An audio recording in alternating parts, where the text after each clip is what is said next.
5 true crime cases that sound completely made up, and somehow every single one of them actually happened. Because there are cases where the truth is disturbing, and then there's those cases where you hear a detail and you genuinely think there is absolutely no way that this happened. A robbery where the killers decided that stealing wasn't enough.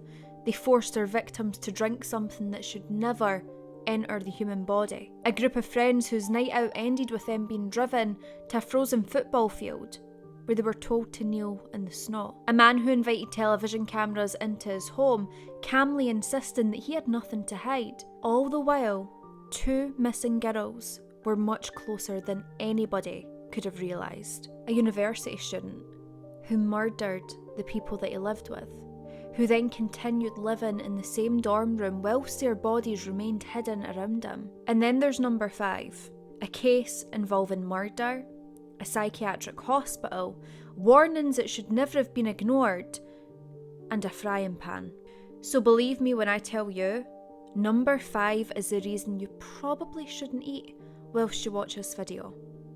These are 5 true crime cases so bizarre, so disturbing, and at times so completely unbelievable that if somebody handed you the plot as a horror film, you'd probably tell them that they'd taken it too far. Except, nobody made these stories up. So let's get into it. Just a quick FYI, in my last video I did ask for colour combos that you want to see, and some of you said red and black. We've got the red top on today. We're doing red and black. I don't know what I'm going to do. Makeup brush in a dream, but I'm sure. I'm not sure actually. I think it'll look alright, but it's a colour combo I don't usually do. You know, a lot of the time when we're doing a Wednesday video, I always like to say Weirdo Wednesday because the person who commits the crimes is an absolute weirdo. Today we're going to have to say Weirdos Wednesday. Couldn't get that out there. Because apparently there's 3. In this case. Yeah. It's funny how these creeps find each other, but somehow they do.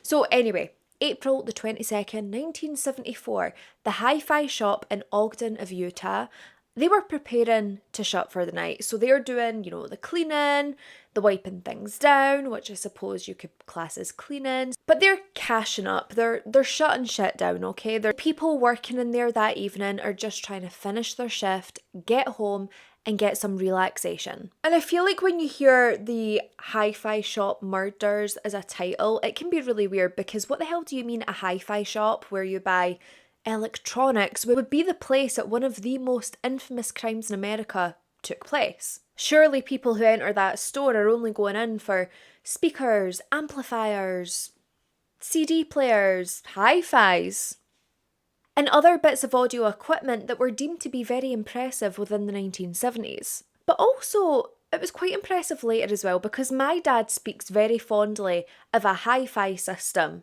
that he and my mum purchased when they first moved into their house when they were younger. And he said it was like a 3-disc player or a 3-disc interchangeable, I don't know. But this to him was very impressive and he still speaks about it to this very day. I suppose it makes sense when you think about it because these days we've got Bluetooth, we've got phones, iPods. Do people still use iPods? Surely. But we've got phones and iPods that literally hold tens of thousands of songs just sitting in our pocket. But back in the day, stereo systems, speakers, etc., that was something that people would genuinely spend time saving up for. And the thing that is so eerie about this case is that's what it is. It's a hi-fi shop. People come in to make a purchase. They don't come in to commit murder. It was a business where people bought electronics. They went home. They hosted a dinner party and hoped that they would impress their friends with their newest ABBA CD, and the employees, they were just there to earn a wage. So working that evening, we have a young man by the name of Stanley Walker. Now, Stanley, he was 20 years old. He was deemed to be very hardworking. He was good at his job, good with customers. He got on really well with the other staff members. And just like any other worker, Stanley just wants to get through his day. He wants to get this shift done, get home, maybe go to his bed for a wee nap. He went to work and did his job, and that is it. He turned up, he clocked in, and he expected to return home that night. And also working that evening was 18-year-old Sherry Michelle Ansley. Now, Sherry, she was at a very, very interesting stage in her life, a very happy, exciting stage in her life. She had just become engaged. So she was looking forward to the future. There was milestones to make, there was plans to make, there was a wedding to plan. And just to clear up any confusion, Sherry usually goes by her middle name Michelle, so I will mostly refer to her as Michelle in this case, but I just wanted to clear that up in case there was any confusion and you're like, who the hell's Michelle? We had Sherry, who's Michelle? Michelle is Sherry, Sherry is Michelle. If people had told Michelle before that day that people would still be speaking about her half a century later, she wouldn't have believed you. She would have assumed that people were completely out of their mind. So as closing time approaches within the hi-fi store, as you naturally expect, things start to quieten down. But if you have ever worked in retail, then you know that final 10 minutes, it's a gamble. Even the last 5 to 2 minutes is a gamble because you could be shutting at 9 and at 8:58 someone rocks up insisting that they just want to come in and have a quick look. Well, Jimmy, if it's so quick, why am I still in the shop at 9:15? Make your way to the till point and check out. Honestly, when I worked in Next clothing store when I was a teenager, like I must have been 17, people just took the opening and closing times like they were suggestions, and it showed. Like they had all the confidence in the world that they could just rock on in and spend as much time as they wanted in the shop. I would be on the tannoy like, the store closed 5 minutes ago. Can we please go to the checkout? Thank you. And you would just hear the customer saying, how nice is it to just come in and be able to shop whilst it's quiet? Henrietta, the reason it's quiet is because my shop was meant to be shut. I should be eating my dinner right now. But I suppose the long-winded point that I'm trying to get to, in case you were wondering, is that for Stanley and Michelle, it wasn't weird or unusual that customers would come in at the very last minute. Was it annoying? Abso-friggin-lutely. Was it scary? No. No, unless you're trying to rush home for 9 o'clock for Love Island starting. But it was just another annoying part of a job. Somewhere else nearby in Ogden, there was a 16-year-old teenager by the name of Courtney Naisbitt. Now, he was wandering around, completely unaware that he was somehow going to become a victim in this case as well. And every single bit that I researched about Courtney's case just really frustrated me. Because this young boy wasn't doing anything wrong. There is no lessons that we can learn from what he did that night. He was just a young 16-year-old boy who happened to cross paths with the worst possible people because he wanted to say thank you. And that's the thing with true crime. It's not always a cautionary tale that we can learn from. Sometimes it is just horrific luck. Another person who would become connected to this case was a man by the name of Orrin Walker. Now, Orrin Walker was Stanley's father, and later on there would be a woman by the name of Carol Naisbitt who would also come into this case, which, if you haven't put two and two together, that was Courtney's mother. And I think, at least for me personally, what is so disturbing and heartbreaking in this case is the fact that it's so normal. A son goes to a store, doesn't return home, so a parent wants to go look for him, make sure that he is where he said he was going to be and that everything's okay. These are completely normal interactions, completely normal things that family members do. It's the kind of thing that happens 1,000 times a day without anyone thinking anything of it. And meanwhile, somewhere else in the city at this very time, there was 3 men making some of the worst decisions that would alter all of these lives forever. And unlike those who were inside this hi-fi shop, these men, they knew exactly where this night was going. They knew exactly what they were going to do that evening. Because what is about to happen wasn't a mistake. It wasn't an accident. It wasn't a split-second decision that went south. The men who were heading toward the hi-fi shop that night, they had a plan. They had thought it out. And they hadn't thought it out for a day or a week. They had planned it for months. And before this evening was over, 5 innocent people would find themselves trapped inside that hi-fi store. And not every one of them would make it out alive. So while Stanley Walker and Michelle Ansley are finishing up their shift that night, 2 men would enter this store. Again, it's right at closing time, it's annoying, but they're not thinking anything of it. Now, one of these men was Dale Pierre, and the other one was William Andrews. So there's two inside, but outside in a vehicle is a third man by the name of Keith Roberts, who would later insist that he spent the entire duration of this crime in that vehicle. But I'm not too sure. Now, unlike a lot of the other cases that we cover, this one, there's actually not that much information on the perpetrators, which low-key, I love, because those scumbags are the last people that matter in these cases. And I have to say, the one that I really struggled with was William Andrews. That loser, he is hard to pin down. Now, I do know that he was born in Louisiana in 1955, and from what I can find on the public record, there isn't too much that I can confidently state about his childhood or his upbringing. But what we do know is that by the time he enters this case, he was 19 years old, he was an Air Force helicopter mechanic, and he was currently stationed at Hill Air Force Base. And there's a lot of mystery surrounding this guy, how he came to be, what he was like, but what I can tell you for sure is that he wasn't exactly popular. No one was knocking down his door to be his friend. No one was asking if he was coming out to play. He was your A-class weirdo. But one thing we do know, and we can confidently say this because many people heard it directly from him, and that was the fact that he had plans to rob that hi-fi store. And in fact, he had told people that he would rob that hi-fi store, and if anyone got in his way, he would kill them. You know, maybe we should call the police at that point, but hey, hindsight is a great thing. And it's one of those things we can't even look back and be like, well, you know, that was a red flag. That was a warning. It wasn't a warning. It was a full-blown shopping announcement. And Keith Roberts, he's even more so of a ghost. We do know that he was also stationed at the Hill Air Force Base. He had a wife and an infant son, and he too was just 19 years old. And beyond those very basic details, I don't really have much else I can tell you. Unlike Pierre and Andrews, Keith Roberts would insist constantly that he never participated in the crimes, that he always remained outside in the vehicle. He was somewhat the getaway driver rather than a sadistic killer, but that's very convenient for him.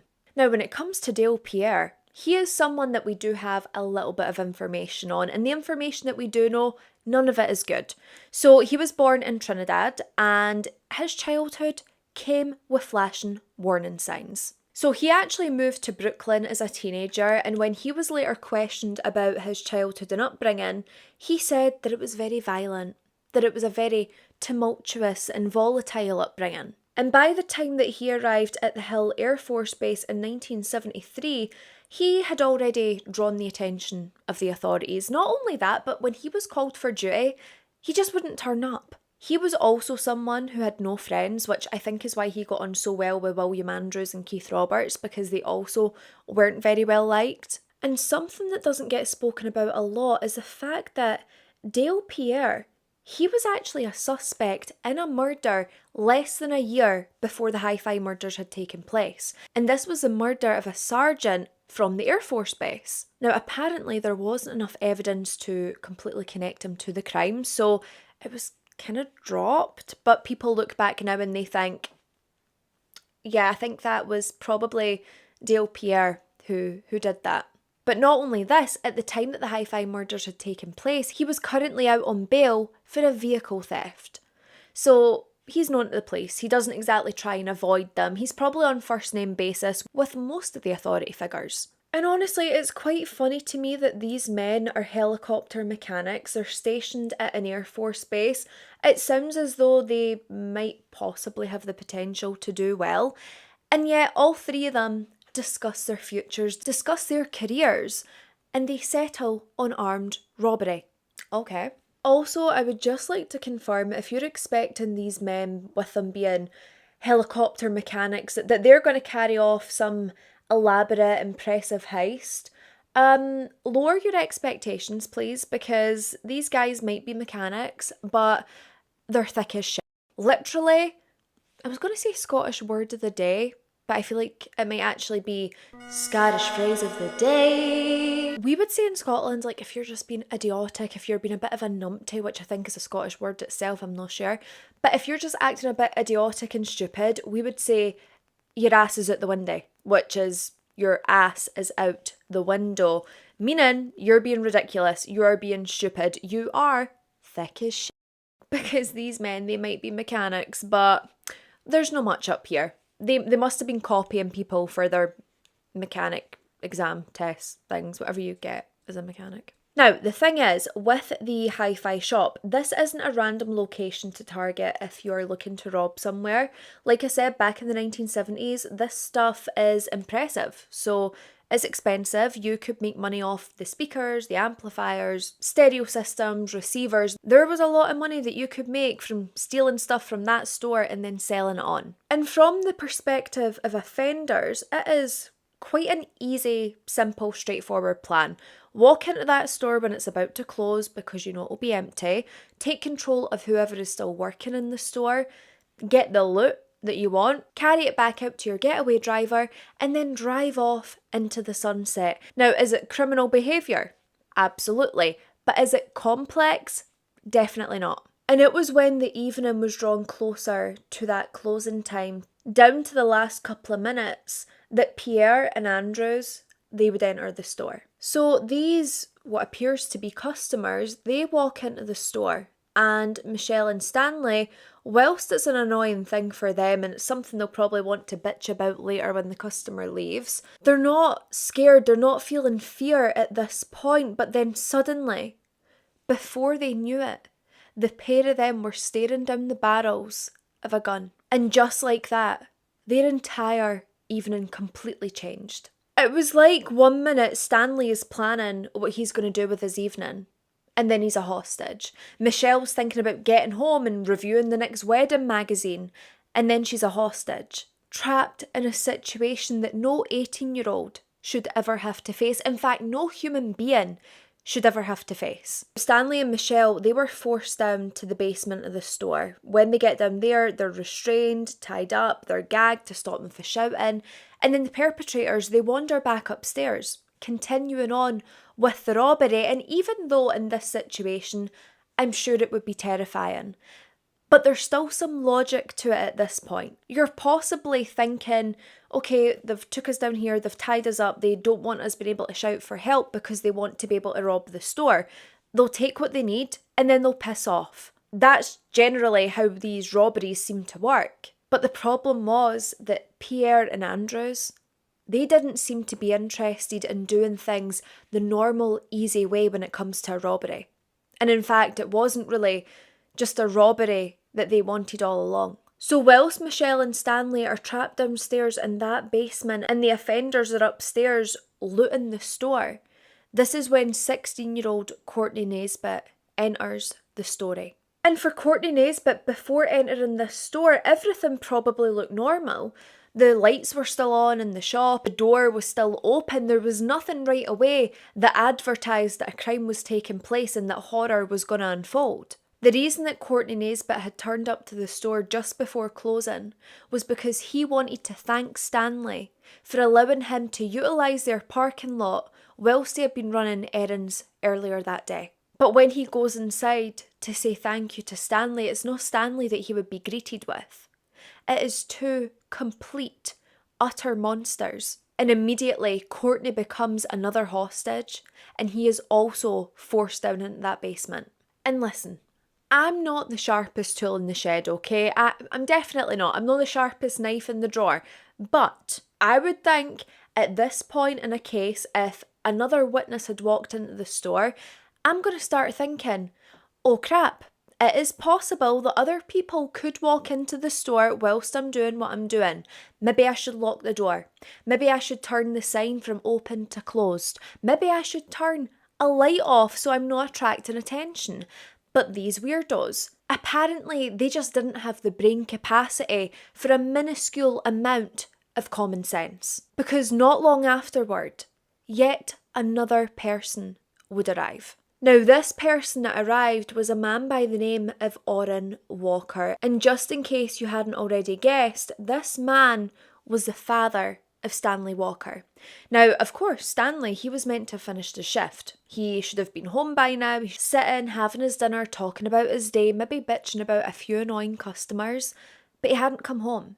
And his father, just had a feeling that something wasn't quite right. So he went over to the store wanting to check on Stanley, make sure everything is okay.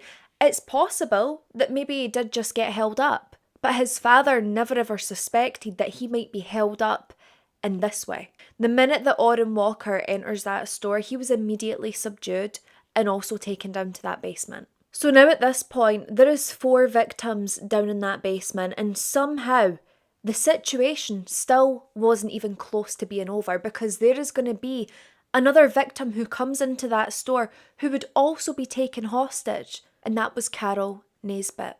And just like Orrin Walker, Carol had entered this story through a completely ordinary act of parental concern. She knew that her son was going there to say thank you to Stanley. He hadn't returned home yet, and she wanted to check if he was still there or if he had left and went elsewhere. And I'm sure it doesn't shock you to know that the minute that Carol walked into that store, she too would be subdued and forced down into that basement. And of course, we are not in that moment. We haven't experienced what these poor people have.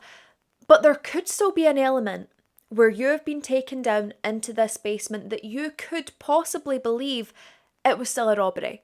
Maybe they're just getting all the witnesses away instead of trying to turn people away at the door who might be suspicious and might go call the police. Maybe it was just a way of keeping everyone tied to the one spot. But disturbingly, these men that were up the stairs, they were soon about to prove that this right here wasn't a robbery. And it was never meant to be just a robbery. Now, at some point during this robbery, Dale Pierre, he tells William Andrews to go back out to the vehicle and retrieve something. And at first glance, you're not going to automatically assume that it's something terrifying. I mean, they're literally robbing a store. Maybe they need to get something to help unload the loot. Maybe they're going to get the third guy to come in and help carry out some of the loot. Maybe they need another tool.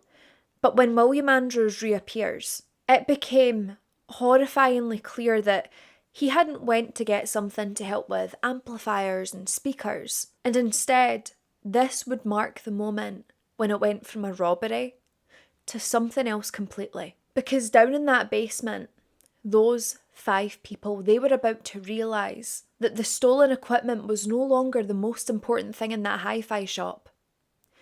They were. So when Andrew returns into the shop, what he had retrieved was a clear plastic empty bottle that was wrapped up in paper. And you're probably wondering, well, Anna, what's that? Like, what are you going to do with a plastic bottle? Are you going to hit someone over the head with it and hope for the best? Like, why would you need that for a robbery? Well, you don't. Actually, you don't need a plastic bottle for a robbery, not unless you are a sick, twisted cretin like these weirdos were. Because when Andrews comes back with that bottle, he then proceeds to fill it up with Drano. Now, for anyone that is fortunate enough to not know what Drano is, well, it's kind of like what it sounds like. It's a drain cleaner. So it's meant to get rid of grease, it's meant to dissolve hair, it's meant to just clear your drain.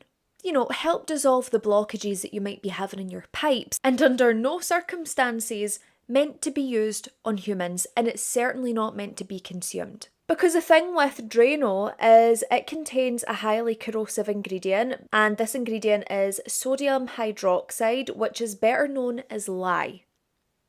Yeah, you know lye, that thing you hear in crime shows and horror movies, you know, people put down lye to help dispose of bodies. Yeah, these chemicals are designed to corrode and dissolve certain organic matter, like hair and grease, which means they will actively burn and destroy human tissue upon contact. And honestly, the fact that anyone even looked at a bottle of Drano and thought, aha, that will contribute nicely to tonight's robbery, that just tells you the kind of men that we're dealing with in this case, doesn't it? I mean, they're not men at all. As we always say, they're scumbags. They are the scum of the earth. They are the spawns of frickin' Satan. These men, they had a choice. They could have chose to commit the robbery, steal whatever they wanted, and then leave. But when they finished thieving, when they finished stealing someone's livelihood, they then decided to tighten their grip on the people downstairs. And that in itself for the victims must have been terrifying, because whilst they're not sure exactly what's going to happen, they can tell in this moment that something changed. And I mean, obviously something had changed, because people who are just stealing televisions, they don't usually need drain cleaner. People who are stealing speakers don't usually feel the need to terrorise the hostages. And people who are planning to leave, generally they start making plans to leave. They'll say like, right Stevie, right Martin, let's go, let's hop in the van, off we go, we've got our loot in the boot, let's take off, let's drive into the night. But these creeps weren't. They were really staying put. Pierre and Andrews, they just seemed to become increasingly focused on the people who were sitting in that basement. And the longer that evening continued, the longer it was drawn out, the victims start to realise that it's less likely that cooperation is going to save their lives. Because clearly that is not what they want anymore. Maybe it was never what they wanted. And that is something I find so disturbing and terrifying about that case. Every victim down in that basement, they did what they were asked to do, or what they were forced to do. They complied, they didn't fight back, they didn't argue. No one was trying to be a hero. They followed the instruction, because that is what people are told to do when a robbery takes place. Comply and you'll be fine. The money, the goods is not worth your life. These people are complying, allowing these monsters to take whatever they want, and yet it wasn't enough. So Pierre, he walks in with this bottle of Drano, right? Goes over to Orrin Walker, a decent human being, and tells him to basically force all the hostages to drink from the bottle, to drink the Drano.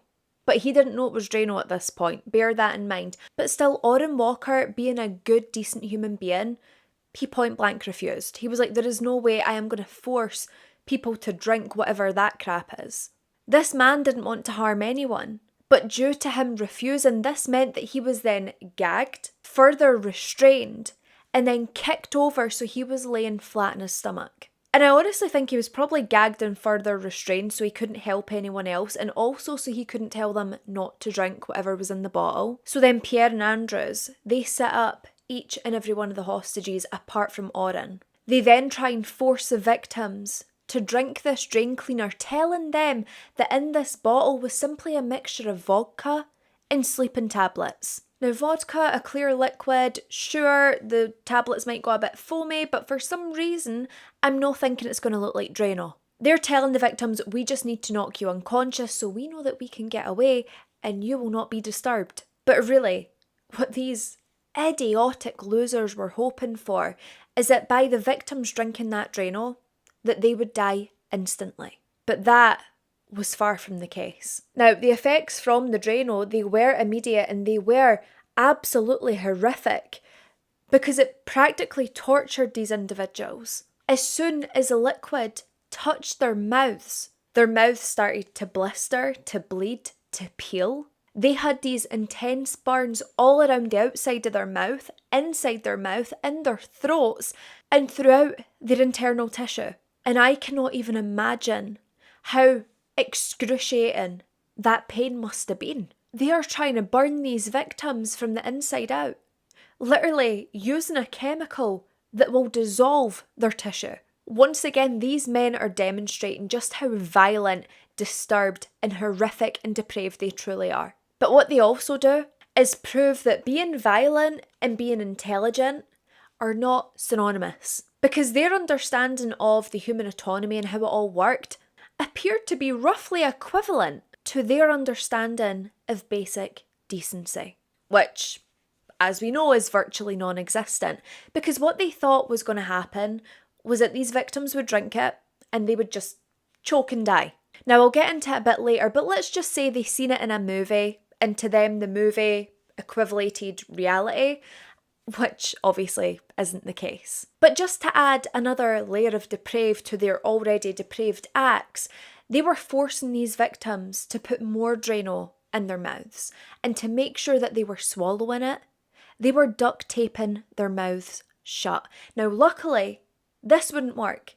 The duct tape wouldn't hold, but it was for a very disturbing reason. And that's the fact that the blisters on the outside of these victims' mouths, they were oozing, they were wet, they were gooey, they were dripping. So the duct tape couldn't adhere for that reason. Now, Orrin Walker, bearing in mind he is still restrained, he is still gagged, and he is just watching and listening as all of this is unfolding. He is watching the torture take place. So then Pierre and Andrews, they come over to Oren with this bottle of Drano. And they're like, hey, drink it. And Oren can see how everyone else has reacted. He knows that this certainly isn't vodka and it's definitely no sleeping pills because no one was sleeping, but everyone was screaming. So what he does is he puts the bottle to his mouth and he pretends that he's drinking it. So he starts screaming, writhing in pain. He even pretends to convulse because that is what he has seen and heard. But he did not take in any of the contents. But what was so horrific for Oren at this time was that he had to witness his son endure that pain.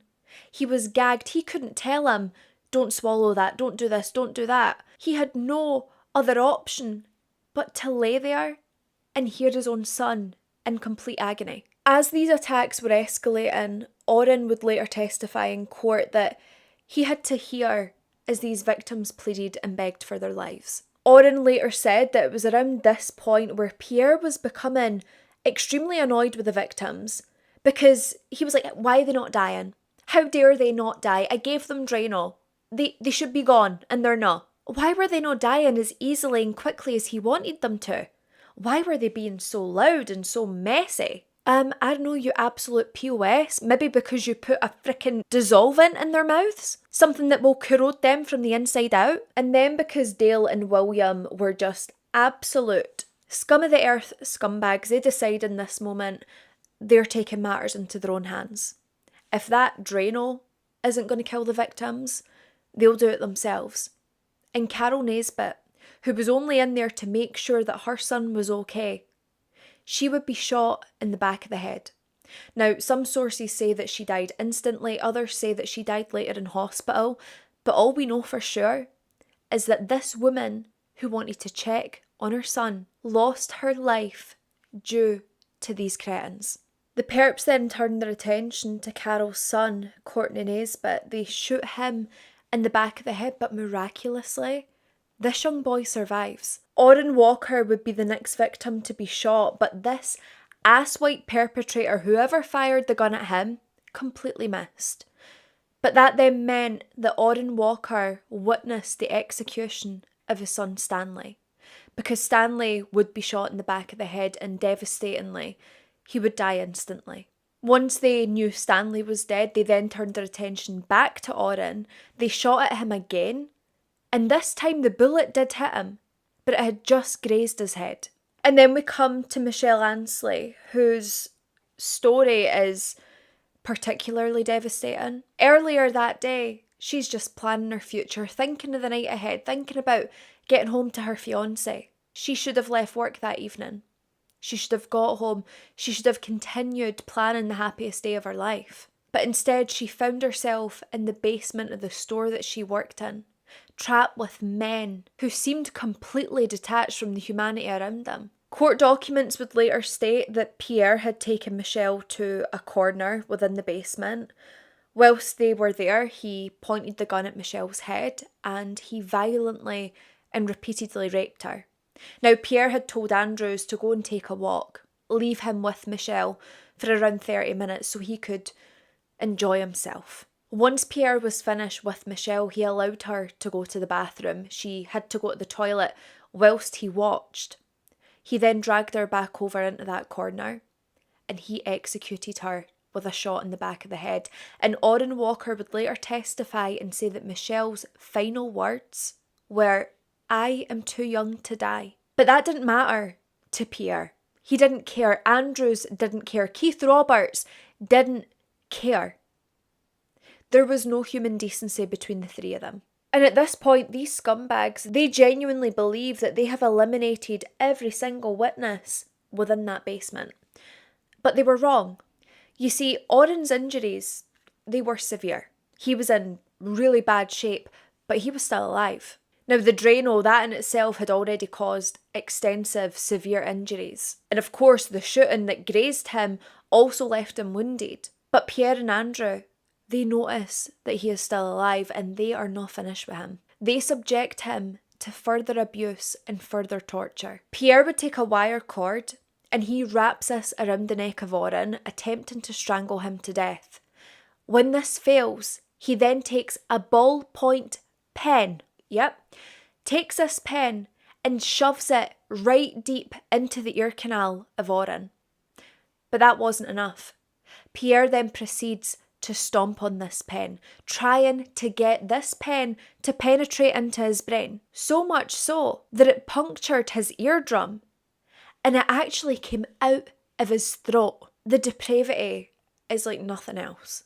The pain this man must have been in, I don't even want to try and imagine it. After all of this, upstairs in the hi-fi shop, it honestly looked the way it had always looked. I mean, granted, it was a bit more empty because the loot was in somebody's boot, but it looked normal. The lights were on, but downstairs, 3 innocent people were dead and 2 people were still clinging to an ounce of survival. And the 3 men responsible, they take off into the sunset believing that they would never ever be identified. And that was a mistake that would ultimately destroy them. Because when Pierre, Andrews and Roberts drive away, they believe that every single witness in that store has now been eliminated. They believe that Courtney is dead alongside Oren with the rest of them. But this story is far from over. They climbed into that vehicle and they left that scene believing that they would never have to think about the people in that basement ever again. The problem for these cretins is that 2 people in that basement, they refused to die. Because inside that basement, Oren Walker and 16-year-old Courtney Nesbitt, they were still clinging to life. They were barely alive, but they were still alive. And I have to say, when you actually think of the injuries that this man and this teenager had sustained, the fact that they survived honestly borders on unbelievable. And Pierre and Andrews, they clearly believed that no one could survive injuries like that. And I mean, to be fair, most people probably couldn't. But fortunately, for everyone except Pierre, Andrews and Roberts, they were wrong. At some point after these scumbag lowlifes had left, Oren was able to free himself enough that he was able to move around as much as he could. And that is unbelievable to me, because if I have a nap on the sofa and I sleep in an awkward position, I'm there for around 3 to 5 working days. The fact that this man has suffered the absolute worst, a freaking gunshot wound to the head, and is still trying to free himself. I mean, a miracle, in my opinion. Now, it was around 3 hours later when Oren's family really started to worry. I mean, Oren had went off looking for Stanley, who hadn't come home. And now he himself has been away for quite a while and neither of them have come home. And their family knew that this was so out of character for them. So they head over to the hi-fi shop, and the minute they get there, something just feels really off. They can't get inside, the door's locked. But if people were still inside, then why would it be locked? And they notice that the place was now lying in a mess. And it wasn't the kind of mess that you leave behind after a really busy day when you're slashing prices and people are buying stuff in the sale. It's the kind of mess that makes your stomach drop before your brain even tries to comprehend what's happened. Then Oren's other son, he starts thinking that he can hear noises that sounds as though they're coming from the basement. And a lot of people would maybe take this as a sign to, take a step back, call 911 and let somebody with a badge go inside.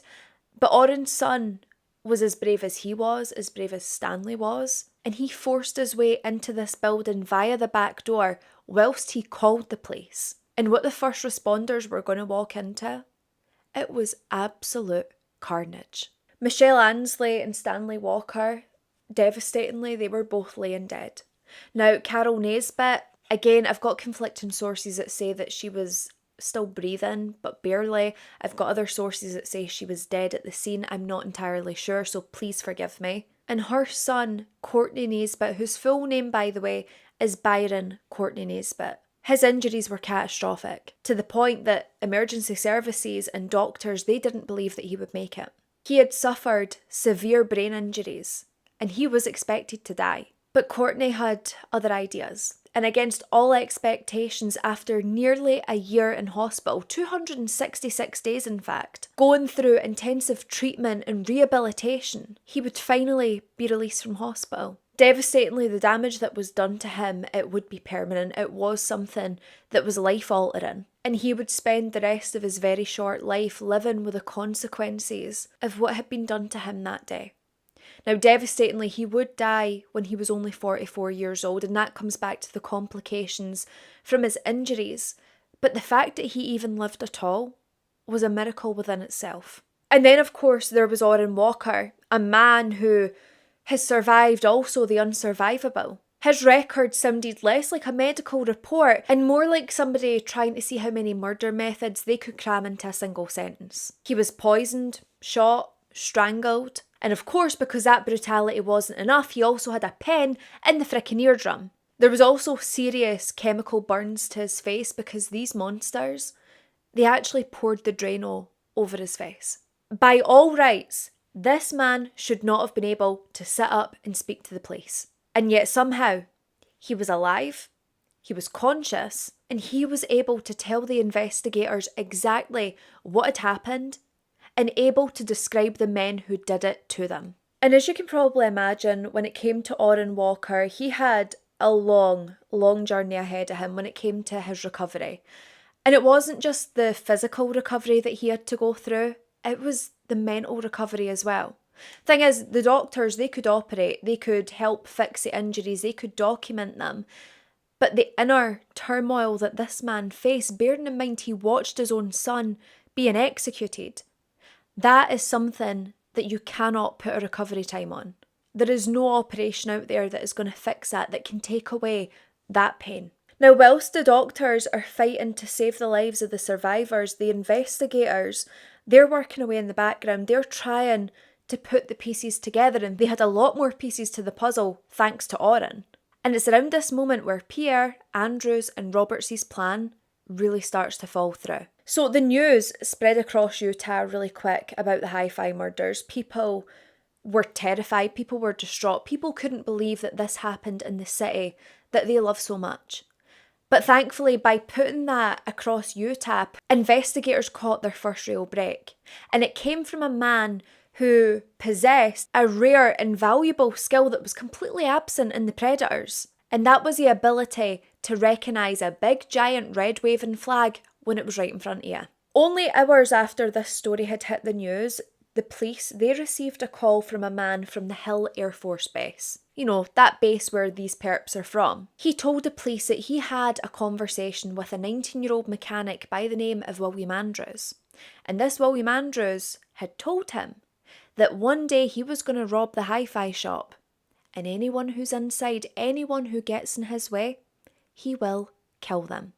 Remember, told you that at the start? This is the guy here that has kept that information, that has remembered that information. And as we know, teenagers have really embarrassing phases, okay? Some have bad haircuts, some have poor temperaments, questionable fashion choices, cringy attempts at impressing people. But William's chosen phase seemed to have been announcing his future felony plans and somehow assuming that no one would remember. But unfortunately for him, someone did remember, and they were willing to talk. And from here, it's only going to get worse because there was a group of teenagers dumpster diving at the Air Force Base. So they're going through the bins and then they come across a bunch of IDs. And these kids call them Curious George because they have a look at the IDs. And what do they see? Identification of the people who were on the news who have been murdered in the hi-fi store. And I have to say, this is like the criminal equivalent of robbing a bank, leaving behind your driver's license, a letter with your address on it, your birth certificate, and your passport, and also a signed confession. So this would of course be called into the police, and when the police arrive at the Air Force Base, there is already a group gathered around this dumpster, and the police are thinking to themselves, there is a huge possibility that the people we're looking for might be from this Air Force Base. There is a big possibility that they might be standing in the crowd. So one of the investigators, they decide they're going to put on a bit of a performance, okay? They're reaching into the bins with a set of tongs and they're trying to tong out these identifications, making sure that every person got a really good look. And the reaction's immediate. Now most people, they are sitting there in silence waiting to see what is going on, but two men, they decide that now is the right moment to start having a very loud conversation, one that really draws attention to them. And these two men were William Andrews and Dale Pierre. The police immediately, they are just drawn to these men and they bring them both in for questioning. So whilst they're being questioned by investigators, other investigators, they are very quickly and frantically trying to secure search warrants so they can search their barracks. And what they found was yet another reminder that these men were every bit as stupid as they were evil. Inside their rooms, they find promotional flyers for the very store that they robbed and murdered in. They had also found paperwork that related to a storage unit, and with that, the police get another search warrant. They go to the storage units, and what do they find? But the stolen equipment from the hi-fi store. And perhaps, possibly the most important and damning piece of evidence was that clear bottle with Drano inside it. Now, it wouldn't be until several weeks later when the police are able to identify the third suspect in this, and of course, as we know, that was 19-year-old Keith Roberts, who was also an airman within the Air Force Base. And as I alluded to at the start, Keith Roberts, he is going to keep on saying that unlike Dale and William, he was simply outside in the vehicle. He was simply the getaway driver. He was not condoning any of what they were doing. And whether his version of events was entirely true, this would become a huge focal point during the trial. Now, all three men would be charged, but Dale Pierre and William Andrews, they were facing charges of aggravated robbery and murder, whilst Keith's role, this was being scrutinised separately. During the trial, it becomes clearer and clearer the planning and preparation that went into committing this crime. These men, Dale and William, they had really thought this through. I mean, they were really into committing this crime, and they had also been doing some research. And I say research very lightly because their idea of research was watching a film, Magnum Force. And if you've seen this then you know, but if you haven't, I'll let you know.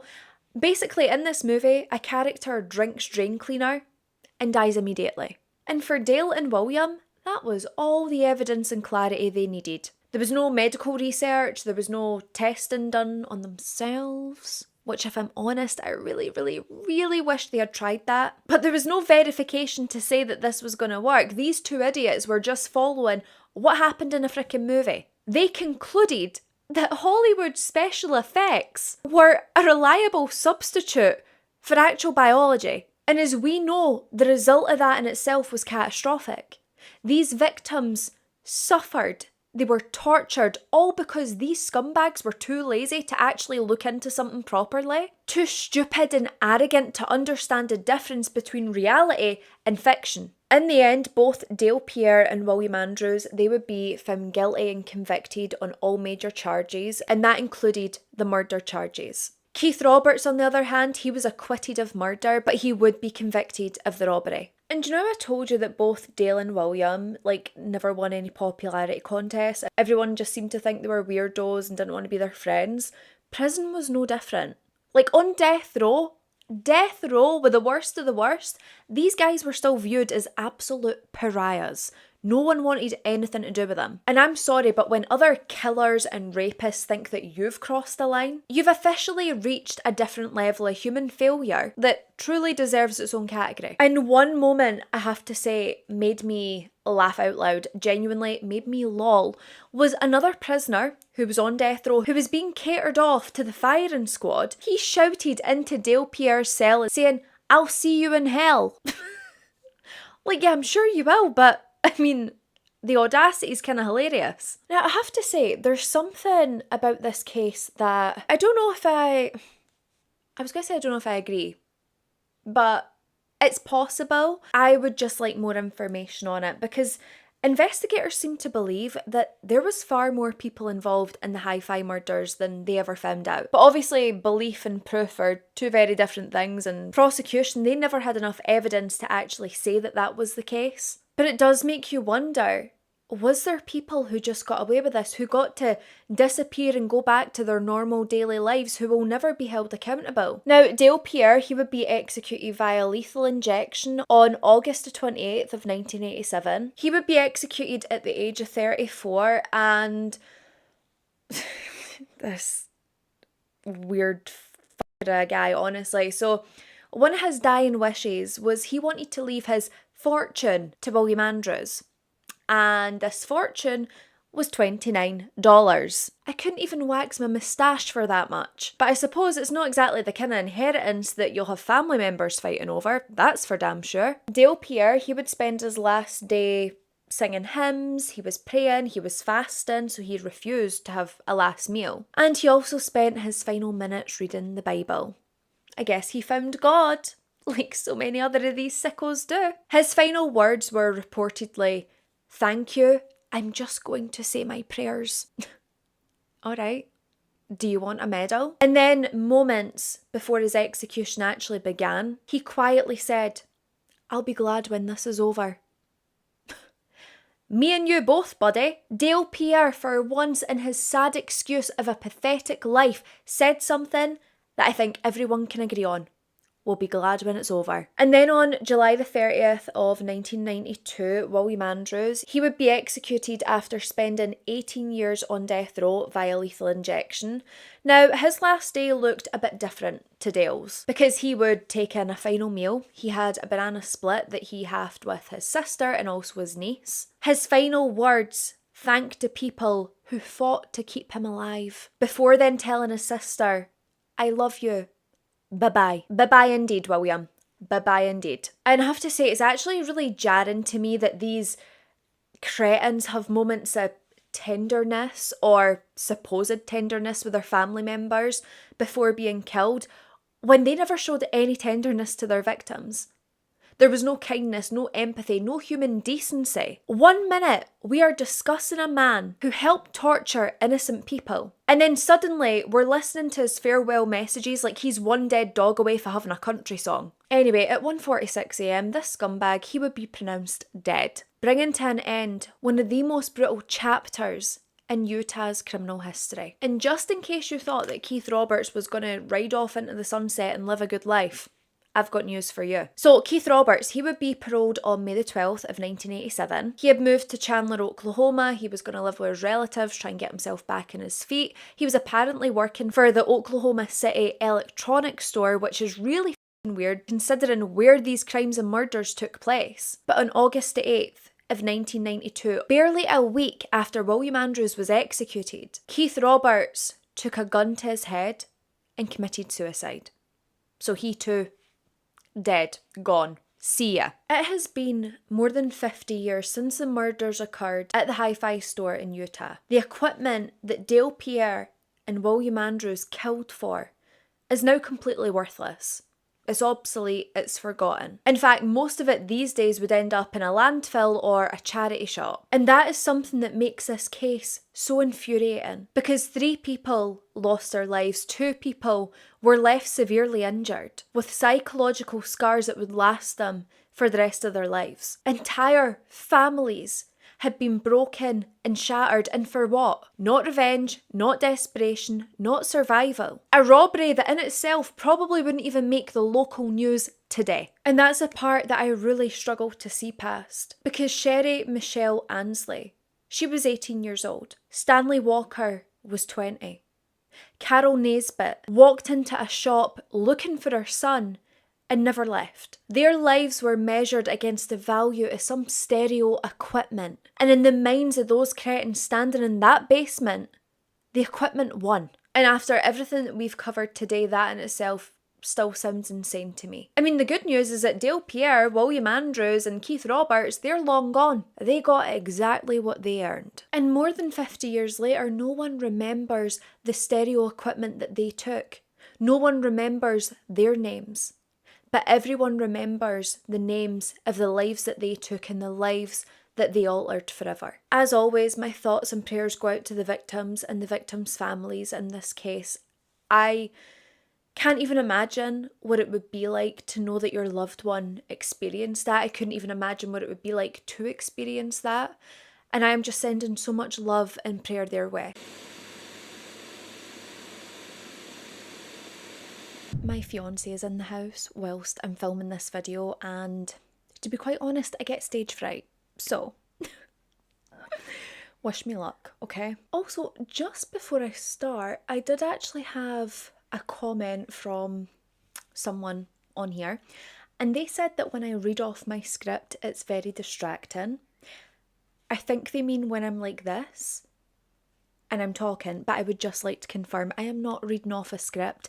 I'm looking in my mirror whilst I do my face. So just an FYI, in case anyone thought when I'm looking over here it is a script, it's absolutely not. So December the 14th of 2000, this should have been a night like any other night. And I know that sounds cliche, we see it quite a lot, and you're probably thinking, Anna, shut the up and just get on with the case. But it's true. Because December the 14th of 2000 should have been a night that would eventually be forgotten. The house of 12727 Birchwood Drive in Wichita of Kansas was filled with the kind of people that you expect to be building ordinary lives, looking into the future, not becoming the centre of one of the most horrific crimes in American history. So we have 27-year-old Brad Haka, who worked in finance, Heather Mueller, who was 25 years old and was best known for her strong faith and also her dedication to her students.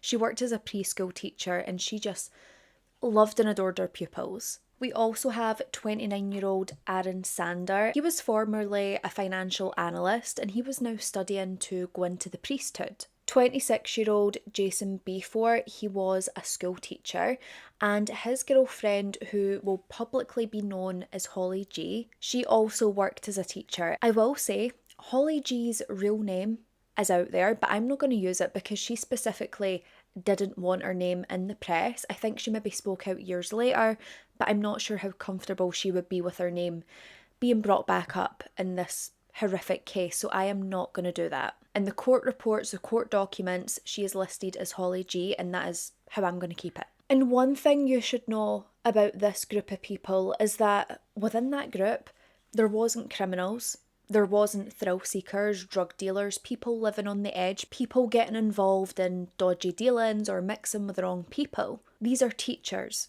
professionals, a couple planning for their future. So much so that Jason Befor, he actually had an engagement ring put aside for his girlfriend Holly. And it's quite funny because his place of choice to hide this ring was inside a popcorn tin. And I mean, honestly, that probably would have worked under any other normal circumstances. So that night, the group, they had gathered at this home in Wichita, Kansas, and again, just any other normal night, they're all hanging out, talking, having a laugh. And of course, it's December the 14th, so the weather is absolutely atrocious and freezing outside. On this evening, they're talking about holiday plans, what they're getting their other half or their family for Christmas. It's the kind of evening where most people are thinking about work the next day or the holidays coming up or what excuse they can possibly use to put off exercising until after New Year. And I'm sure we all know exactly what I mean by that. But it's really important to state that no one in that house was being watched for any particular reason. The house wasn't being watched. There wasn't any long-running feud between the people in that house and anyone outside it.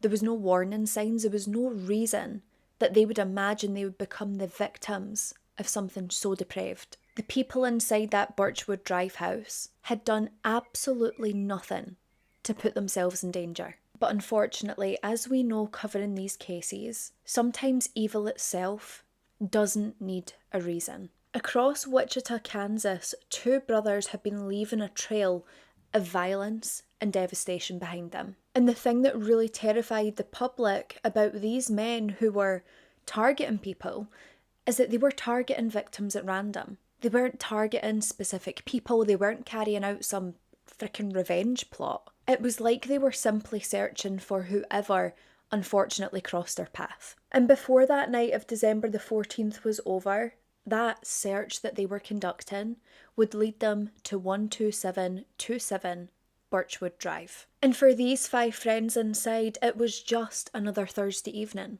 But for the Carr brothers, it was the beginning of a nightmare that would shock the entire city. And let me tell you, if the people inside that Birchwood Drive house represented normality, ordinary lives, the Carr brothers, they represented the absolute opposite. So at the time that these crimes would take place, Reginald Carr, he was 23 years old. He was born on November the 14th of 1977.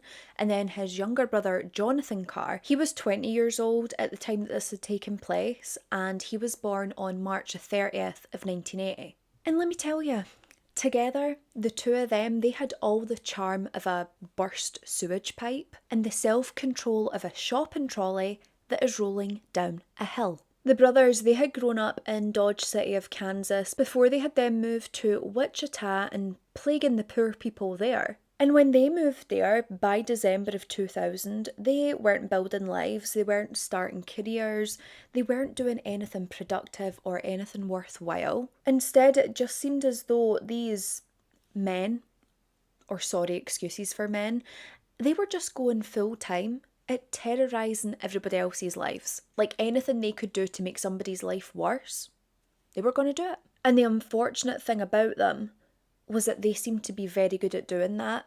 They seemed to make people's lives a complete misery and then just walk away from the fire that they've created without a single ounce of remorse and not a single drop of human decency. And the people of Wichita at this point, they are completely unaware that they have got two unknown predators moving throughout the city, attacking at random. And these two predators, they weren't criminal masterminds. They don't have the intellectual property to be able to be criminal masterminds. They were just two violent, opportunistic scumbags with overinflated egos. And let's not forget the emotional maturity of two very angry toddlers. And the thing is with these two, it seemed as though whatever sort of crimes they committed, when they got away with it, they would come back for more. They didn't seem to run off and hide away. It was like their ego was boosted further. They got more confidence and they knew that they could strike harder, more vicious, more depraved. And what had started off as robberies would soon escalate into something far darker. But one of the first people to find themselves in the path of the Carr brothers was a man by the name of Andrew Schreiber. So it's around 10:45 p.m. on December the 10th of 2000, and 23-year-old Andrew Schreiber, who was an assistant baseball coach, he was going to stop off at a convenience store. Ordinary, mundane, nothing to note. So he would park his 1998 Ford Expedition like outside a building near the convenience store. He goes in the convenience store, makes his purchase, comes back outside and gets in his vehicle. So once Andrew is back inside his vehicle, he is getting his seatbelt on, safety precautions and all that, and then very quickly someone approaches his driver's side window. And I'm sure like anyone would be, Andrew was startled, but it was only going to get worse. Because then this person at his driver's side window then raises his hand and points a gun into the vehicle. This complete lunatic, he then starts shouting at Andrew, demanding that Andrew move from the driver's seat to the passenger seat so he can get his sweaty ass in the car. And of course, Andrew, sitting with a gun pointed at his head, he complies with this. He goes into the passenger side seat and allows this weirdo into the front seat of his car. And because apparently just pointing the gun at Andrew wasn't enough for this person at this point, he then proceeds to pistol whip Andrew, telling him, "You're not moving fast enough, hurry up, move your ass, get in that other side of the car." Which, let's be honest, is an absolute fucking cheek when it's not his vehicle.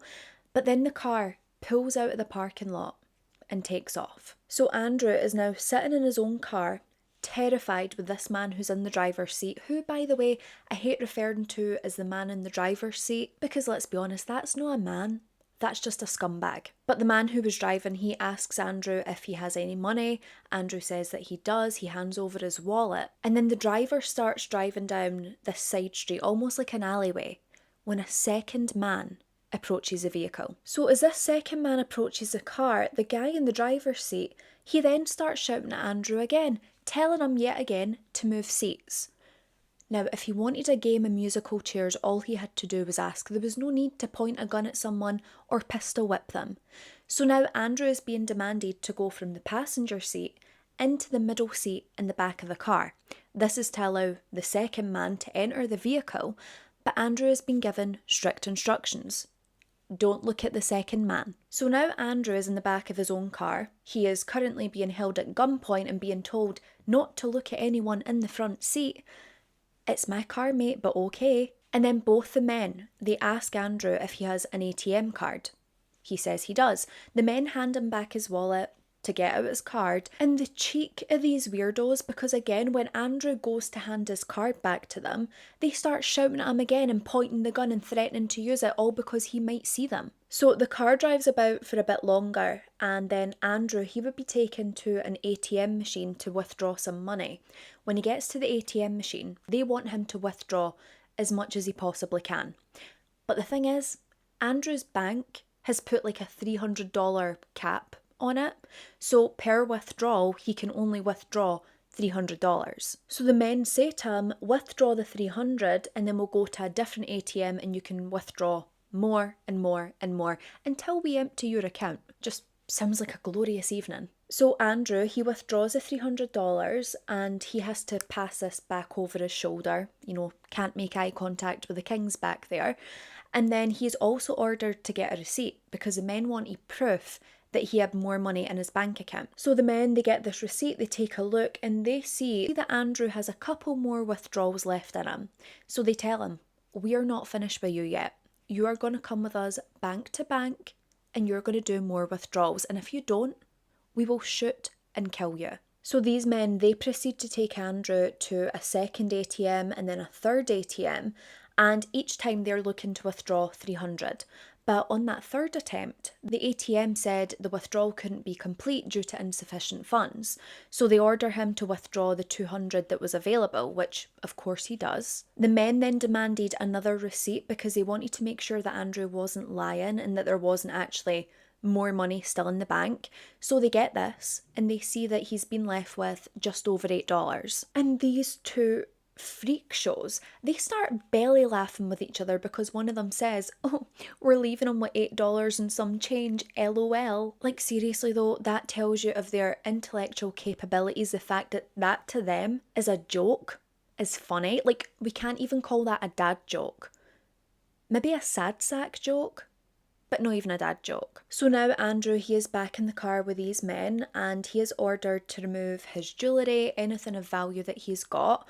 And then apparently these men think they're in Mr. Chuckle's comedy club because one of them then make another joke and say, lol, maybe we should just leave him in his pants and his socks because it's so cold outside. Honestly, I've heard better patter and better banter come from my toaster. So after this, the men, they actually take Andrew's car through a car wash to try and get rid of any prints on the outside. They're wiping down the surfaces inside the vehicle, trying to get rid of all their fingerprints. Thankfully, Andrew would survive this horrific ordeal, and for the most part, he would be left unharmed. Now, he was told to lie face down between the back seats and the front seats. He would be dumped off in a random street. The men would throw his car keys away, so he basically had to go and chase after them.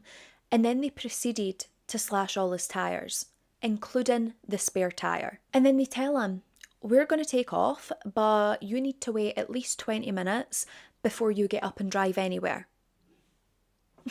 How far do you think I'm going to get with all my tyres slashed? But thankfully, despite the tyres being in bits, Andrew was able to make it home. He immediately calls the police and he explains the entire ordeal to them. He was able to tell the police that the two men who had abducted, kidnapped and robbed him had been two black males. He believed that they were in their 20s, around 5'9". He also told them that the driver of the vehicle had facial hair, but it wasn't like a full moustache or a full beard. So police, they have the men's description, they have the incident details, but unfortunately they weren't able to track these perpetrators down. And just days later, on December the 11th of 2000, there would be another victim, but this time, it escalates even further. I know things are starting to look a bit scary up in here, but I just need you to ignore that, okay? With makeup, it's trust the process. Don't judge the process, trust it, because you'll see. So it is around 9:40 p.m. and Anne Walenta, who is a cellist for the Wichita Symphony, she is currently sitting in her driveway in her 2000 GMC Yukon after returning home from practice. Now, just a couple of minutes before, when she was doing her drive home, she turns down a side street near her home and immediately she notices that this lighter coloured car, kind of looked like a new Honda type car, comes out of nowhere and it looks as though it's tailing her or following her. Now, at first, She doesn't think too much of it. I mean, people can drive the same way as you. People can live in the same street as you.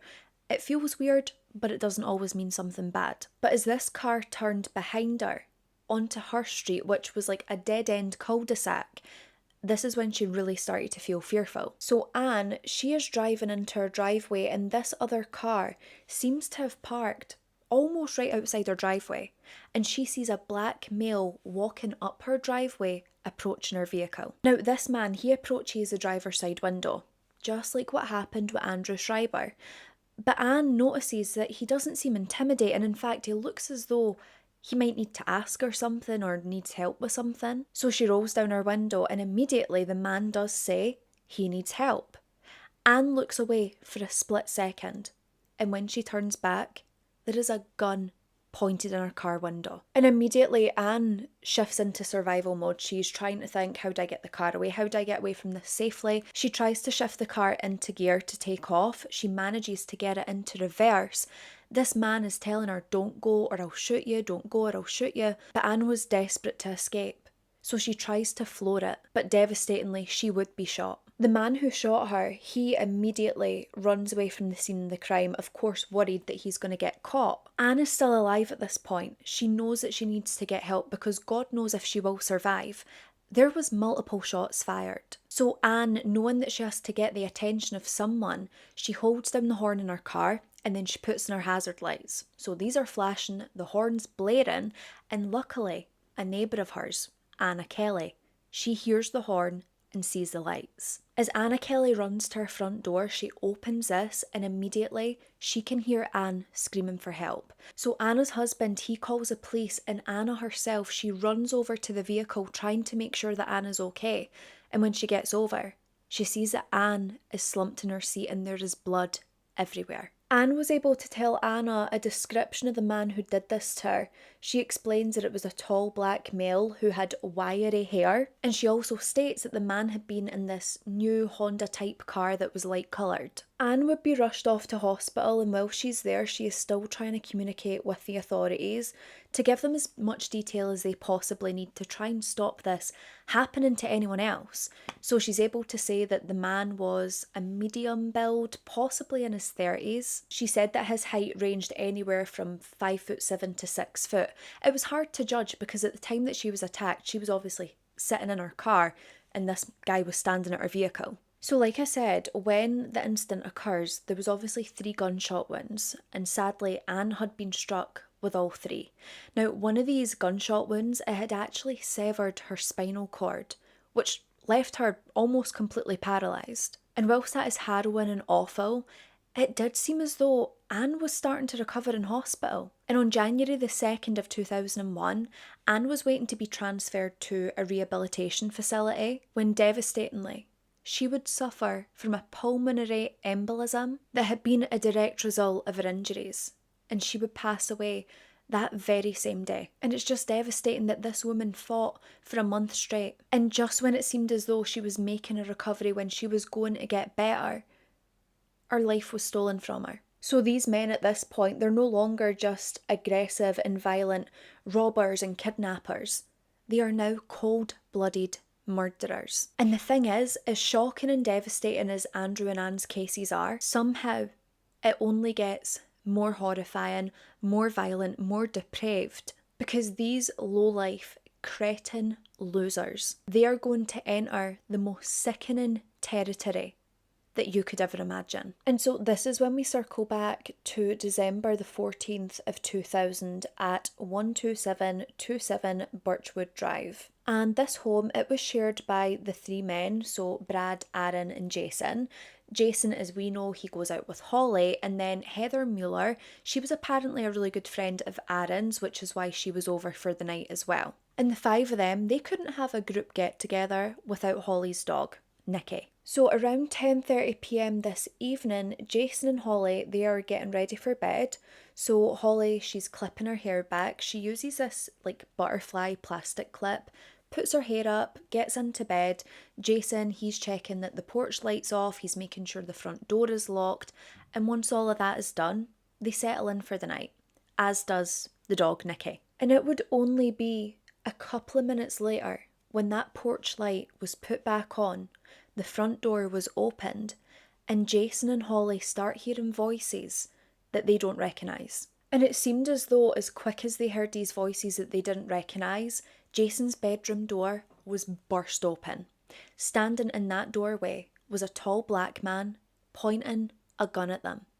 This man, he then walks over to the bed, he rips the covers off of Jason and Holly whilst they are screaming, terrified, because they have no idea what's going on. They've literally just been getting into bed, settling in for the night, and then suddenly there is a stranger in their home. And then suddenly a second man enters that bedroom.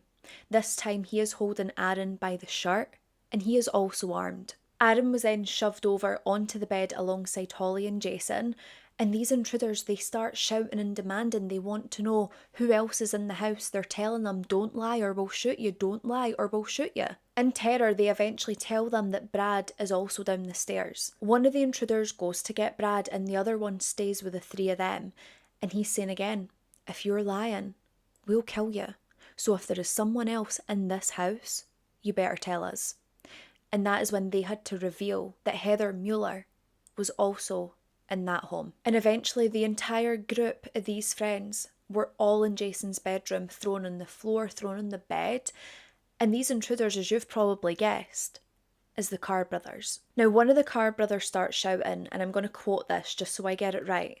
They say, "Where's the safe? A house this nice, there's got to be a safe." So then they start shouting at the victims. They are demanding to know who has cash on them, and no one at this point does. So then they ask who has ATM cards on them, because we know how much these brothers love a good ATM, and every single one of them raises their hands. And at this point, Holly's dog Nikki was so scared. Dogs can sense when things are going on. They can sense when something isn't right. And I mean, these guys were being completely violent. So Nikki was barking in terror, and these men turn around to Holly and they tell her, if you don't shut your dog up, we're going to kill her right in front of you. Eventually, Nikki would be muzzled to try and muffle any barks, and Holly did her best to keep her calm. But I mean, how is she going to keep her calm in a situation where she is terrified? These scumbag intruders, they take a minute to talk amongst themselves. They're trying to come up with a plan. What are they going to do next? How are they going to get their money? And what they come up with is probably the sickest, most twisted, most depraved plan you will ever hear. And I just want to give a massive, massive trigger warning for sexual abuse. I'm going to try and be brief. I will try and get through the details as quickly as I possibly can, but I will put a timestamp up on the screen if you want to skip by this. Please, please do. And if you are going to watch this, please approach with caution. But it is so important that we go through exactly what happened to these victims, but I will not be going in depth into details, into things that were said, into things that were done. So this right here is your warning. Skip ahead if you need to. So all 5 members of this group, they were forced to remove every item of clothing that they had on. The intruders, they then went to Jason's closet. They pulled out every single bit of clothing or shoes, whatever was in there was taken out and strewn across his bedroom.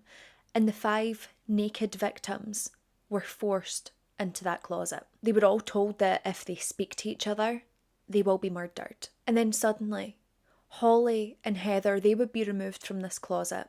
They were forced to go to the bar area that was nearby Jason's room. And both of these women were forced to perform oral sex on each other. They were also forced to digitally penetrate each other. And this went on for such a prolonged period of time whilst these weirdos were shouting obscenities at them and also ordering them to do other things. Once these complete sickos were satisfied with what they forced these women into, whilst they watched them terrified, not wanting to do it but having to do it to survive, they then throw a shirt over Holly's head, and Heather, she was dragged back into that closet.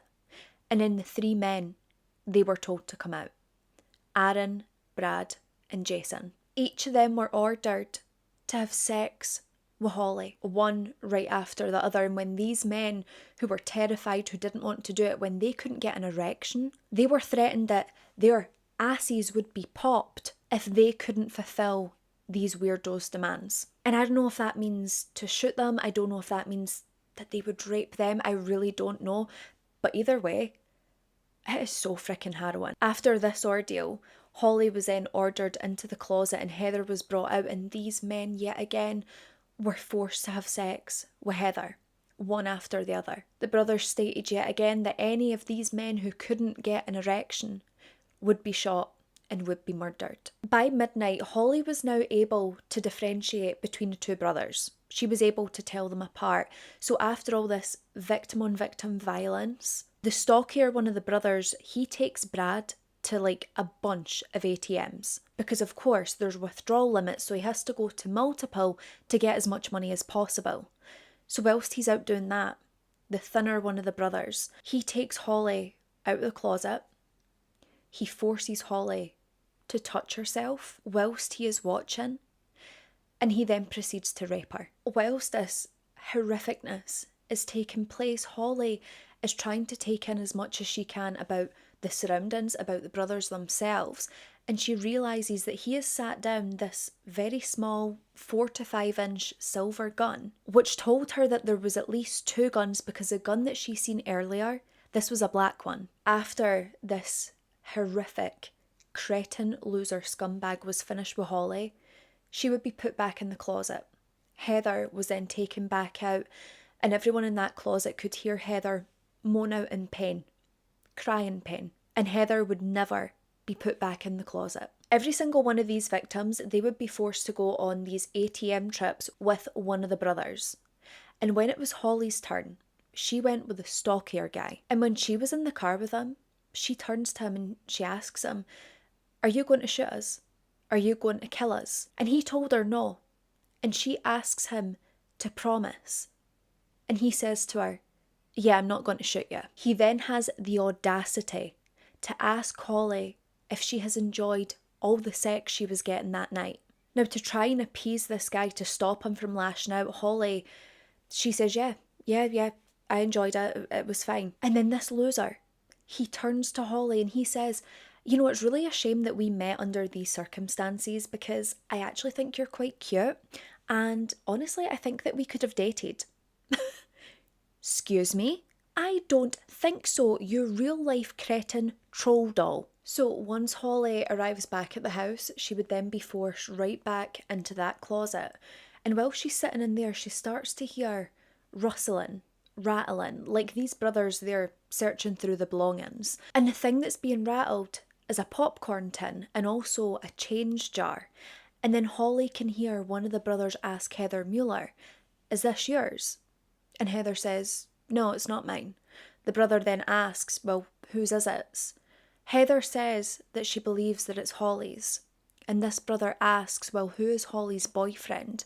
And Heather tells him that it was Jason. This cretin then comes over to the closet and he asks Jason, "Is this one of a kind?" Jason tells him that it was, and what this sicko was holding was the engagement ring that Jason planned to give to Holly. He had hidden it in the popcorn tin, waiting on the perfect moment to propose, and that moment would never, ever come. Both Holly and Heather, they would be taken into the bathroom one by one, and each of them would be raped by the brothers again. At the end of Holly's rape, the brother forced her to turn around so he could ejaculate into her mouth. He then told her that if she didn't swallow, that she would die. I honestly cannot even believe some of the details I'm having to say. Like, you don't want to believe it's true. You don't want to believe people like this exist and that innocent people have went through something so horrific. But it is true. And it does happen. After this, each of the victims, all 5 of them, they would be directed into the garage of the house, and they would be forced to go into 2 separate vehicles. The 5 of them would be driven to this old soccer field near Greenwich Road, and at this point the brothers are saying to them, "We just need to get you out the house. We're going to abandon you in this freezing ass field whilst you're naked, or maybe got a sweatshirt on, if that." But they've told them the whole time that the reason they're being driven there is simply to be abandoned. So they couldn't call the police, so they couldn't get help, so the brothers had time to escape. But the pretense of that was fading very, very quickly. Not that any of these intellectual heavyweights had deserved an Oscar for their acting abilities in the first place, but let's just say the jig was up. All 5 of them were forced out of these vehicles and they were forced to get on their knees, kneel in front of that Honda Civic. And this is when Holly realised exactly what was going to happen. Because the promise that one of the brothers had made to her, that was just another lie. Holly at this moment turns to Heather.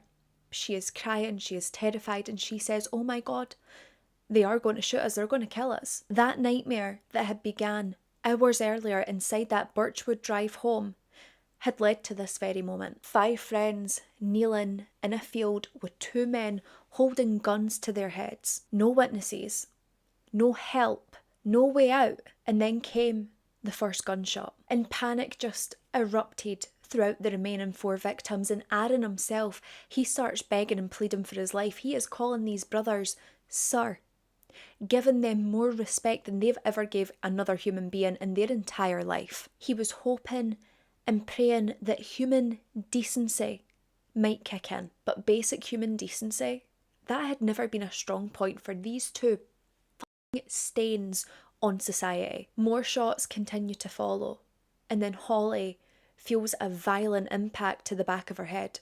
Everything just goes grey. She remains conscious, but she's barely conscious. She is holding on by a thread. She felt herself being kicked over, and then another impact followed that she honestly believed she had been ran over by the vehicle. But then she hears the engines, the car doors closing, and the vehicles pulling away, eventually leaving her in this loud silence. For several moments, Holly remains completely still, terrified to move, terrified that maybe, just maybe, these brothers would come back for her. She had waited until these lights had completely disappeared, and then she forces herself to have the courage to check on her friends. Now, the first person she is able to check on is Jason. So she goes over to Jason, she rolls him over, and immediately she just sees blood pouring from him, specifically from his eye. Now, she had been dumped with a thin sweatshirt on, and Holly, she still takes this off. She wraps it around Jason's head, trying to stop the bleeding, but ultimately she knew there was nothing that she could do. The people who she had spent hours earlier laughing with, talking with, they were now lying in front of her, motionless in the snow. Holly realises immediately that she needs help. She needs to find someone that can help her.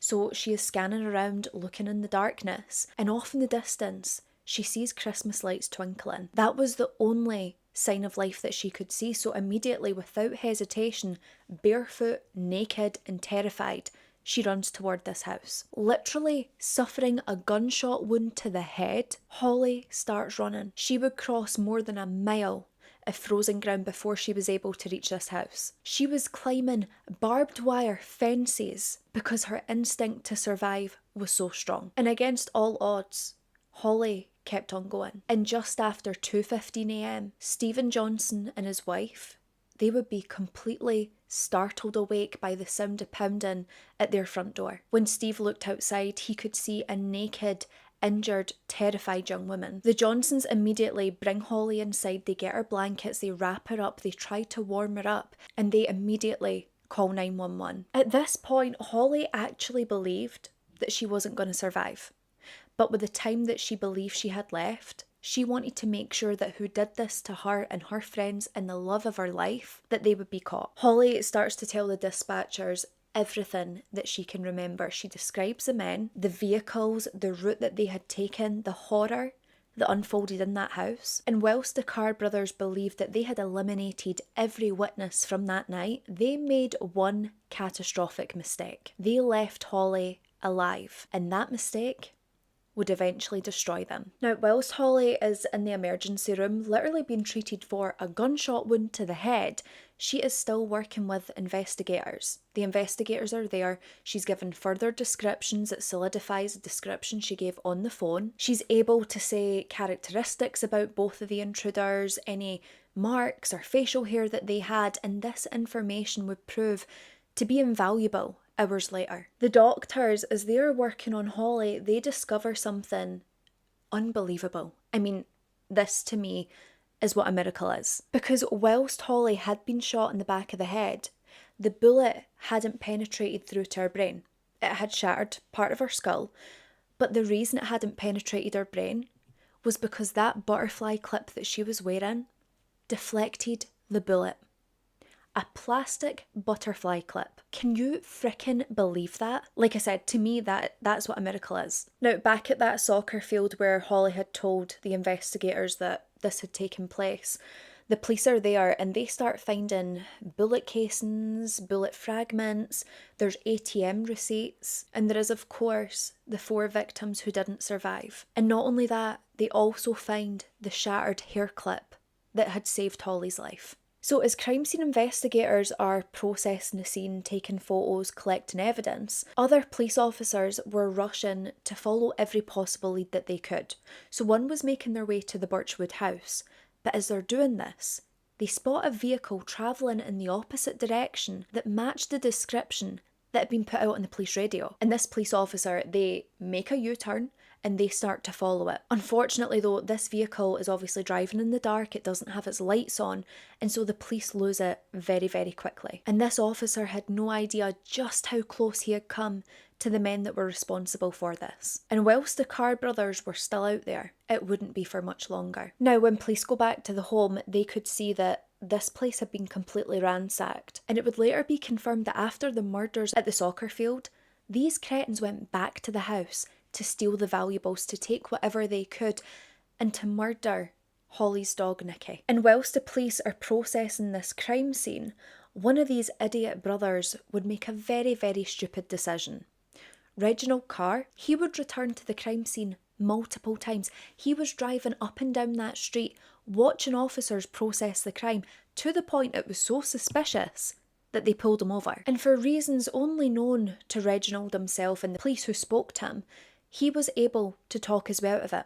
He drove off. He wasn't arrested there, which is frying my brain, considering that Holly herself had given a very detailed description of who it was that they had dealt with. But let's not worry, because a few hours later, residents at a nearby apartment complex, they noticed something very, very strange. You see, a Dodge Dakota, this was sitting in the parking lot, and it looked suspiciously similar to the one that was described as being involved in a quadruple homicide. And nearby, a man was unloading televisions, bits of furniture, knickknacks and gadgets. One resident even helped him carry a TV upstairs. Now what you should know in regards to that is when the brothers were in the house, they kept referencing Brad's TV downstairs.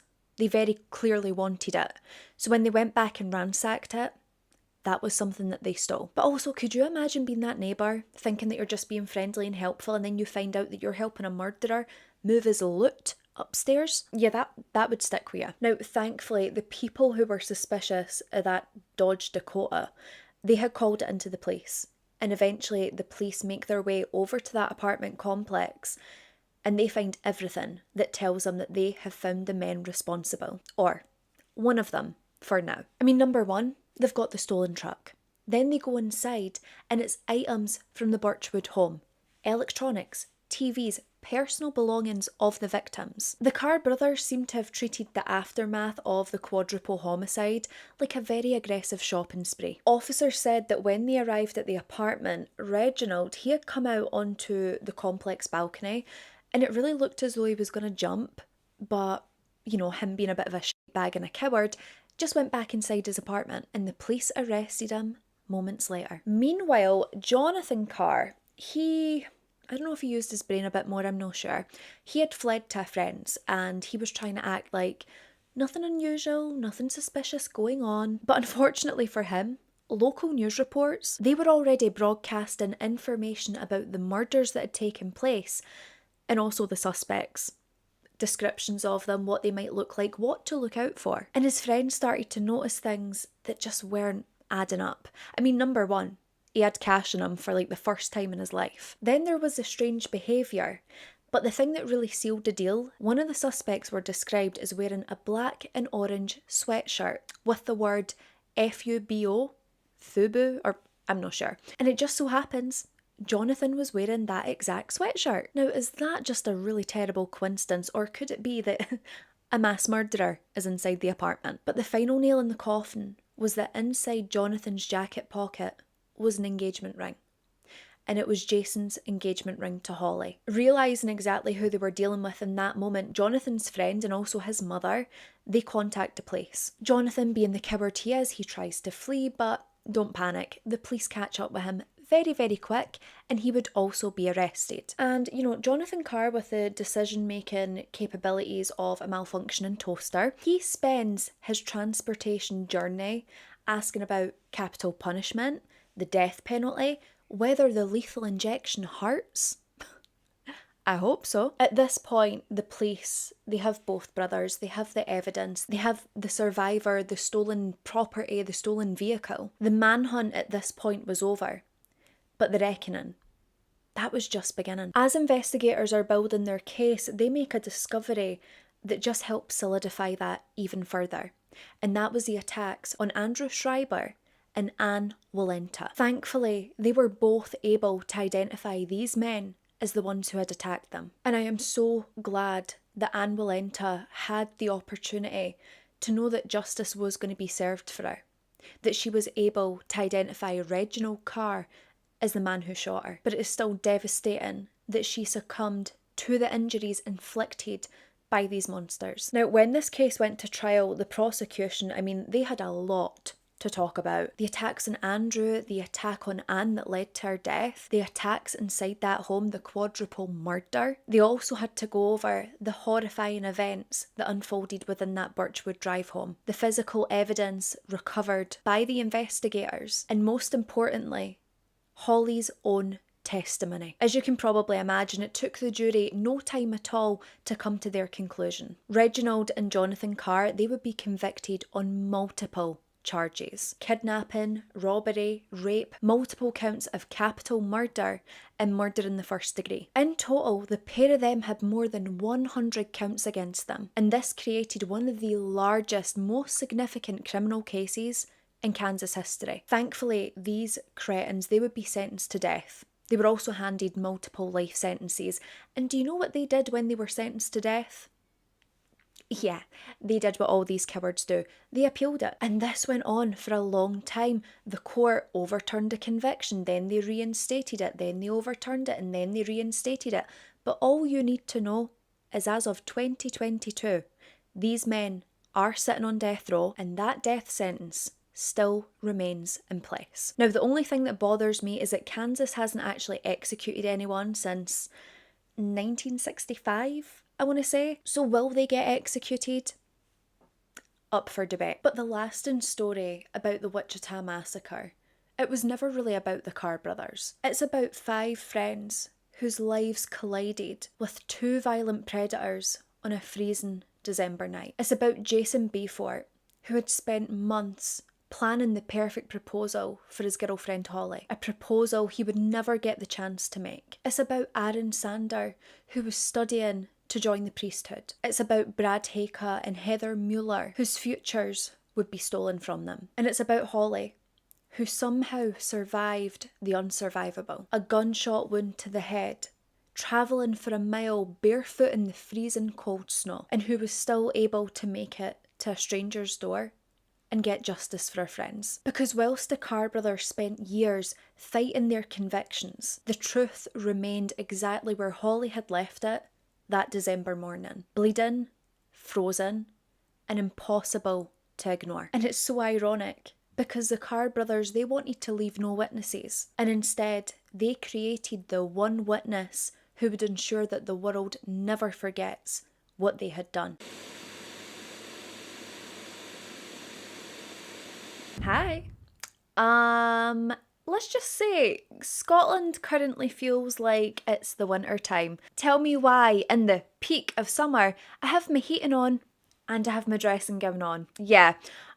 So this will be on for a little while just till I warm up, and then I'll strip off for you live on camera. Seriously though, I know I'm such a complainer. I'm a big old complainer. I complain when it's hot, I complain when it's cold. I'm like Goldilocks. I want it to be just right. So let's start off by talking about Ashley Pond. Ashley Pond, she was only 12 years old when she disappeared from Oregon City of Oregon. Now, she lived with her mother, Laurie Pond, and they stayed in the Newell Creek Village apartments. This was like a big apartment complex. There was loads of kids, loads of parents, single parents. The children played together. The parents knew each other. And most people sort of knew everyone else's routines. They knew when they would see them in the morning, what time they sort of came home at night. And it was a kind of place where your business had the habit of becoming everyone's business. And I know it can sound really cliche, but what was said about this apartment complex and about this area in general is it wasn't the kind of place where a child disappears on their way to school. Ashley Pond, she wasn't going to be walking through a stretch of wilderness. It was going to be about a 10 to 15 minute walk maximum. She was leaving her home for a very ordinary journey that she had done 100 times before, the same journey that countless children have done 100 times before. So Ashley, she was a student at Gardiner Middle School and she honestly thrived here. She was popular, she got involved in school activities, she especially loved to dance. Her and her best friend Miranda Gaddis, they were in like the same dance group. And this friendship really was one that was so special. These girls were practically joined at the hip because not only did they attend the same school and go in the same dance group, but they lived in the same apartment complex. They are more sisters than they are friends. And what's just devastating in both cases is that these young girls, they were last seen on a school morning. A morning where they should be leaving the house and arriving at school. And that's the kind of thing that makes these cases so scary, so infuriating and so disturbing. Because how many children every single day are walking to school by themselves with a friend? You never expect that something so terrifying and evil can happen on their way to school. When Ashley's mum was asked for some information on Ashley, she said that her daughter was very impressionable, she was very lovable, and other family members and friends, when they were asked, they said that Ashley just had this really loud, lively personality. She was outgoing, she was talkative, she could probably have a conversation with a brick wall. There was no way to flatten Ashley into one simple word because she was a real girl. She had real passions, real friends, people who loved her. There was a lot of people within Ashley's life, people within the area, within the apartment complex, and one of them was a man by the name of Ward Weaver III. And let me tell you, we've got some beef with Ward Weaver III. So it's important to know that Ward Weaver, he wasn't a stranger to Ashley. He wasn't someone that Ashley didn't know at all. He actually lived on South Beaver Creek Road. Can I just say, it's so funny that Weaver lives on a street that's got beaver in it. Weaver the Beaver.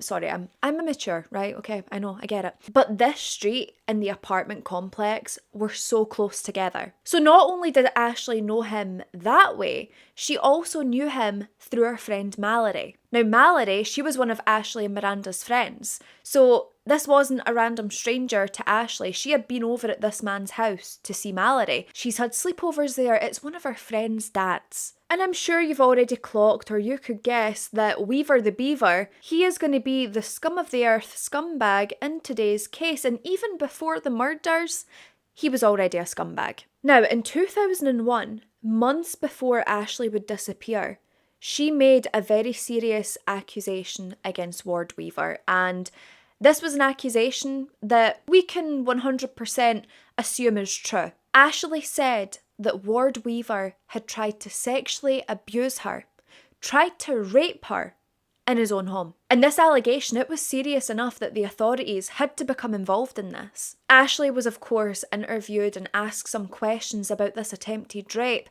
and investigators came to learn that there was actually 3 separate incidents where Ward Weaver had made a pass at this 12-year-old girl. So, yeah, he is a cretin through and through. There is no denying that. And even though it was clear that this monster had clearly tried to rape this young girl, no charges ever came against him. There was no arrest, no prosecution, no meaningful barrier put in place that would keep him away from this young girl. This loser maintained his presence in Ashley's life. He lived near her, he lived near loads of children. And what honestly steamed my clams and left my flabbergasted, right, was that DHS, they had classified this complaint as a third-party complaint. Now, this was because Weaver the Beaver never lived in the family home, and they therefore believed that he wasn't an immediate threat to Ashley, that Ashley's mother Laurie could keep her safe. But realistically, there is only so much a mother can do to keep her child safe when authorities aren't willing to intervene. And of course, Laurie, she stops Ashley from going over to Weaver's home. Not that Ashley wanted to go back there anyway, but she also tries to keep her out of his general vicinity. But what else could she really do? And I just want to take a second to make sure that we're all appreciating the huge freaking red flag that is being waved in everyone's faces right now. A 12-year-old girl accuses a full grown-ass man of trying to rape her on 3 different occasions. The man lived nearby. His daughter was friends with Ashley. Ashley had spent time at that house. And then months later, after the allegation, Ashley disappears. And to me, it kind of gets to the point where it's not just a red flag anymore. It's a red flag wearing a red hat, driving a red bus, and screaming through a megaphone. Because, hello, this is quite clearly your suspect. But we'll get there. Now, obviously, Ward Weaver, he would be asked about these allegations that Ashley had made, and what do you think he does? Do you think that he puts his hands up, takes accountability, apologises, does some time in prison? No, of course not. He denies, and then he denies some more. Because men like Ward Weaver, they don't tend to sit down and take too kindly to these accusations. They don't want consequences to their actions. They don't sit down and say, fair enough, you got me. Instead, according to ABC News, Ward Weaver would later use this as an excuse as to why the investigation was focusing on him, because of these ridiculous, heinous rumours that Ashley had created. Which, as we know, they aren't rumours at all. They are facts of what happened to this young girl. But Ward, what the hell were you expecting? Why wouldn't you be a suspect in the disappearance of a girl who had accused you of sexually assaulting her? That usually is the point where the spotlight's going to turn on you and everyone's going to be wondering why you're sweating like you've just bathed in chicken grease. So now we come to the morning of January the 9th of 2002, and Ashley was going to leave her apartment complex to head to school. At this point, it was just after 8 a.m. and Ashley was running a bit late. Now, her bus stop where she would get her bus, it was around 10 to 15 minutes away. So of course, Ashley's eager to leave. She's going to try and make a run for it, get to the bus on time, but she never ever gets on that bus. She never arrives at school, and she would never ever come home. And at first, it starts off as a lot of confusion that gradually turns to a bit of worry and then full-blown panic. And it started off that way initially, you know, with the confusion, because when a 12-year-old girl doesn't turn up to where she's supposed to be, there are a lot of reasons that you can cling to as to why maybe she hasn't turned up. But eventually, as the hours pass, it's the awful explanations that really start pouring their way into your mind. Now, Ashley's family, they knew kind of from the get-go that something was terribly wrong. On January the 9th of 2002, Ashley Pond was there, and then she was gone. And as we know, by the time Ashley Pond disappeared, Ward Weaver wasn't some random neighbour who just found himself drifting into the investigation. He was a man with history, and none of it was good. The history he had wasn't fun and light-hearted. It wasn't, oh yeah, like one time I seen him wear like a leather waistcoat to a barbecue and we all laugh about it every year, ha ha ha ha ha. No, it's the kind of history that turns your stomach, that makes you question things, that makes you think what this man could be capable of. The kind of history that when you look back, you think to yourself, you know, at some point, somebody should have been paying closer attention to this walking hazard sign. So who exactly is this creepy crawly cretin? Let's get into it, shall we? So Ward Francis Weaver III, he was born in 1963 in California. He was born to his father, Ward Weaver Jr. And let's just say, Ward Weaver Jr.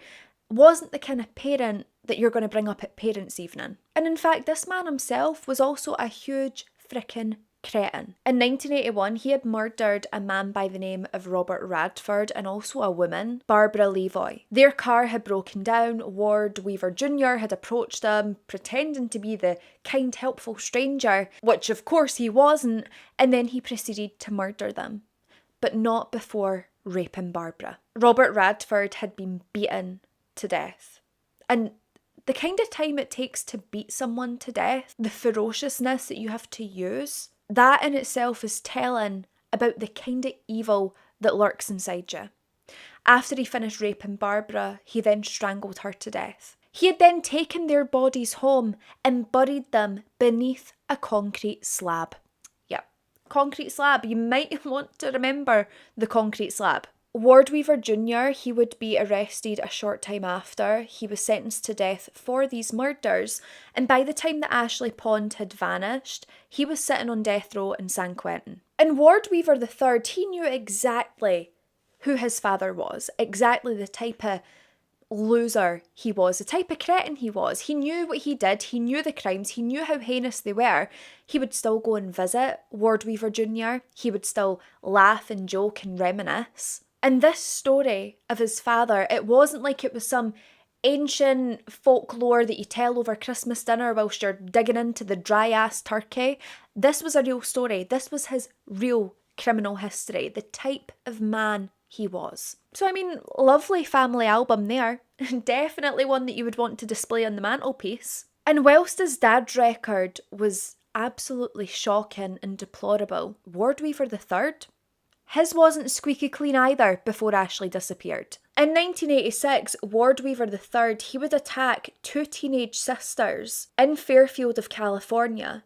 Now, one of these sisters was Jocelyn or Donna. She was only 15 years old. And Ward Weaver, he picked up a concrete block and smacked her over the head with it. And her sister Jennifer, who was 16, would also be attacked by this loser. And one of the things that is so disturbing, like take the crime out of it because that was disturbing as hell, but what made this really disturbing to so many people was the fact that Jennifer and Jocelyn, they also knew Ward Weaver. They considered him a family friend. And there it is again, a man who isn't a stranger, who is close enough to a family that he's not automatically perceived as dangerous or someone that you should be wary of or looking out for. He seemed as though he was someone that could be trusted. Ward Weaver would be arrested for this and he would spend 3 years in prison, which in my opinion is not enough. They should have locked him up, threw away the key and left him to rot, the rancid little fuck that he is. And it's just very telling, isn't it? The fact that before Ashley Pond ever accused this man of assault, before she ever vanished, Ward Weaver III already had a conviction involving violence against a teenage girl. And this isn't anyone being dramatic. This isn't us looking at it through typical true crime eyes where we examine a guy's eyesore of a haircut and say, the signs were there. The signs were there, but not because he had a dodgy haircut, but because he had a case reference number. When it came to Ward Weaver's private life, let me tell you, this itself was not a peaceful little postcard that you would send out to the family. In fact, he had 2 ex-wives, and they were exes for a reason, and both of these women had accused him of violence. Extreme violence. And it was his second wife, Christy Sloan, that would later describe him as being very intimidating, very violent, very disturbing, and someone who easily lost his temper. He was a man that was prone to very explosive outbursts. And I guess those things are the reason that we're discussing Ward Weaver's background, because it is relevant. And it's not just because, like, oh, his dad was a murderer, so he must become a murderer. Not every violent predator becomes their parent. But because Ward Weaver made his own choices. He chose to attack those young girls. He chose to be abusive to his ex-wives. That is who he is to his core. Only he was responsible for his actions. As I briefly mentioned earlier, obviously Ashley, she had spent some time over at Ward Weaver's house, and this was due to his daughter Mallory. The 3 of them were friends, Ashley, Miranda, and Mallory. And she was so close with Mallory that at one point she even went on a family vacation with Ward Weaver's family. This was a trip somewhere in California, and do you know where they went on this trip? To visit Ward Weaver Jr. on death row. Apparently this was a family outing that just had to happen. They had to go visit little Pop Pop on death row. I would have wanted a refund for that holiday, please, because my idea of a holiday is sitting in the sun, maybe having a cocktail, not shooting the shit with a death row inmate. But yeah, Ashley Pond, a 12-year-old girl, was taken on a family trip to a correctional facility. And it wasn't even like, it wasn't to scare them straight. It was literally just to visit wee Pop Pop, see how he's getting on, how's life, who have you murdered today? In the days after Ashley's disappearance, there was still room for optimism. There wasn't much, but there was some. People were saying, you know, maybe she's went away to a friend's house. Maybe she's had an argument with someone and she just wanted space. Maybe she's just ran off for a couple of days and then she'll eventually come home tired, hungry, embarrassed and grounded for the next 2 decades. And although people have this feeling of dread in their gut, it was these things that they were telling themselves so they didn't have to think of the alternative. Because the other alternative was that this 12-year-old girl was making her way to school on January the 9th, in the middle of a residential community, and there was a huge possibility that she didn't vanish off her own free will. And nobody wanted to be that first person to say it out loud, because you know what it's like, if you say something like that out loud, if you be a realist, you're insensitive. But so many people were thinking that. So many people believed maybe it is something darker. Maybe we should actually be more worried. The search began almost immediately. Ashley's family, they were doing everything they possibly could. There were search parties involving our friends, school teachers, people from the neighbourhood, and volunteers. They were all combing their way through Oregon City, trying to make sure they left no stone unturned. News coverage was spreading Ashley's photograph all throughout the country, telling people to be on the lookout for this young girl. The police were following every possible lead. Every reported sighting was checked, every rumour was being taken seriously. Every tiny possibility of hope was examined and then re-examined. But devastatingly, Ashley, she remained missing, and the days were turning into weeks, and then the weeks eventually turned into months. And there was nothing. There was no confirmed sightings, there was no phone calls from Ashley, no evidence to explain where she had gone, and no clear indication of what happened to her when she left for school that morning. So as time's passing, the rumour mill starts doing what it does best, right? That's coming up with their own theories. People believed that she had ran away, some others believed that she had been abducted. Every single person had an opinion and no one had answers. Well, one person has answers, but they're not going to say much, are they? But what bothers me about people making assumptions is it seems as though, see the second someone says, I think she ran away. I bet she was a runaway. Oh, I heard she ran away. That is the kind of phrase that lingers like a fart in a spacesuit. It is so hard to get people away from that way of thinking. Like, leave that to the family to discuss. They are the ones who know her best. And I get for some people, they think by calling her a runaway, that's a reassuring term, because that means that she's chose to disappear and that she can choose to return. It allows people to believe that the child is possibly out there making some questionable decisions, rather than facing the possibility that something really terrible has happened. The only thing about that though is when people have their mind set on something like that, it can really stall the investigation. People slow down because they think, ah, well, she's out there doing her thing. She'll come back if she wants to. But the group of people that never ever believed that Ashley had disappeared off her own choice was Ashley's family. The people who knew her best. And to be quite honest, even the people who knew her, our friends, our school teachers, acquaintances from school, they never believed it either. The longer that this young girl was missing, the more people believed that something terrible had happened, because who runs away and doesn't contact a single person? Her absence really affected people, and taking her family out of the equation, that absence was felt no more than within her friendship group, and especially from her best friend Miranda Gaddis. So as I said earlier, Ashley and 13-year-old Miranda Gaddis, they both attended Gardiner Middle School. They danced together, they lived in the same complex, and after Ashley had disappeared, Miranda was one of the people left behind trying to make sense of it. And according to reports, at first, Miranda believed that there was a chance Ashley might have ran away. She wanted to believe that. She wanted to believe that her best friend had just made a stupid decision. And in the beginning, Miranda was said to be very angry with Ashley. Because how could her best friend just run away and leave her behind?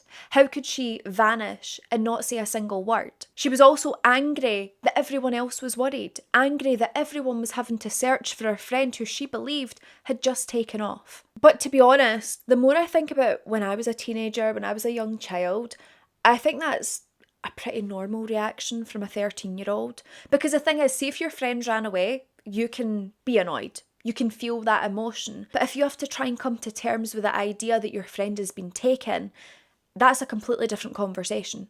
One that you shouldn't have to have, one that you don't want to have. As the weeks passed and Ashley didn't return home, Miranda, she started to feel something else other than anger. And that was extreme worry for her friend.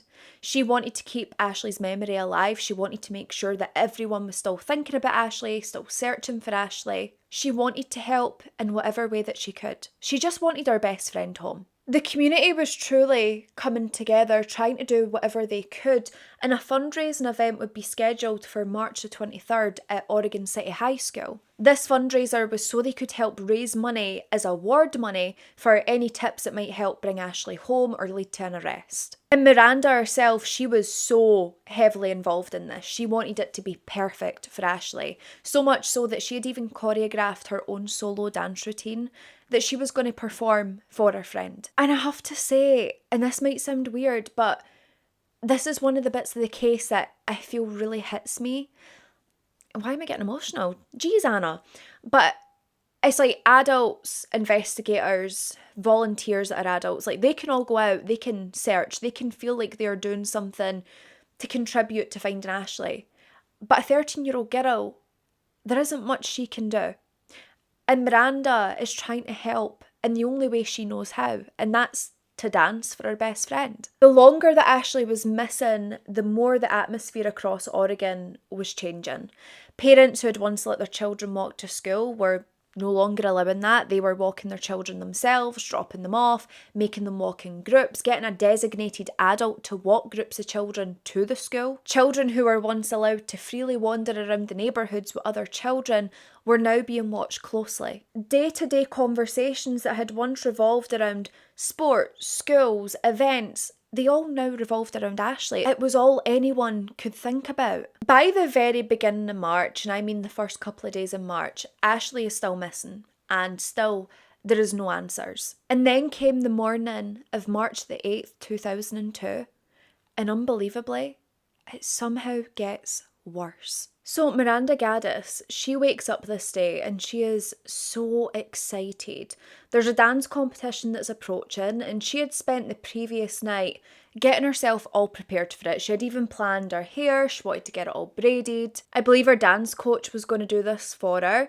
And in previous weeks, she had even got her hair lightened a bit. Like, she just wanted to feel her best when she goes on that stage. And that good energy that she had that day didn't waver. There was nothing unusual about that morning, nothing that suggested that in a few hours' time, her name would be appearing on a missing poster alongside Ashley. So that morning, Miranda's mother, she leaves for work, and Miranda was due to leave shortly after her to head to school. But when Miranda leaves that day, she didn't arrive at school. Just like Ashley, there was no appearance in class, there was no explanation, no phone call, no message, no Miranda. The similarities in these cases were impossible to ignore. It was so freaking eerie. Both these young girls attended the same school, they lived in the same apartment complex, and they both vanished on their way to school. And at that point, for anyone who maybe still had the thought that Ashley had ran away rather than disappeared, that was now starting to collapse after Miranda's disappearance. Because sure, one missing child could be explained away by speculation, but when it's two children, that's something else entirely. For 2 months, this entire community had been searching for Ashley Pond, hoping and praying that there would be no other victim in between this. And then on March the 8th, 2002, that hope disappeared when Miranda Gaddis did. And suddenly the question was no longer, had something terrible happened to Ashley? The question was now, who is responsible? Who is capable of taking two young girls? And that in itself is truly every parent's worst nightmare. I mean, I can't even begin to imagine what it would be like to go through something like that. To have no idea where your child is. No idea if they're safe. No idea if they will ever come home. So in the days after Miranda disappeared, an FBI spokeswoman by the name of Ann Steele, she publicly acknowledged what many people were starting to think. And that was that there was still a small hope, still a tiny chance that these girls had run away from home. But there was this growing belief that the cases were linked to criminal activity. My doors just went again. I'm waiting on a delivery. I think it's that. Please leave it in my safe space. Let me just check. Oh, I don't know. I'm gonna have to go check. Look at me. Okay, well, I went to the door and no one was there, so I'm not going to try and chase anyone down the street.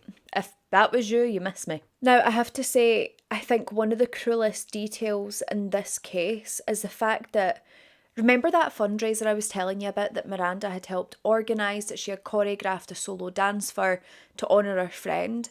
That fundraiser came and went on March the 23rd, and Miranda didn't perform at it. Because by the time it came around, Miranda herself was also a missing person. Law enforcement were truly following every single lead that came across their desk, even though they knew it was unlikely that even half of them had any substance. But every reported sighting would be checked, every phone call had to be investigated.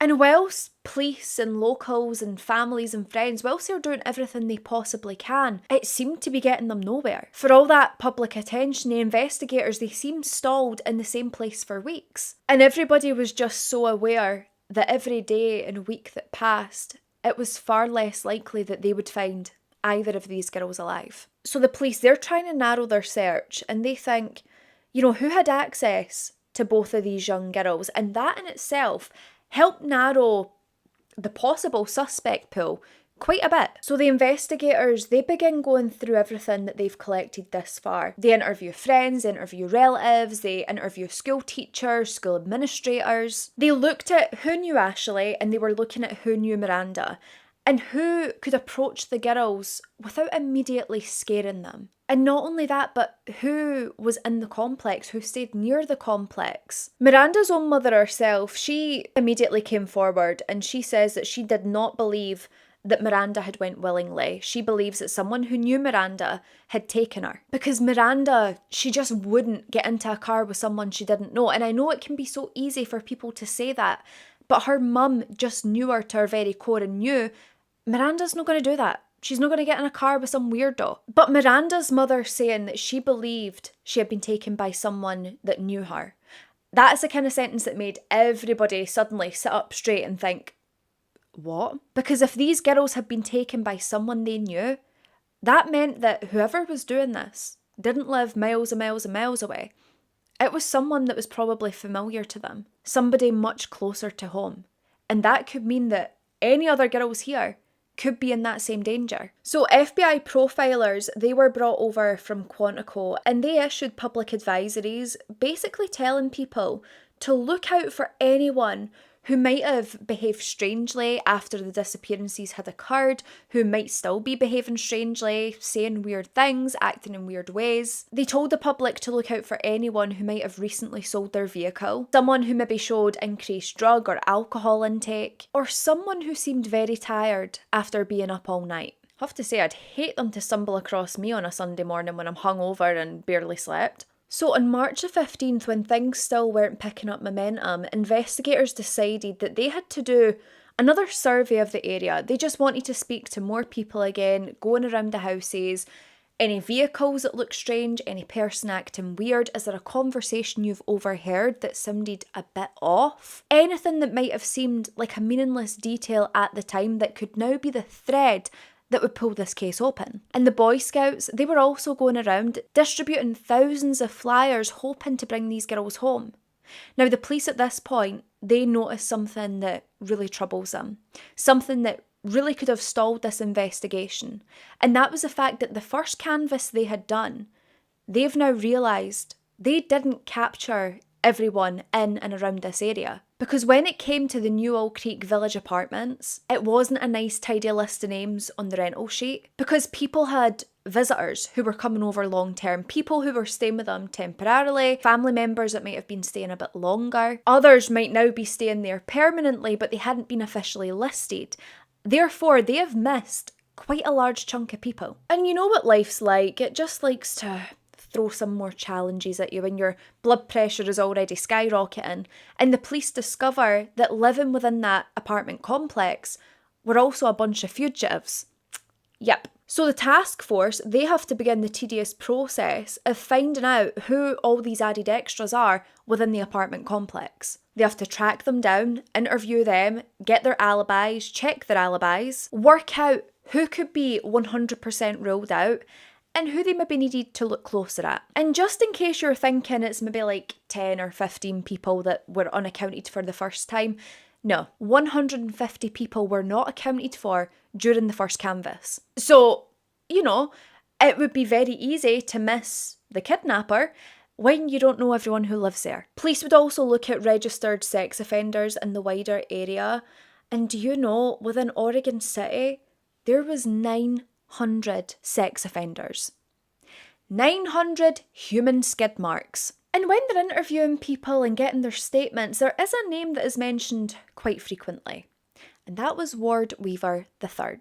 Now, of course, his name was going to be mentioned. Ashley and Miranda both knew him. Ashley had accused him of sexual assault. He lived nearby. His daughters knew both the girls. Ashley and Miranda had been over at his house. Ashley had even went on a frickin' family trip to the prison with him. And when police are, looking at some details or hearing some information, they realise that this guy doesn't scream responsible, safe adult. They did feel a bit suspicious of him, just given his background, given the kind of stuff that he's been accused of.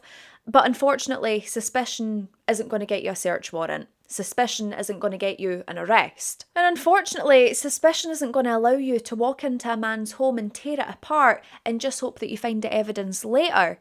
And Ward Weaver knew that.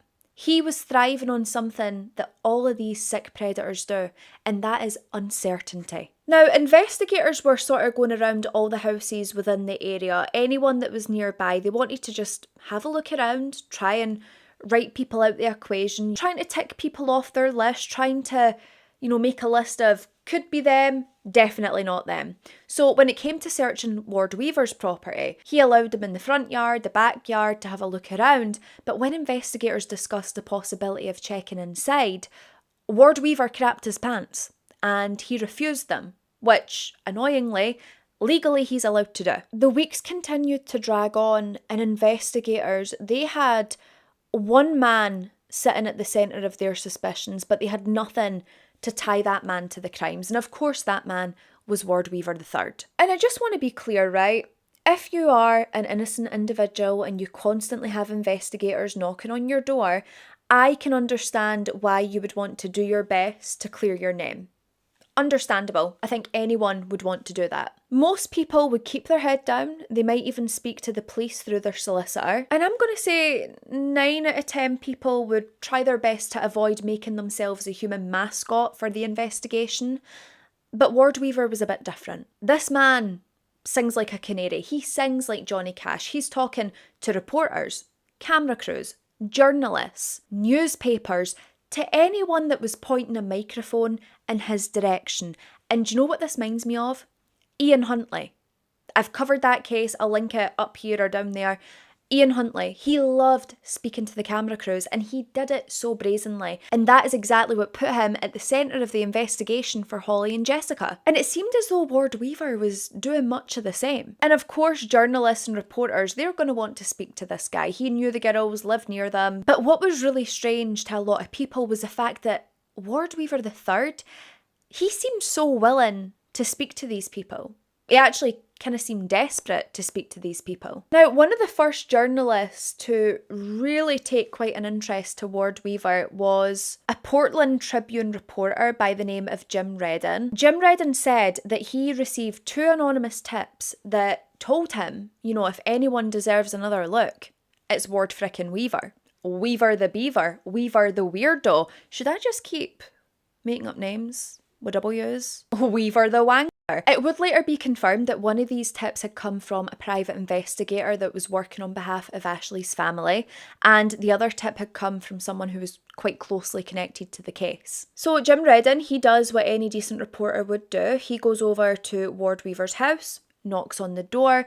He's not expecting much, maybe a couple of words on his front doorstep, But oh no.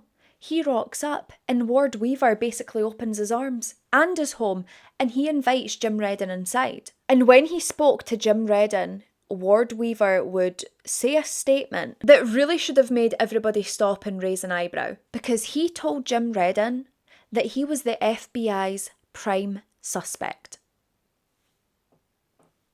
Who told him that?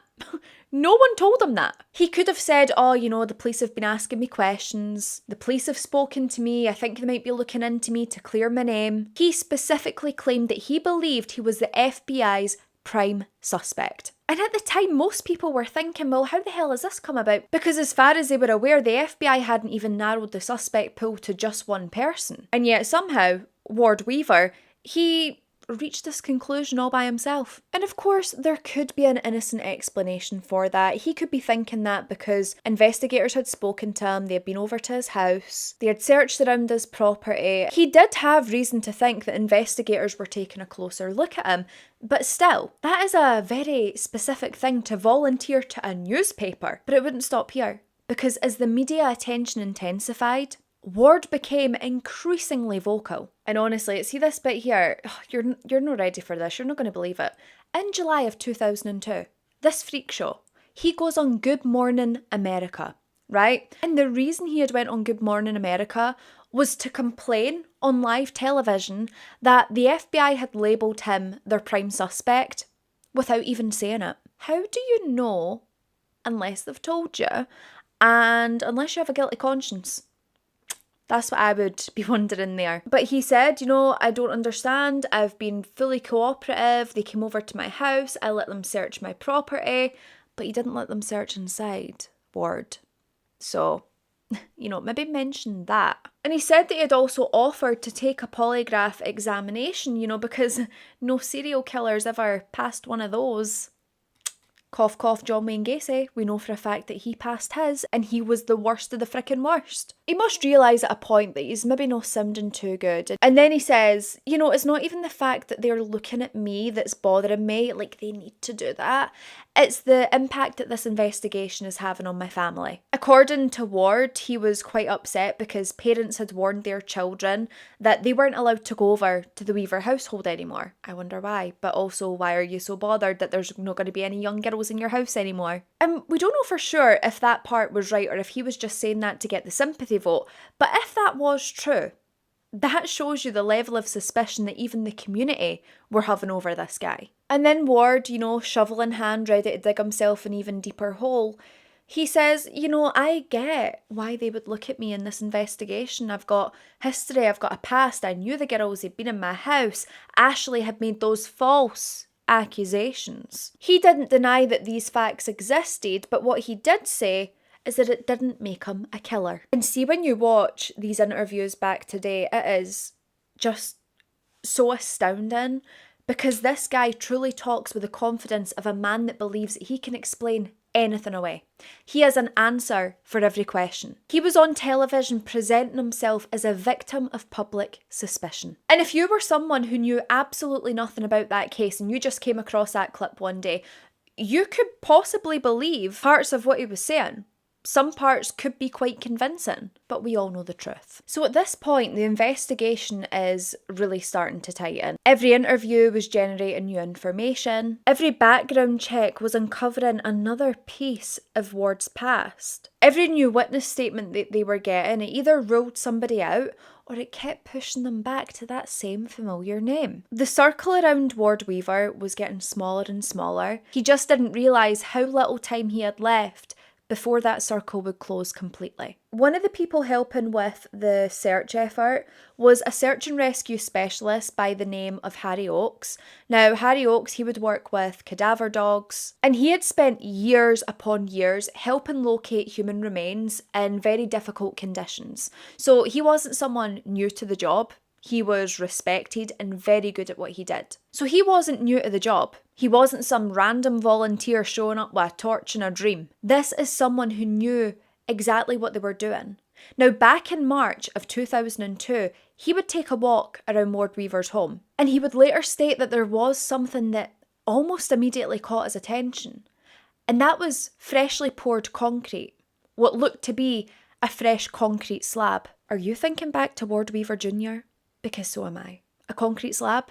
Freshly poured? That's weird. And at the time, Ward Weaver had specifically asked the investigators to not stand on that slab because he never wanted it getting ruined. It was freshly poured, he doesn't want footprints on it. And it just seemed really strange the fact that Ward Weaver, whilst the rest of Oregon City are on a desperate rescue mission, he thought it was a perfect time for some home improvement, some landscaping. Now, not only that, but Harry Oakes would later say that his cadaver dog had showed particular interest in a spot behind the house, near some storage sheds and things like that, but they never had a search warrant, so they couldn't just go in. He was very concerned by the behaviour he seen from the cadaver dogs, so much so that he passed that information on to the investigators. The investigation team, they had casually asked him what that concrete slab was for, it seemed a bit random.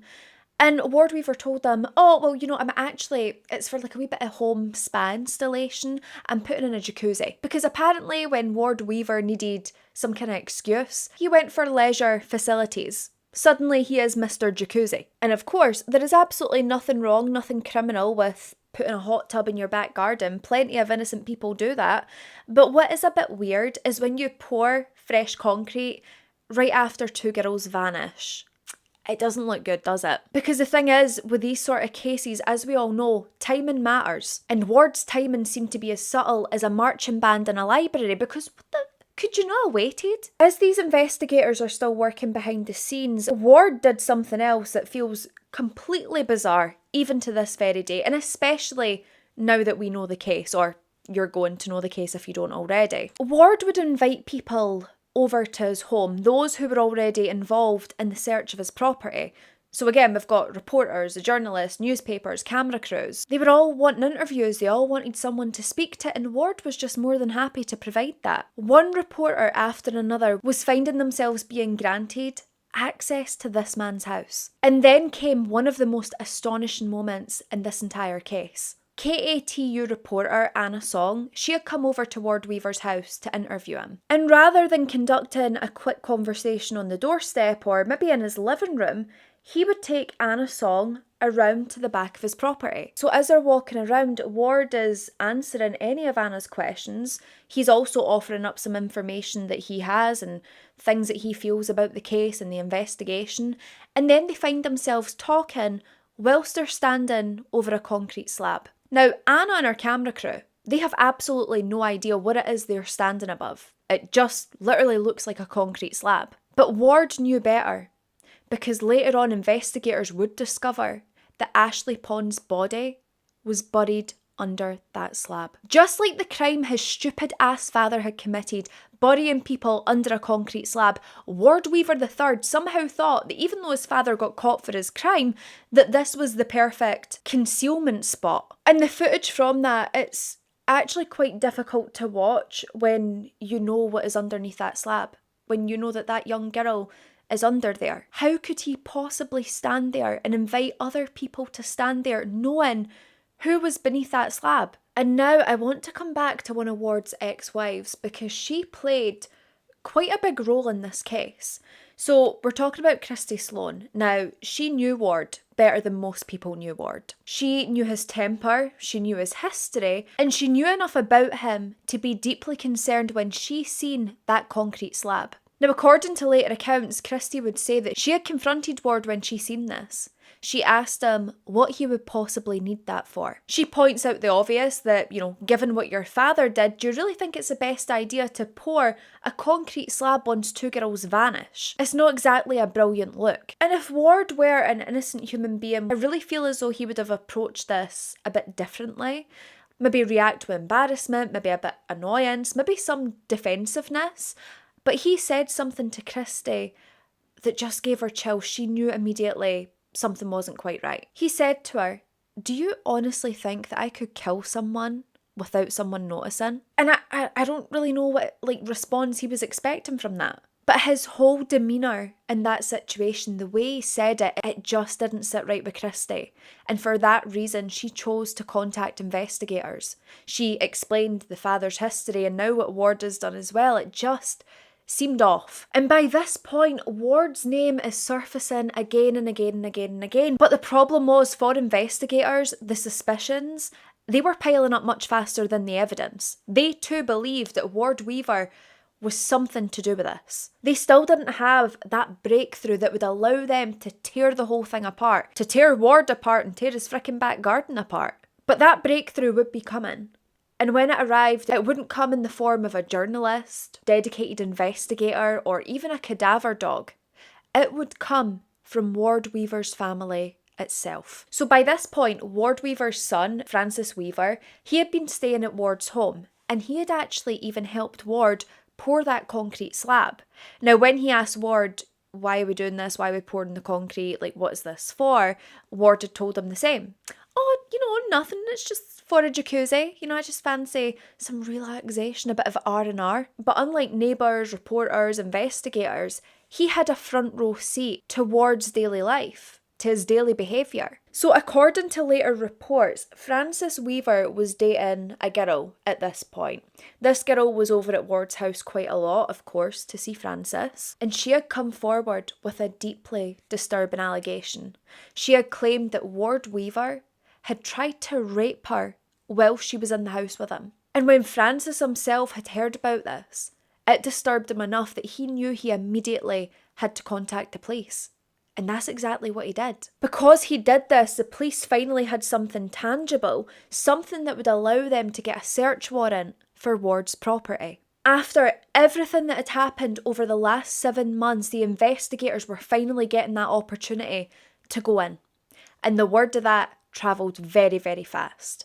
Now, one thing you should know as well is that when these interviews with Ward was going on the TV, when he was standing over a concrete slab, so many people thought, that slab, it's so random, is something under there. And one person who was particularly paying close attention to this case in these interviews was Ashley's stepmother. By this point, she had become completely convinced that the investigation needed to take place under that slab. The slab had become impossible for her and everyone else to ignore. The timing of it, the locations, the explanations, none of it made sense. And she did something that would become one of the most memorable points in this case. She erected a sign in Ward Weaver's backyard. 3 words that were simple, direct, and impossible to ignore.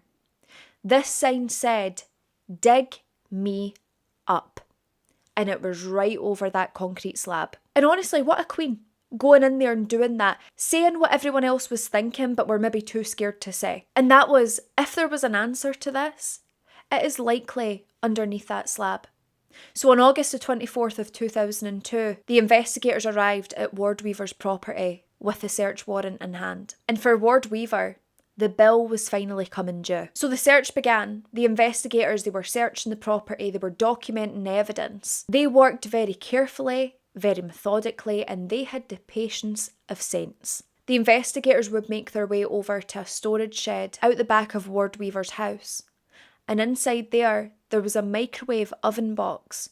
And when they opened that box, they found the remains of Miranda Gaddis, that 13-year-old who spent months hoping that her friend would return. The girl who helped organise a fundraiser for her missing best friend. But the horror wasn't over, because eventually the attention turns back to that concrete slab. Investigators start breaking it apart, and before long, they found exactly what people feared that they would. Beneath the concrete lay the body of 12-year-old Ashley Pond. She had been stuffed into a 55-gallon barrel and buried under that slab. 7 months after this little girl left for school, she was finally found. Ward Weaver, of course, he had been arrested. And finally, after 7 long, horrifying months, Miranda Gaddis and Ashley Pond, they were finally coming home. But it wouldn't be in the way that everybody prayed for. As investigators began making their way through the evidence and trying to make sense of this case as a whole,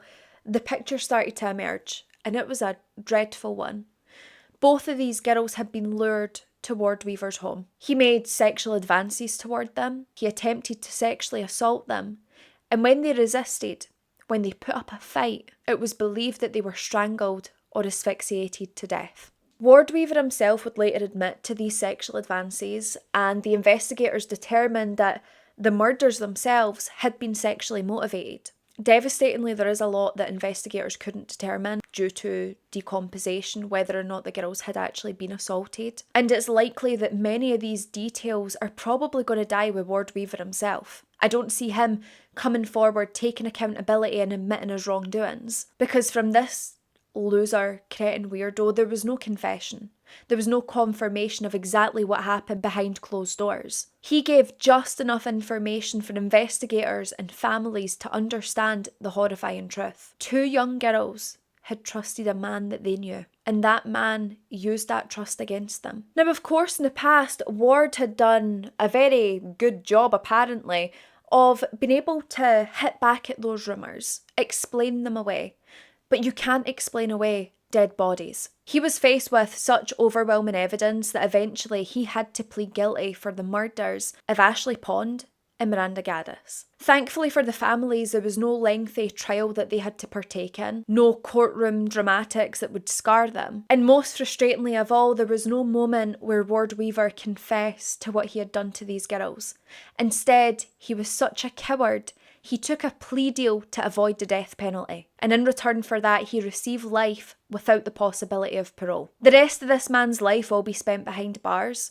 But honestly, that is more consideration for him than he ever had for the young girls. Years later, the Weaver family name would yet again be scattered across the headlines. But it wasn't for Ward Weaver. This was for his son, Francis Weaver, the one who was ultimately responsible for securing a search warrant for his father's property. In 2014, Francis Weaver, he would be arrested in connection with the murder of Edward Spangler. He was later convicted, and that conviction was reduced to manslaughter. Now, I do have to say, I know I've been calling Francis Ward Weaver's son. It is his stepson, but it just seems really eerie to me that Ward Weaver's father was a murderer, he was a murderer, and then his stepson became a murderer. This bit you're going to love. So going back a bit, 2007, Ward Weaver in prison, hating life. So he's on his way to the barber shop within the prison to get like a wee short back and sides. On his way there, he gets slashed by another inmate. Yeah. So he was attacked in his shoulder and his neck. He was taken to like the medical or doctor's office within the prison. I don't know what you call that. The prison hospital? I'm not sure. But unfortunately, he would survive the injuries. He was treated there and then he went back into Gen Pop. But yeah, apparently he has suffered a few attacks over the years. In 2009, Miranda Gaddis's younger sister, Mariah, she would go to visit Ward Weaver in prison. She visited him on 2 separate occasions, and her reasoning for this is she needed an explanation from him. She needed to understand why he did what he did and what happened to her sister. So during those visits, Ward Weaver admitted that he did in fact kill Ashley Pond and he did murder her sister, Miranda Gaddis. But not only that, he had told her that he planned on murdering her next. Could you imagine hearing that? Completely unaware for those years that that was ever something in his mind, to hear that you were going to be the next victim. And Mariah, she said that she had to visit this man because it was the only way she could try and put the case behind her was by having the facts and having the answers. For the victims' families, that guilty plea, it finally brought legal closure. But closure and healing are not the same thing. Ashley Pond was 12 years old. Miranda Gaddis was 13 years old. And the lives that they should have lived were stolen from them by a weak, pathetic, vicious monster. And this was the very case that would later inspire the controversial film Megan is Missing. Now, if you've heard of Megan is Missing, if you've seen it, then you will know that it is deemed to be a very, very disturbing film. One that people watch with caution. And to think that this is a case that it was loosely based around is absolutely horrifying. But I suppose the barrel in Megan is Missing and the barrel that Ashley Pond was found in, you can quite clearly see that correlation between the two. Ward Weaver had spent 7 months convincing everyone that he too was searching for Ashley Pond, that he too was searching for Miranda Gaddis. But the reality for him was far simpler. He wasn't searching for them at all because he already knew where they were. My thoughts, my prayers go out to the victims in this case, the victims' families. I can't even begin to fathom what everyone went through. I can't even begin to imagine how difficult and horrific it has been. I am sending love and prayer to everyone involved in this case, and I hope that there is some form of healing they've found along the way. This video is dedicated to Ashley Pond and Miranda Gaddis. So, for over a week, room 317 sat very quietly on the Yunnan University campus. The students came and went, the lectures continued, and life just seemed to carry on as normal. Except for the fact that it wasn't normal. Because inside a wooden wardrobe, inside that very dorm, were the dead bodies of 4 young men who had been in there for days. Now, it's important to note at this point that it was coming up to the Lunar New Year, so a lot of students, they were going home for the holiday, spending time with family and friends, and then February the 23rd of 2004 rolls around.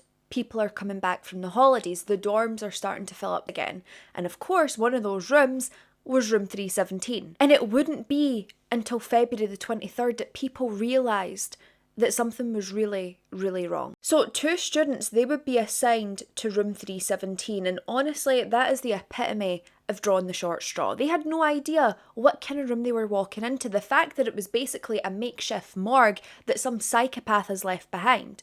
So anyway, they go into room 317, they are bringing their stuff in, and they take a sniff. Okay, they take a whiff up the nostrils, and they realise, what the hell is that smell? So they're kind of looking around, and they're not really seeing anything that's telling them what that lingering foul smell is, that in hindsight really did smell how you would imagine a dead body to smell. But they're looking around, nothing seems odd, nothing's off, but they do think to themselves, this is a university dorm room, so chances are it's going to need a good clean. The drains might be clogged with hair, sick, you never know. So they're getting prepared to start a wee bit of, I was going to say spring cleaning, but it's not quite spring yet. They just want to make the place smell nice again, be clean, be tidy, and feel like their little home for a while. And it's actually crazy to think that you could be in there believing that there's going to be leftover takeaway Tupperware that's grown its own wee ecosystem inside, that's what the smell might be, when actually there is dead bodies in the very room that you're going to have to sleep in. So they're getting on with some cleaning and tidying, and it's not too long before they look at one of the wardrobes, and there's a strange dark liquid that seems to be seeping out from underneath it. Now at this point, this is where I make like a banana and split. This, somebody else's business. I'm not reaching for a bottle as a Flora, I'm reaching for the frickin' police. So these students, they would contact the campus security then come over, and they're trying to get their way into this wardrobe, but it's pretty jammed. It feels like something or someone might be pushed up against the door. Once they're able to force that door open, they are met with a horrific crime scene that honestly sent shockwaves through the entirety of China. Inside that wardrobe was the already decomposing bodies of 4 other students.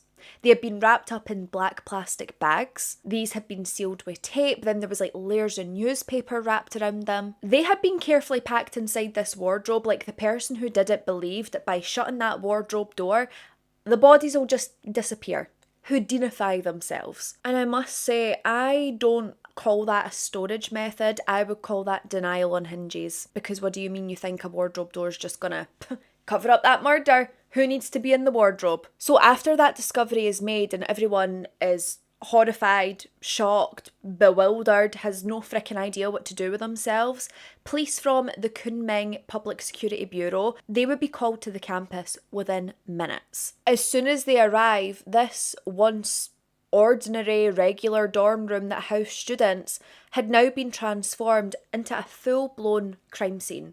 Police tape, evidence markers, evidence bags, police everywhere. Officers are able to identify the victims pretty quickly. The first victim that they identify is Tang Zhuili, then Xiao Reijia, Yang Kai Hong, and Gong Bo. These were all students from the University School of Life Sciences. And not only were they in sort of like same class or same learning area, they were also all friends. They were all connected to that dorm room. Also inside that wardrobe, alongside the victims, was a stonesman's like shortened hammer. So the handle itself had been shortened maybe to make it easier to conceal, or maybe because it was a little shorter so that was doing the killing. And whilst that in itself was a huge discovery, there was another discovery that really left people shook, because the police quickly realise 1, 2, 3, 4.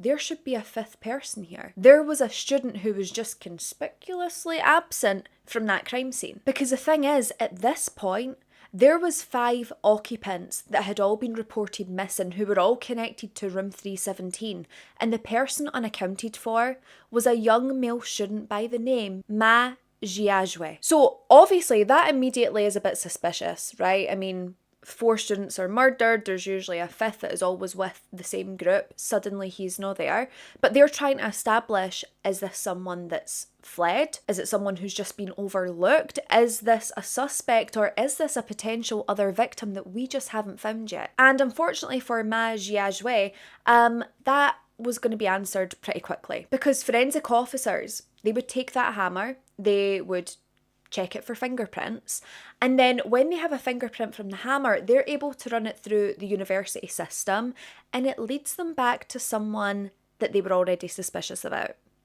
Ma. Who else is it going to be? The fingerprints on that hammer was an exact match to Ma Jiajue. So in a matter of hours, that quiet biochemistry student who had been reported missing, who seemingly vanished without an explanation, was no longer considered missing. He had become the prime suspect in one of the most notorious murder cases in modern Chinese history. And annoyingly, if Ma Jiajue believed that hiding 4 bodies in a dormitory wardrobe was going to buy him some time, he was actually right, because obviously the discovery did take a while to come around because students were off on holiday and just coming back after the Lunar New Year. But what he probably didn't anticipate was the fact that once people did discover these bodies, once they discovered what had went on and ran fingerprints, Ma Jiajue's face was going to be everywhere. So whilst he might be on the run, you can't run from the TVs.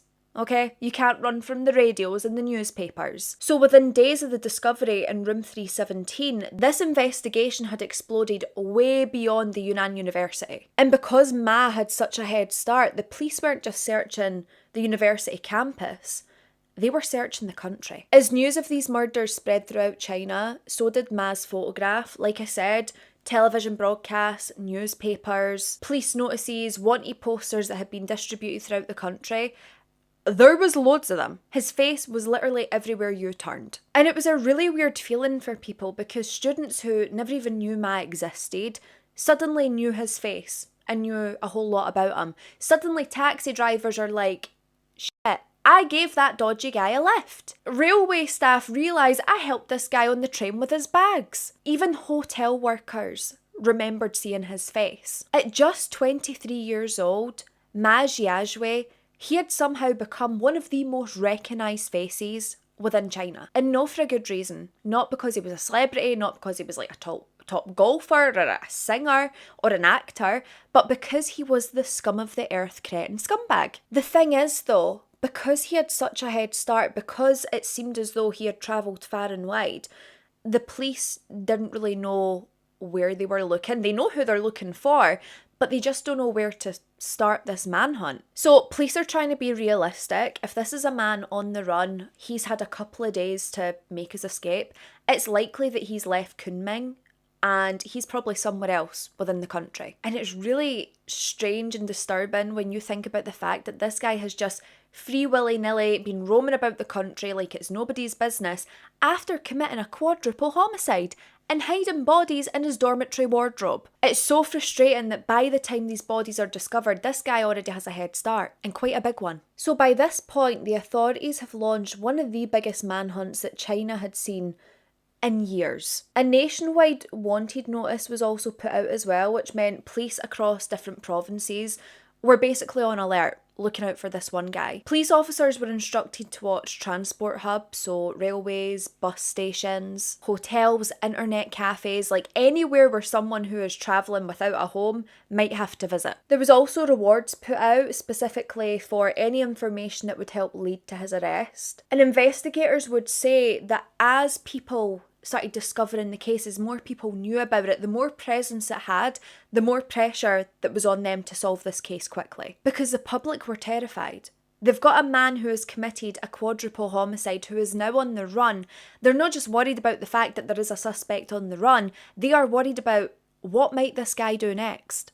Because quite clearly, if you can murder 4 people, there's not really any other moral lines that you're afraid to cross. Back at the Yunnan University campus, as you can imagine, rumours were spreading a hell of a lot quicker than the facts. Rumours about the bodies, who was found, who's on the run, was anyone else involved. Just that game of telephone where everyone has something to say without actually knowing what they should be saying. I'm sure we would all react in the same way, but there was a lot of phone calls coming in from parents to the university itself, worried about the children's safety and well-being. There was parents calling their children, basically asking them to come home. And then of course you get the journalists on the campus that want to talk to every Tom, Dick, Harry, Fran and Sally and try and get the latest gossip. And every single conversation that was had seemed to revolve around the same question. How did this happen? Why did it happen? And really it was because the more people that learned about this case, the more they spoke about it, the weirder it seemed. It's not some kind of like gang murder. It's not an organised crime. It's not one single victim. And it certainly wasn't a robbery gone wrong. It terrified people, the fact that the suspect was a university student studying science whose only worries in the world should be coursework, relationships, friendships, plans at the weekend, rather than appearing on a national wanted list. But hey, not everyone's bucket list is the same, is it? So investigators, they are diving deep into this case. They're doing as much research as they can on Ma, and that's when they realise that these murders and him fleeing, it never happened in a blind panic. It wasn't something off the cuff that he freaked out and took off. He had went to ATMs, withdrawn money. He had also organised false documentation for himself. So he had like a false identity to go under. And for police, this really did seem to change the tone of the investigation and the crime itself, because it wasn't a guy who lost the plot very suddenly, who snapped, murdered people and then freaked out. It was a guy who quite clearly methodically thought this whole thing out. He's like, right, I'm going to murder him. So I'm going to need money, I'm going to need ID. So what practical steps can I take to avoid being caught? How do I obtain these things? As always happens when someone is wanted, when someone's on the run, there's a lot of phone calls that come into the police. And for them, one of the hardest parts of this case was trying to distinguish actual genuine leads from wishful thinking. Because as you can imagine, the calls that were coming in were all contradicting each other.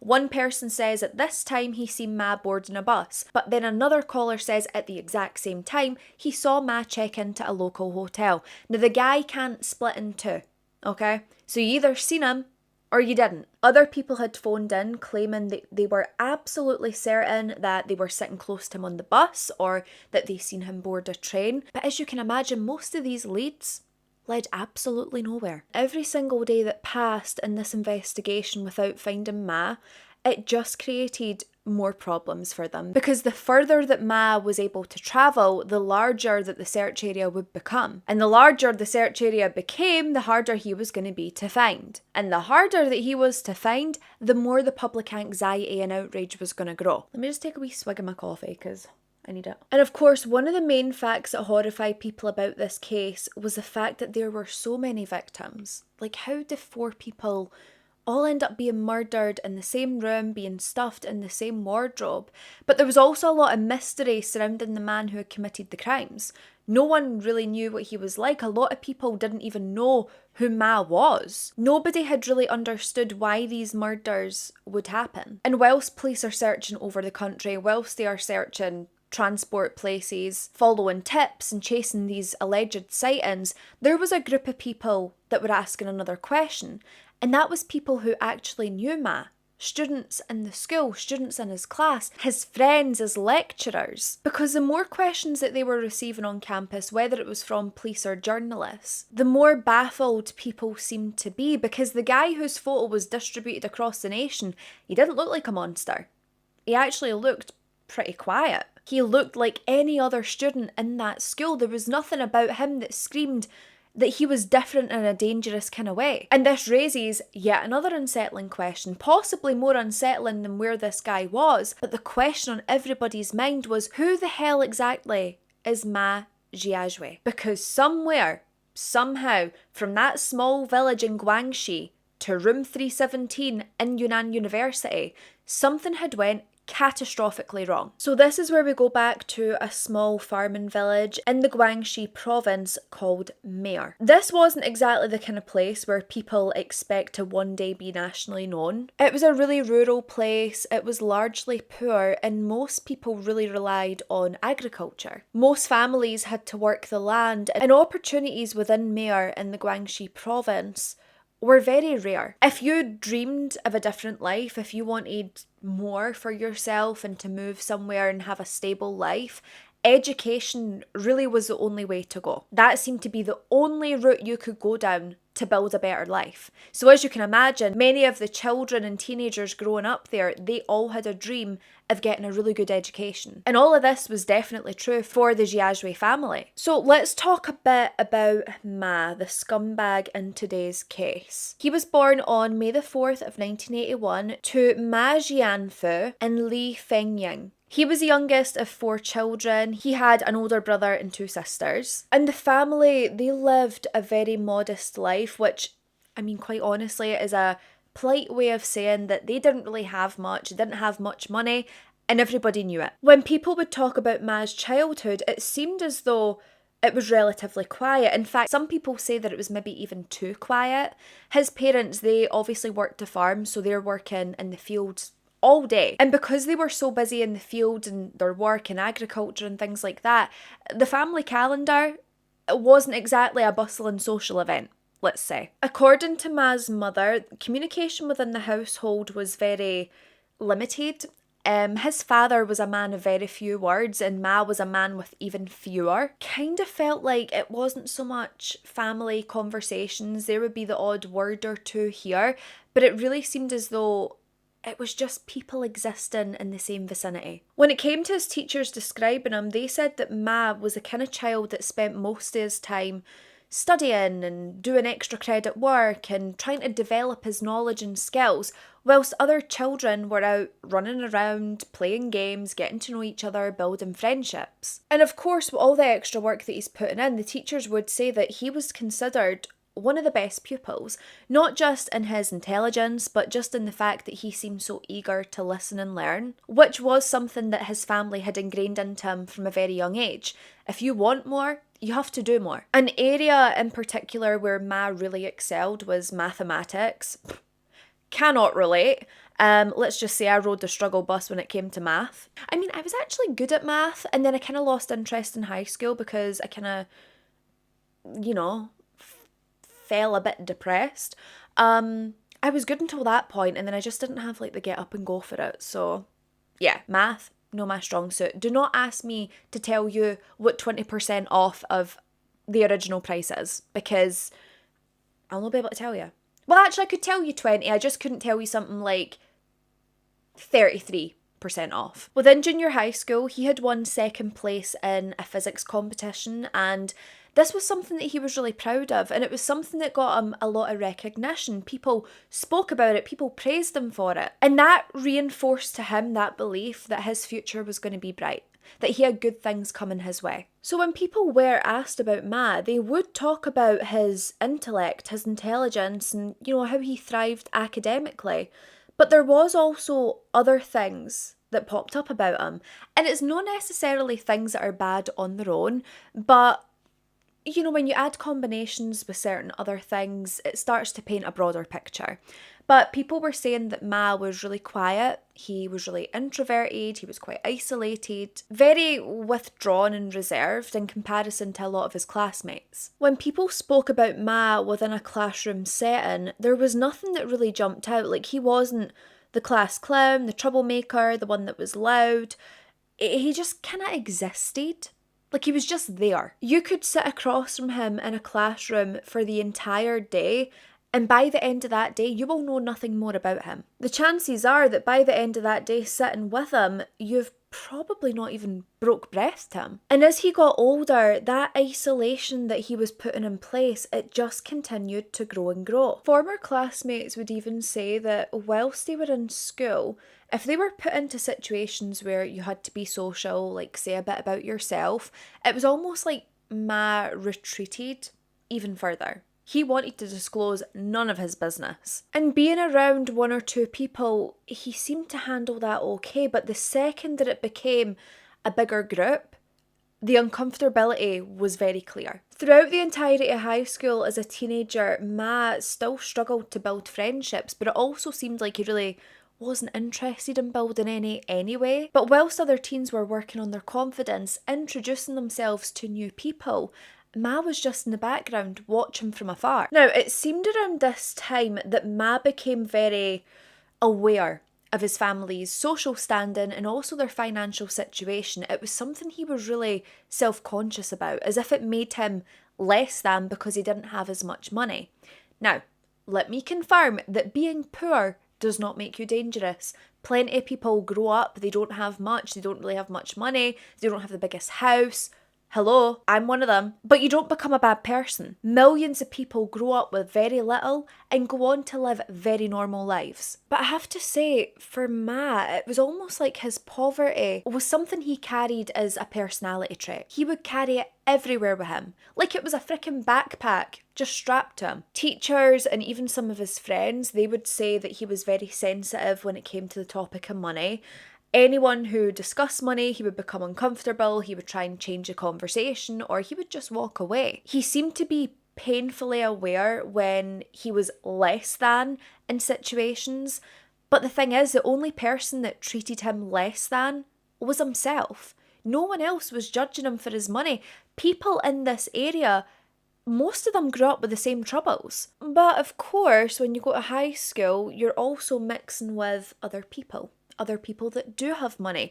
And as we know, teenagers, children, ruthless as hell. They can read you for filth in 0.3 seconds. Teenagers aren't exactly known for their emotional maturity and understanding, so if they do hear that someone has less money, they can be little bitches. And the thing is, these harmless jokes, when you are so sensitive and so aware of your situation, they can feel devastating when you're already very insecure. Now, there was a shift within high school where teachers really started to notice a difference in Ma.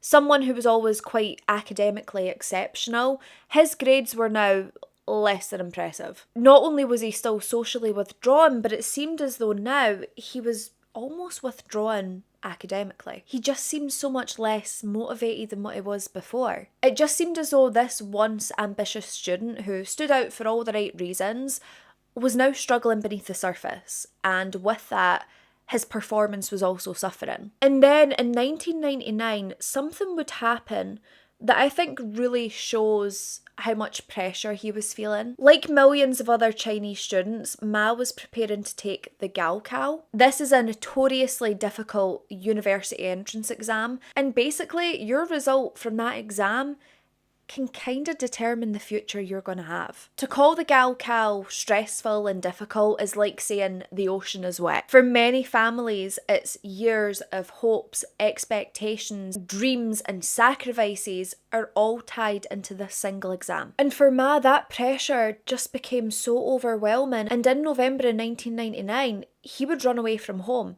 He was convinced that he was going to fail the exam. He couldn't face that failure. He couldn't face his family knowing that he had let them down. And for a while, nobody knew where this young boy was. Police, luckily, they were able to locate him in an eastern part of Guangxi later on, but it was devastatingly worrying for his family. Once the police find him, he is then returned back home, back to school, and because he was absent from school, he received a disciplinary. Instead of like help and support, asking him, why did you run away? Let us help you. La, la, la, la. No, just smack him with a disciplinary, see you later. But it shows us something about Ma, and that's the fact that when he is faced with possible disappointment, possible failure, possible humiliation, he doesn't want to confront that head on. He wants to escape it. If something felt unbearable, he would remove himself from it, or remove that from him. But Ma would return to school. He continued prepping for the Gaokao, and he passed. He passed really well, actually. He was able to secure himself a place at Yunnan University. And for Ma's family, this was a moment of enormous pride. They were so proud of him. They thought, he's the one. He's going to break the family mold. He's going to break the generational curse. This poor farming family was watching something that only few children from their village had been able to achieve. Relatives were celebrating, the teachers were celebrating, and his parents, they handed over their life savings to him. And I will say it's a very modest amount in the grand scheme of things. It was the equivalent of $725. But bearing in mind, that is their life savings. And they're handing it over to their son to see him do well, to support him as much as they can. For Ma's family, that investment, it wasn't just a financial investment. It was an emotional one, because he represented possibility. He represented social mobility. And he also represented that years' worth of sacrifice was completely worth it. So in September 2000, Ma would leave Guangxi and he would travel to Yunnan University. And to everybody back home, watching this happen, it just felt like the beginning of a success story. It seemed as though this young man from an impoverished family was on his way to better his own future. The thing that people didn't realise though about Ma is those insecurities that he has carried his entire life, particularly around his financial status, this was an insecurity that was going to follow him into university. And not only that, but whilst he was at university, these insecurities found the opportunity to grow even further and even deeper. Now, Yunnan University, this was one of the most respected universities within the region. It wasn't easy to get accepted. If you got accepted, that was because you were an impressive student. Finally, for the first time in Ma's life, he is going to be surrounded with like-minded students, high-achieving students, all looking for a better future. These students had also fought their way through this Gaokao system. But unfortunately, what sounds like it should be so positive, with Ma being surrounded by people that he can learn from and they can learn from him, this was actually part of the problem. Because when Ma was at school, he was celebrated for his intelligence. He was the smartest person in the room. But now he is in a university, an entire school, with people who were also the same. Everyone in this university had also been the smartest person in their school. And suddenly he realises that that academic talent he had that made him stand out, that made him special, was no longer making him special, because everyone was the same way. But now Ma was being left behind. He did feel less than, because socially, everyone else is thriving, or at least to Ma, everyone else is thriving. But him, he's riding the struggle bus. He can't really socially communicate with people. He's no good at that. So he isn't standing out anymore for being academically gifted. He is now standing out as that person who can't quite talk to other people. The person who's maybe a bit off. And it's a shame really, because, people did try and befriend Ma. They didn't want him to be by himself. They did try to make an effort. But you know what it's like? Sometimes it depends on your humour. Because me and my friends, for instance, we'll poke fun at each other. We'll make funny remarks. Just make fun of each other. And we all know it's a joke. We all know it's in good fun and no one means anything. It's really light-hearted. And then you get Ma, who is meeting people with this sort of sense of humour, bit of dark humour, and he's too sensitive for it. He gets offended immediately. Everything someone says is a personal insult to this guy. There was a point where Ma did try and turn things around and he seemed really eager to make friends, but any conversations he was having with people, he would turn them into an argument. He was constantly in these minor disputes or major disputes. A fellow student would later say that Ma was the kind of person that would constantly find issues with everyone else, would constantly find their faults and point it out, but he never looked inward. He never looked to see, could this be my fault? Am I the problem? It was always someone else to blame. And that is quite a difficult personality trait to put up with in some people. It can be really draining sometimes. And the thing is, he's living in close quarters with these people. It's not as if you can just go home and mute the group chat and just ignore them. They have to be around this guy and he has to be around them. His university accommodation was quite crowded. It was very communal, so people ate together, they laughed together, they watched TV together, they cooked food together. It was a lot of time to be in someone else's personal space. It's a lot of time for most people. I mean, your social battery would freaking drain. You might even be charged with a minor assault in that time. For a socially confident person, university might be a really exciting experience. You might love being thrown into that and being so close with other people. But for Ma, this was his worst nightmare. He constantly felt judged, he felt insecure, he felt misunderstood, like he was trapped under a microscope. And despite these struggles, despite him somehow burning every bridge that came his way, he wasn't completely alone. And in fact, some of the people that actually gave this man the time of day, who took him in, who seen his quirks and accepted him anyway, they would become some of his victims. So let's start off with Xiao. So Xiao, he was actually from Guangxi as well, which meant he and Ma had very similar backgrounds. Like Ma, he understood that social pressure of a young man in a poor farming village to do well, so he could relate to Ma in that aspect. He really did get it. This was someone that was a good friend for Ma to have because he understood the struggles. He's not going to be poking fun at the struggles because he too has experienced them.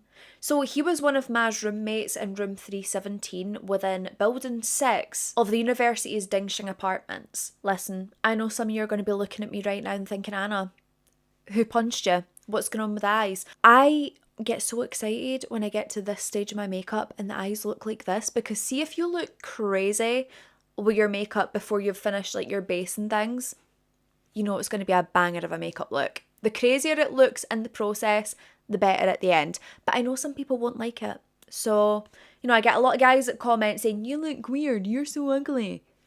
Jimmy, I don't give a fuck.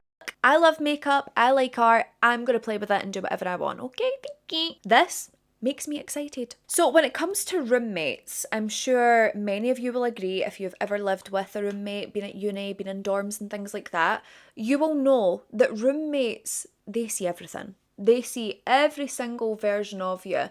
The version of you before your morning coffee or your morning workout, the version of you when you do bad in an exam, the version of you when you're annoyed, stressed, tired, broke, or all of the above. If anyone understood Ma's day-to-day life, it was Xiao. And then we come to Yang. Now, Yang didn't live in 317, he actually lived next door in 316. And he was another friend within the group, like Ma, who had come from a financially disadvantaged family. He was from an ethnic Miao family, and like Ma, he had grown up facing those same challenges. Now, whilst they are similar in that way, I will say Yang was a bit different. In comparison to Ma at least, because unlike Ma, Yang was actually very well liked. He was a very nice person, people got on with him really well, he was really sociable, and he was just a really approachable person. Now Yang, he had been able to earn financial support due to, you know, getting into the university and also due to his family circumstances. And on paper, Yang should have been someone that Ma was able to relate to. But instead, their relationship would become very complicated. The friendship circle also included Gong Bo. Now, he wasn't a resident of 317 or even the same building. He lived in a neighbouring building. But he was very much a regular presence within that group. He spent a lot of time with Ma and Xiao. And again, he was a very likeable person. And then we come to Tang. Now, Tang was slightly different from the other ones. He wasn't originally a permanent resident within 317. He was an ethnic Bai student from the Yunnan province. And for most of his university life, he had actually lived off campus, and he was a really good friend of Xiao's. Now,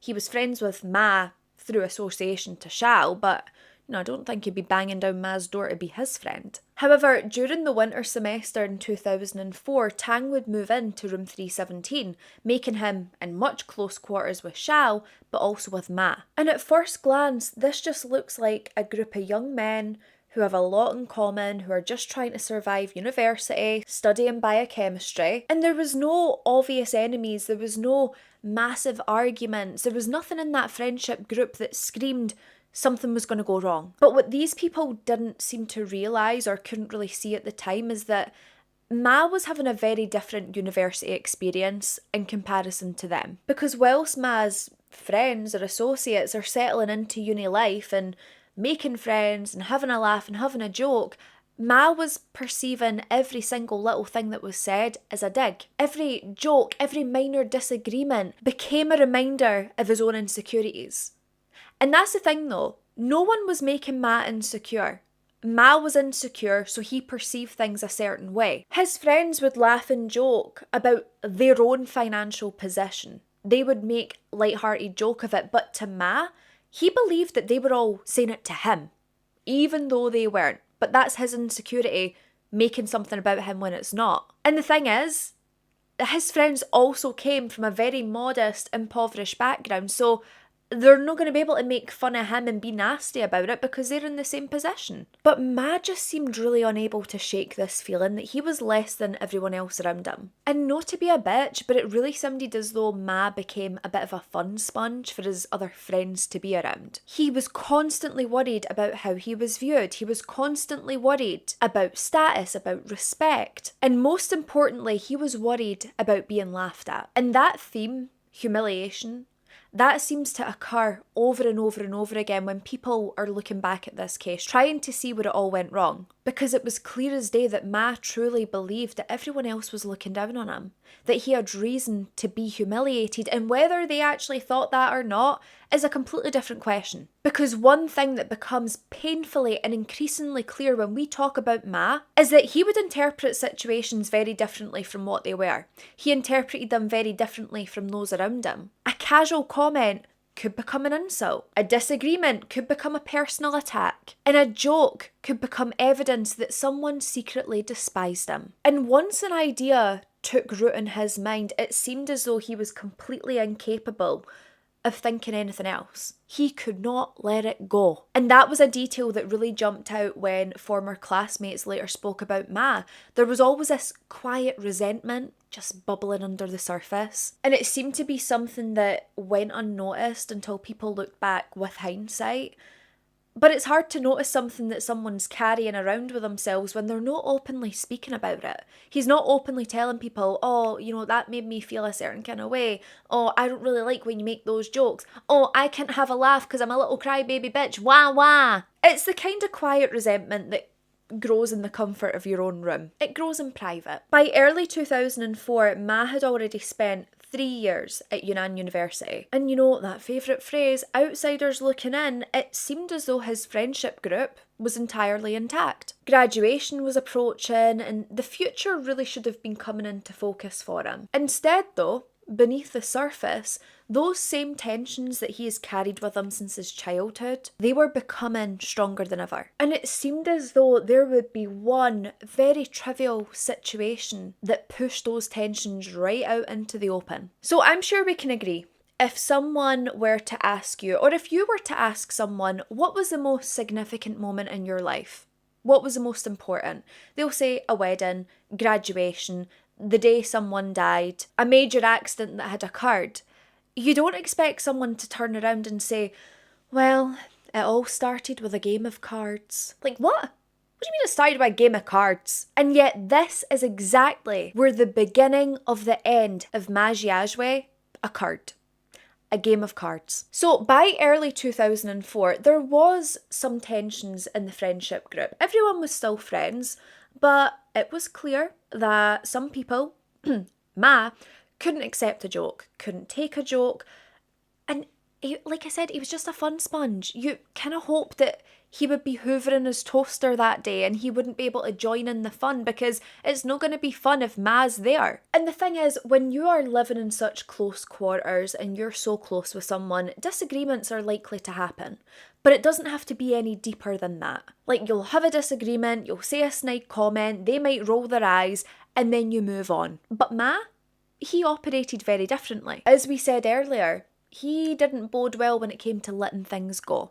He would hold on to them tightly. If he felt slighted or embarrassed, he was going to dwell on it. He would replay incidents in his head, he would overanalyze them, reanalyze them, and then analyze them again just in case he missed another opportunity to be pissed off. And eventually there would be one particular argument that really lodged itself right in Ma's head. So according to reports, this dispute all centred around a card game that was being played with the 4 friends. Well, 5, including Ma. Because during this game of cards, one of the former students accused Ma of cheating. Listen, I don't know about you, right? But when you play board games or cards, cheating it's highly likely that someone's doing it. You know, I can't tell you how many times I played Monopoly with my family when I was younger, or even just a couple of years ago, and I would see my brother slip in 100s to my dad during a game of Monopoly because my dad couldn't afford to pay the banker. Like, people cheat. It's part of the fun. It's not that serious. Let's be honest. There's been family Christmases when somebody's flipped the board. People might argue for 10 minutes and somebody might dramatically announce the fact that they're never playing a board game with this person ever again, and yet they turn up to the next board game. For most people, it is a temporary annoyance. Or it's even funny.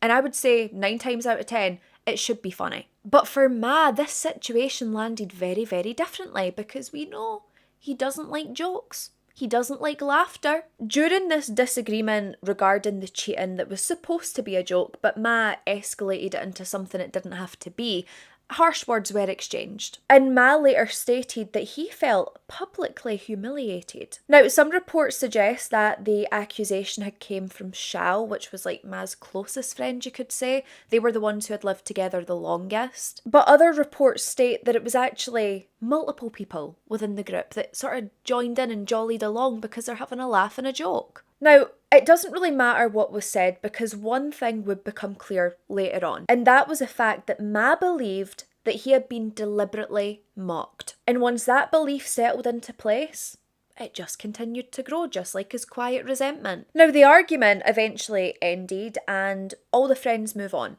They get over it, they forget about it, but Ma didn't. Ma held on to it. Yet again. In his mind, that card game had stopped being about cards and it became evidence. Evidence that everyone in his group looked down on him. Evidence that his friends didn't respect him. Evidence that that humiliation he believed in his head that he was experiencing for years wasn't just his imagination. He believed that, yeah, I am being humiliated, I am being mocked, these people don't like me. And the people surrounding him, they were completely unaware of the significance that this situation had on this loony. They were completely unaware that it had bothered him this much, and I mean, why would they think that it did? They've all moved on. And whilst the friends do move on, they do sort of think, you know, his behaviour was really weird. Like, how can he not take a joke? We're all meant to be having fun, we're all friends. And it did make people question, you know, how much time do I really want to spend with a guy that can't take a joke, that can't have a bit of fun? I mean, they're not easy people to be friends with. But as damaging as this card game dispute had been, it would become very clear this wasn't the final straw for Ma, and he would say it was something different entirely. So then came the birthday party invite, and this was the moment where the quiet resentment, the humiliation, the insecurity, it all collided. So according to later reports, members of Ma's friendship group, they were organising a birthday celebration. And at some point, Ma became aware of the plans and he realised that he wasn't invited. Now listen, I'm going to be honest, if it was me in that situation, I would definitely find that hurtful. I would be probably a bit upset, a bit pissed off, but I would reach out to those friends and ask, is it something I've done? What's the reason behind it? Because you just never know. When you discover that your friends have arranged something without you, I'm not gonna lie, it stings a wee bit. I'm sure it's something that we would complain about to someone else. It's probably something that we'll be like, yeah, you know what, I don't care. Well, secretly, like, refreshing Instagram and Snapchat, try to see what everyone's up to, experiencing a deep level of FOMO. And then you might talk it out with a friend, and you might get past it, or you might think, you know what, maybe that's not for me. Maybe that friendship wasn't what I thought it was. But Ma doesn't get over it, because he interprets these situations in a much more deep-rooted way. He took this situation as confirmation of everything that he has believed about himself for years. In his mind, that exclusion, it wasn't accidental. It wasn't a misunderstanding. It wasn't simply a separate social gathering that didn't involve him. It was evidence. This guy's collecting a lot of evidence though, I have to say. And the thing that comes up again is that the people around him, they didn't realise that he was feeling this way, that he was experiencing the situation in this way and carrying around all these freaking grievances because Ma himself wasn't saying it. Instead of addressing the situation, he's just privately keeping score and no one's got a clue. But I mean, even if these people knew how they were feeling, they're still not going to view it as the opening chapter to quadruple homicide. At most, you'd think you're seeing a friend who has struggled with rejection, who is hurt, who is upset, and who's dealing with a lot of insecurity and pain. But as life does, it keeps going on, and people are preparing for their future, being excited for graduation. And then there's Ma, who is just very quietly building a case against those closest to him, believing that these people had wronged him so deeply. And by February of 2004, this is when Ma stopped thinking about revenge and he started preparing for it. And up until this point, you could probably think that this is a man that really needs to go to therapy. He needs some help. He needs better processing mechanisms and things like that. Is it weird? Yes. Is it unhealthy?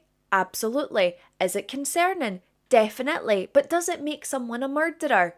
Absolutely not. Investigators would later find evidence that Ma had been searching online for the easiest way to kill people without shedding too much blood. He was also researching different locations across multiple Chinese provinces, and he had also visited the Ministry of Public Security, and this was apparently for him to gather as much information as he possibly could for when he was going to be on the run. And listen, some people search things in an argument. They may be like, oh God, like I'm so pissed off. I've not done that, but I'm sure some people do as a way to unleash their anger, but they don't follow through with anything like that. But it was very clear from what the police found that Ma was planning. The more they uncovered, the clearer it became. There was no denying that fact. So after his research and after much consideration, Ma decides that his weapon of choice is going to be a hammer. So he would go to a flea market and he would purchase this Stonesman hammer, and like I said, he would get the handle shortened. Now apparently the reason that he did this was so it was easier to conceal, so it wouldn't be so noticeable, fly under the radar a little bit more. And then one of the details that actually, I'm not going to lie, it made me chuckle out loud, and it would be hilarious if it wasn't for the fact that he was going to do something so horrific. But he hides this hammer in one of the public bathrooms within the dormitory building, and when he later goes to retrieve it, somebody stole it. Could you imagine unknowingly stealing the murder weapon before the murder even happened? Some guys walked into the bathroom and thought he got the bargain of the century. Now, I would hope at this point that Ma would take this as a sign that he's not meant to commit murder. But he doesn't. He just sees this as a disturbance in his plan. He is still going to go through with this. So he just purchases another hammer and has the handle shortened on that one as well. And this time he doesn't hide it in a public bathroom. He also purchased black bags, he purchased some tape, and he obtained himself false identification. Piece by piece, he was assembling everything that he believed he needed to commit these murders. And these murders would begin on February the 13th, of 2004. That evening, Ma found himself alone in room 317 with Tang Julie. According to investigators, Tang would have had absolutely no reason at this point to believe that he was in any danger. There hadn't been any sort of confrontation, there was no crosswords between the two, and there was no reason for Tang to believe that one of his closest friends has been quietly plotting his murder for the last couple of days. At some point in that evening, Ma would approach Tang with this hammer from behind, and he would strike him multiple times. Tang would die almost instantly from those injuries. Afterwards, Ma would wrap his body up in a plastic bag. He then used tape to secure it, and Tang's body was thrown into this wardrobe. And then he waited, because the next victim wasn't coming right through that door. He had time to sit and think. He could have stopped after this first horrific murder, but he chose to kill again and again and again. And that's the thing, there literally was that opportunity for him to see sense, to see what he did was so horrific and wrong. There was nobody forcing him to continue. Nobody even knew what he had done yet, and yet he chose to continue with these heinous crimes. The following day, on the 14th of February, Xiao would return to room 317. Now, Xiao in particular, he was probably the most connected with Ma because they had lived together the longest and the tensions had been building in that room for a couple of weeks now. Xiao was going around his normal daily routine. He was apparently washing up at the time that Ma struck him from behind with his hammer, again, multiple times, inflicting fatal injuries. And once Xiao was dead, his body would be wrapped up and concealed in that wardrobe, just like Tang before him. And what happened next is a really strange element to the case, because later on that very same day, Ma would go and meet with another student, and this was a former Guangxi resident. They grew up in the same kind of area, and this was Lin Feng. The two of them, they would have lunch together, and nothing happened. There was no attack on Lin Feng, not even a cross word, and years later Ma would say that he had spared Lin because Lin had always treated him kindly. And if we think about that for a second, it's just insane, because this man is actively cataloguing people who have wronged him and people who have been kind to him. And that detail really stood out to the investigators because it made them believe that Ma believed that there was logic behind his murders. There was logic behind picking his victims. The next victim in this case was Yang. Now, Yang would enter room 317 on February the 15th, and he was over there believing that he was going to have a card game with Ma and the rest of the group. This young man thinks that he is visiting a friend, but according to investigators, when he walked into room 317, he witnessed Ma concealing the bodies. And it was at that point that Ma had concluded that Yang could possibly expose him. He had to go then and there. It's believed that he had struck Yang before Yang could even react or comprehend what was happening in that situation. And then, like the rest, Yang's body was wrapped up and concealed in that wardrobe. Now, later that day, Ma would visit 2 banks. He made 2 separate withdrawals. And the withdrawals themselves, it wasn't large cash amounts, but it was enough that showed that this was a guy who was planning on leaving. And later that evening, Ma would target Gong Bo. Now, unlike the other victims, Gong had no intention of going over to room 317. Ma had to basically lure him there. Now, Gong probably wouldn't have went over if it was just going to be Ma in the room because, well, for obvious reasons, right? So Ma tells Gong that they're actually all going over to have a card game. Sort of like what I had told Yang before. He's saying, yeah, no, we're all over for a card game. We don't want to start without you, so you should totally come over. And of course, Gong does. He's going to hang out with his friends. As soon as Gong walked into room 317, it was like an ambush attack had taken place. And police investigators, they would later say that they believe that Gong's killing was a lot different from the ones previous. I think Gong had enough time to sort of realise what was going on, because in the room there was a significant amount of Ma's own blood as well as Gong's, meaning that Gong had been able to fight back, but obviously he was injured to the point that Ma was eventually able to overpower him and murder him. So we've got Tang, Xiao, Yang and Gong. 4 friends, 4 classmates and 4 futures erased inside a university dormitory within 3 days. So after these murders have occurred, Ma basically goes over the bodies once more, makes sure they're covered, that they're secured, he covers them with newspaper, and then he locks them in that wardrobe. Very shortly after that, he then takes off to the Kunming railway station and he flees. There he boarded a train to Guangzhou, and police, when they're later able to retrace his route, they found something that Ma had accidentally left behind, and that was his forged identity card. That same identity card that he had planned to use in his escape to just vanish somewhere in China. But by then, at that point, by the time that Ma realises that his card's gone, that's a problem for a different day. That's not his picnic, that's not his sandwich that day. He has too much to think about. And to be honest, he had already achieved sort of what he was looking to achieve. He had been able to escape. And back within Yunnan University at this point, nobody realises that 4 bodies were lying dead in that wardrobe. So the manhunt continues, police are looking at CCTV, they're retracing his steps, and eventually, on March the 15th, the manhunt comes to an end. Almost a month after these murders had occurred, the police were able to locate Ma in Sanya. Now, he had went to some lengths, I was going to say extreme lengths, but it really wasn't, lengths to sort of distort his appearance. So he had shaved his head, he had shaved his eyebrows, which I'm going to say sounds less like a criminal mastermind and more like somebody who lost a fight with the Clippers. But nonetheless, he's tried to disguise himself. But that disguise is not going to work. This man would be arrested without any further incident. And after his capture, investigators and the public, they finally got an answer to the question that they've all been asking. Why? Why kill 4 friends? Why spend weeks planning and why destroy so many lives? And Ma tells them, well, I was humiliated. I've been getting bullied for weeks. People are laughing at me constantly. I was excluded from a birthday party. Like, who does that? No, Ma. Who murders 4 people because they were excluded from said birthday party? If you weren't such a creepy cretin, creepy crawly little weirdo freak, you might have been invited. Ma had told the police that the more he thought about these incidents, the bigger they became to him. And for them, what made the motive so difficult to comprehend was the huge gap between cause and effect.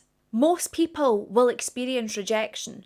Most people will experience a bit of humiliation. And most people at some point discover that they've not been invited somewhere they wanted to be. But the overwhelming majority of people in this world don't then go to their laptop and research murder methods. They don't buy a hammer, they don't obtain fake ID, they don't buy black bags and tape, imagining concealing bodies with them. And they certainly don't kill 4 innocent people. At some point, this guy had stopped reacting to reality and then started reacting to the reality that only existed inside his head, so his imagination, really. And because of that, 4 people paid the price. The legal process would move very quick, and in April of 2004, Ma would stand trial for these murders.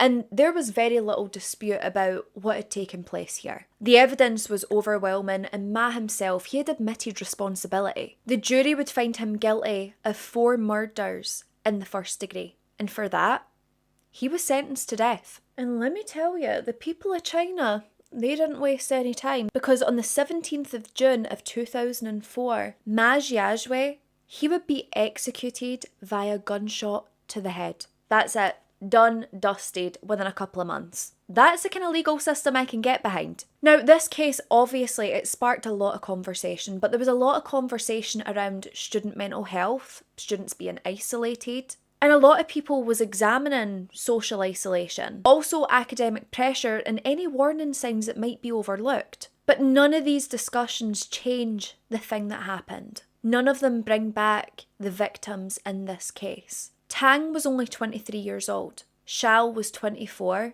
Yang was 21, and Gong was only 20. These were 4 young men who were doing exactly what society told them to do. Work hard, get an education, get a good job, better your life. And none of them got to build that future that they dreamed of, because someone decided that they felt humiliated. In the weeks following Ma's arrest, his parents actually made their way across China and paid a visit to every victim's family. They wanted to personally apologise to these people for what their son had done. A lot of the victims' families, they had actually accepted Ma's family's apologies on his behalf. But not only that, there was some very uncomfortable questions that had to be asked after these murders. And some of these questions surrounded whether or not some of these deaths could be prevented. Because during meetings between the victims' families, it came to light that Tang's girlfriend, she had contacted the university the very day that Tang disappeared, the day that he was murdered, and had staff taken it more seriously, if they had people look around, maybe go to the room, examine the room, if they had located his body, that could have stopped the other 3 murders from occurring. The Gong family, they later announced that they had planned to take legal action against Yunnan University for the fact that they missed that big warning sign, that they didn't take it seriously. Because had they done so, it wouldn't have brought back Tang, but it would have prevented those 3 murders. Gong would have still been alive. Ma had spent years worrying about respect. He obsessed over how other people seen him, how they viewed him, what they thought about him. He wanted to settle the score and make people understand just how deeply wronged he felt. But instead, history will always remember him as nothing more than a weaselly little man that destroyed 4 lives, all because he couldn't cope with criticism, rejection, and a bruised ego. These victims had futures, and Ma himself only had grievances. And in the end, only one of those things turned out to be worthless. This video today is dedicated to the victims of this case and the victims' families. I hope the victims are resting peacefully, and I truly hope their families have found some sort of healing along the way and received as much support as they need.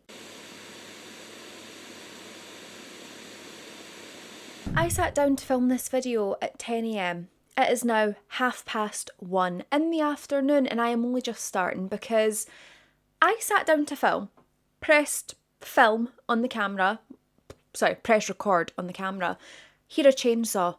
Turns out the guy that was removing a tree from our back garden decided today was the day he was going to show up. Listen, grateful for it being done, but a heads up would have been nice because there was no way I could film because that chainsaw was loud AF, and I apologise profusely to my neighbours. And then I had a group of people come to the door who, kind of wanted away from my door as soon as possible, so that was fun as well. But anyway, let's get into the case. It's not about me. So, Peter Andrew Bryan, he was born on October the 4th of 1969. He was born in London, and he was the youngest of 7 children.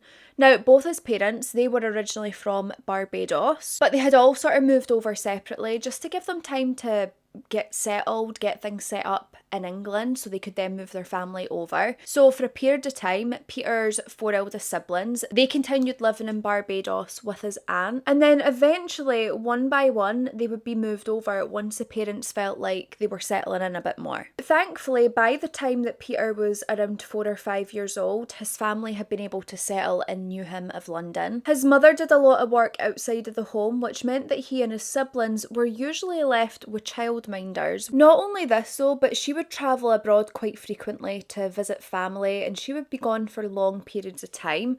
And it was kind of funny for the children because she felt absent whilst not actually being absent, if that makes sense. An independent inquiry that was conducted years later would describe Peter's early life as being fairly disrupted, just because there was a lot of chopping and changing and travelling that was going on. When Peter's father would be asked about him later on in his life, he remembered his son as being lively, he was outgoing, and I'm sure, as you can imagine, because Peter was the youngest sibling, he was the one that was doted on. He was the one that just felt a bit more special. And it seemed as though the family kind of put a lot of expectations and beliefs onto Peter that he was going to be the one to kind of break the family mould. They placed a lot of hope into him, which is a good thing to have, but it does come with a lot of pressure as well. And one thing that his father was always impressed about was Peter's ability to save money. But, we're going to find out that the money he was saving wasn't actually money that he had earned, it was rather money that he had stolen. So, can we praise that? Is he really saving, or is he just stealing more? When it came to schoolwork for Peter, this was an area he really struggled with, particularly with reading, and he said it was something that left him quite embarrassed. He would be teased a bit for this at the very start, and it wasn't until later in his life where he would be formally diagnosed with dyslexia, which still happens these days. So many people go undiagnosed for so long, just left struggling their way through, and then it turns out they had dyslexia. Peter constantly felt as though he was going at a far slower pace than the other children in his class, and like I said, it was something that really embarrassed him and something that he built up resentment toward other people for. Now, whilst kids who are struggling might sort of shrink into themselves a bit and be a bit quiet, try to go unnoticed, Peter did the opposite. He was someone who had very few friends, but he would also bully the rest of his classmates. But not just that, he was bullying classmates that he deemed to be physically weaker than he was. So instead of picking on someone his own size or a bit bigger, he was going for the one that he knew he could beat in a fight, just due to his physicality. But I guess that's something we see time and time again with bullies. They'll always go after somebody smaller than them, never the person that's bigger than them. And it says a lot more about them than it does about anybody else. He would steal sweets off of these children. He forced them to perform mildly humiliating tasks, things that would feel humiliating as a child. He was forcing them to get down and tie his shoelaces, to kiss his feet. And he would admit that he loved the power he felt. He loved the power that he believed he held over other people. And power is something that's going to come up a lot in this case for him. And it would be around the age of 10 when Peter said that his behaviour had progressed to aggression towards males, and then sexual harassment that was targeted toward females. Like, how the hell is someone that way inclined at the age of 10? That, to me, is baffling. But when he gets into secondary school, these problems that he's having, they just continue. He was constantly getting into fights with other pupils. He was being reprimanded for inappropriately touching other females. And on one occasion, he would even be suspended for slapping one of his female teachers. It gets to a point where he is consistently skipping school, hanging out with friends who you would say are like the wrong type of friends. He was stealing constantly from businesses, from other students. And then he joins a street gang.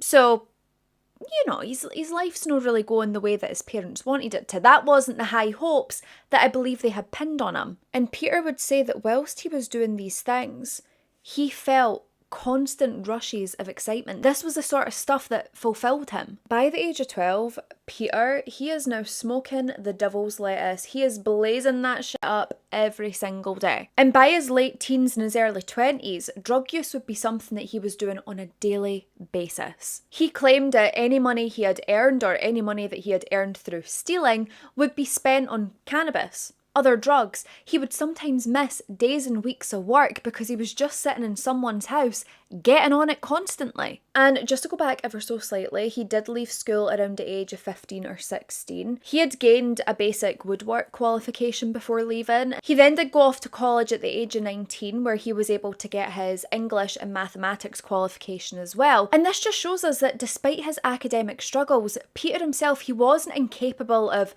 learning or functioning. Peter was able to work, he was able to hold conversations, he was able to present himself well when it suited him. And he had this ability to be able to appear completely stable when really he was the most unhinged person in the room or in the world at that point. And that in itself, I would say, becomes one of the most dangerous things about this guy. The fact that he was so good at hiding how he truly was, about wearing a mask to make himself seem like a better person. So in amongst his criminal activities after leaving school, Peter was able to get himself a job, and this was working Sundays at a clothing stall in Petticoat Lane Market. And through this work that he was doing, he would be introduced to a family who owned various clothing stores throughout London. And in this family was a young woman by the name of Nisha Sheth. It might be Nisha Sheath. I do apologise if I'm saying that wrong. But he would start working for them just after leaving school. So he was still in his teen years. And at that point, it was more sort of like stocking shelves, doing some organising. He would also serve customers as well. And by all means, Nisha's family, they thought, you know, Peter was a complicated boy, but he was polite sometimes and he did seem to be hardworking when he wanted to be, and they felt like he was really someone who needed to be given a chance. But what they didn't know about Peter at the time is that he was selling drugs. He would sell drugs on his breaks after work. He was stealing from his employer. He was committing robberies throughout London. He was also claiming unemployment benefit despite well being paid because they were paying him in cash. I will say the only confirmed conviction I could find before 1993 was possession of a controlled drug, and for this he would receive a 1-year conditional discharge in 1992,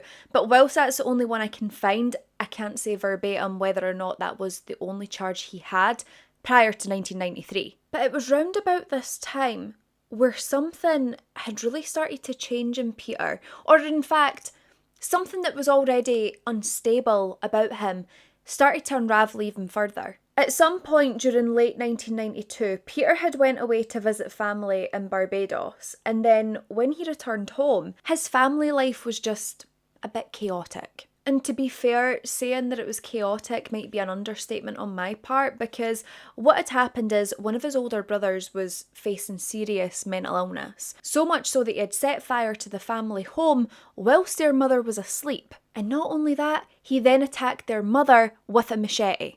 You know, the Bryan family, it's not looking too good. And another one of his brothers at one point had been detained in Broadmoor. Now, if you don't know, you should get to know. And we've covered Broadmoor so many times because it's literally known as Monster Mansion for the kind of criminals it has housed for decades. Now, the reason he had been detained here was for a serious sexual assault, and then even when he was released from Broadmoor, there was more accusations that came forward about this brother. Peter would later tell a psychiatrist that this return home would mark a period where something in him completely changed, and it was something that couldn't be put down to just criminal behaviour. Peter had started to become intensely paranoid, to the point where he was believing that his neighbours were listening to him through the walls. He also believed that they were copying everything that they heard Peter do. So like, if Peter went up the stairs, he swore that his neighbours went up the stairs too. If he walked along the hall, they walked along the hall too.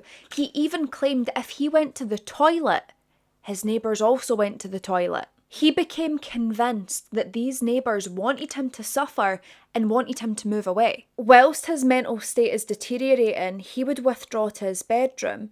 And not only that, but he starts collecting weapons. He's building a wee bit of a weaponry upstairs.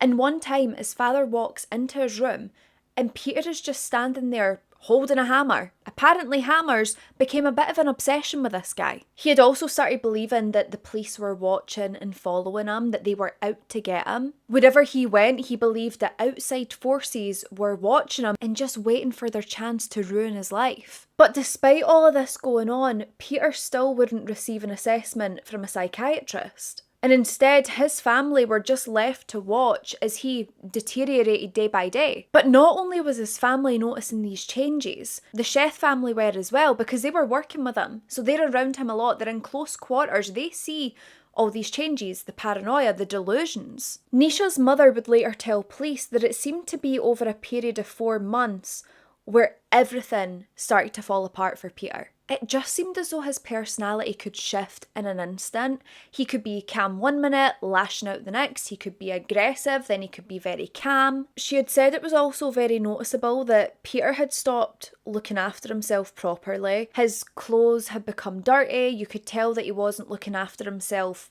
hygienically because there was a bit of an odour coming off of him. He was also making really sudden and dramatic changes to his beard and his hair, like just cutting out random chunks. And listen, I wasn't born till 1998, so maybe I don't know, but I don't think it was a fashion statement back then to just have a step cut out your hair. Sometimes Peter would just wander around the store, muttering under his breath or repeating the same words or talking so incoherently that nobody could understand him. Sometimes when Nisha's family would speak to Peter, he just ignored them.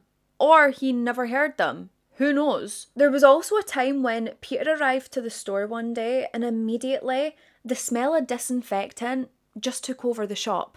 Now listen, disinfectant is better than smelling of like BO or pee or whatever, but it was really, really strong. And Nisha's family believed that Peter was possibly bathing himself in disinfectant. And that kind of detail is going to become disturbingly relevant later, so lock it in, hold it in there, keep it back there for later. And like I was saying a couple of minutes ago, Peter had developed this really strange, intense fascination with hammers.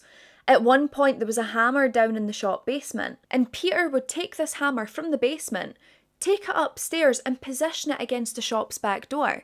Now, Nisha's mother sees this and she's thinking, you know, he's getting a bit unhinged and now he's bringing a hammer upstairs for what reason we don't know. And she would take it back down to the basement and hide it. But then she'd go away and do something else, she'd come back and the hammer had respawned because Peter had went back and got it. At one point when she takes this hammer and hides it again from Peter, she later sees him wandering the shop floor with a hammer tucked into his trousers. Sir, you are not Bob the Builder. I'm going to have to ask you to drop that hammer. And it was almost like Peter knew that Nisha's family didn't want him handling hammers because one day on his way to work, he would spot a hammer in the boot of someone's car, breaks into the car, takes their hammer, takes it into the store and keeps it by himself all day. Because if he can't have their hammer, he might as well as bring his own. Peter would later say that weapons really frightened him. And not because he believed that he was going to be attacked by weapons, but because he believed in the right moment, he would use those weapons on someone else. But, you know, if you're frightened of weapons and you're scared you might use them on someone else, collecting them probably isn't the best idea. Like, if you were that scared, would you want to touch them? If you thought you might be compelled to hurt someone, would you want to lift them up? I think it's very important to note that Nisha's family, they had always given Peter some sort of grace because they could tell that there was something wrong. They felt quite bad for him. But it gets to a point where Peter was accused of stealing from their clothing store. So Nisha, she goes to report him, and when she does, he grabbed her by the wrist, he looks her dead in the eye, and he calls her a big mouth. He was then making these racist comments about how if he was to rob a store, he would target Asian people because they're less likely to resist. During the final weeks before Nisha's death, things were just escalating at a rapid pace when it came to Peter. He had walked into the store one day and he had declared to everyone that he was in the mood to kill someone. Now, Nisha's mother, she would later say that that look on his face, that expression, haunted her. There was also another occasion in the store where Peter just seemed to attack Nisha's mother. He had kicked her in the shin, he then grabbed a belt and started hitting her repeatedly with the metal buckle. For no reason. Unprovoked. Of course, Nisha's mother, she tries to call the police. She needs help in this situation. But Peter would grab the phone from her, disconnect the call and tell her that if she tries to phone the police, he'll kill her. So he takes off from the shop after this really horrific attack. He then returns later on and says, "Oh, do you know that earlier, like when I attacked you? I'm sorry. I never meant that." Because apparently when you attack someone with their own merchandise, a simple, "I'm sorry about that," should fix everything. So it is clear that by 1993, Peter's behaviour, it was far more than a few harsh words or getting into fistfights. He was genuinely threatening murder, attacking people unprovoked, carrying dangerous weapons. He was also openly paranoid. He told everyone about these delusions, and yet there still would be no psychiatric assessment performed on this man. And despite years of the Sheth family knowing Peter, they could never have truly known just how much danger they and their daughter were in. On the 18th of March of 1993, Peter would walk into the family shop, and when Peter entered that store, Nisha quickly sees that he's carrying a hammer. At this point in her life, Nisha is 20 years old. She had just got 3 A-levels. A few months earlier, she had just started at South Bank University. And even though her schedule was so busy between university, trying to socialise, trying to build a life, she would spend any spare time she had helping her parents at their Kings Road store. This young woman was so intelligent, so charismatic, working so hard to build a life that she could be proud of. And I just want to be very, very clear that Nisha had never had any involvement with Peter in a romantic way, nor even in a friendly way. They weren't friends, they were co-workers. And she certainly had no involvement in his paranoid obsessions and delusions. And what disgusts me about this case is that after Nisha is dead, Peter would claim that the two of them had been involved sexually for 5 or 6 years. Just adding further insult to injury, just making up disgusting lies.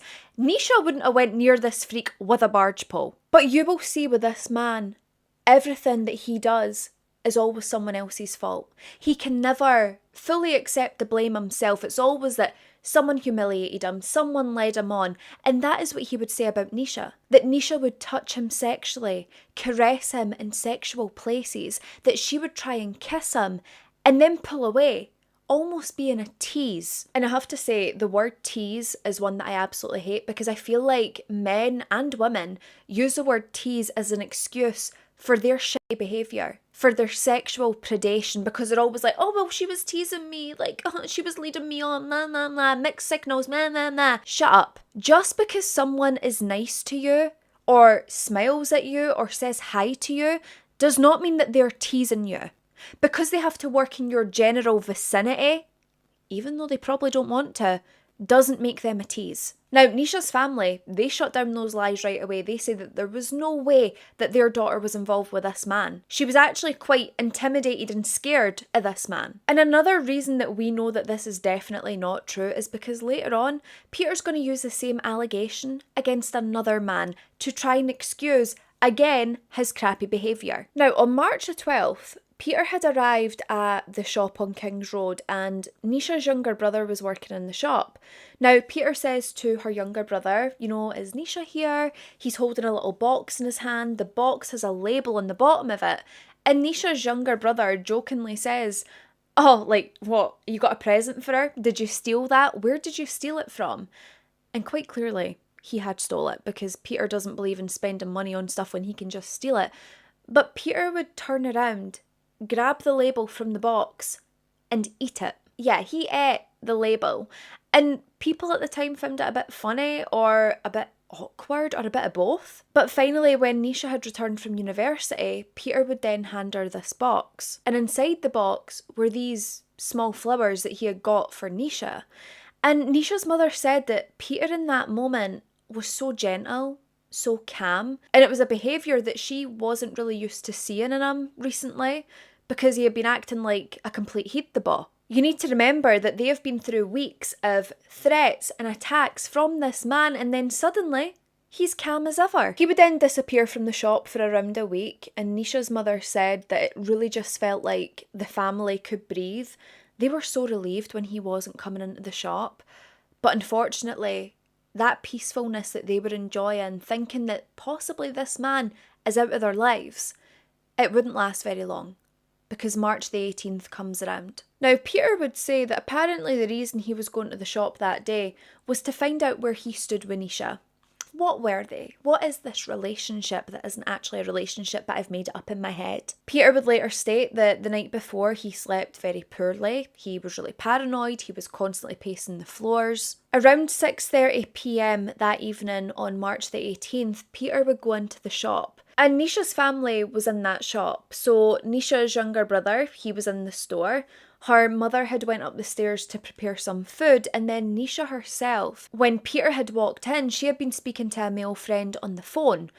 You can imagine how this is going to make little crazy Pete feel. And the first person that Peter would attack wouldn't be Nisha herself. It would be her younger brother. He would strike this 12-year-old little boy in the head, leaving him with a severe wound that required multiple stitches. Peter then turned his attention completely toward Nisha.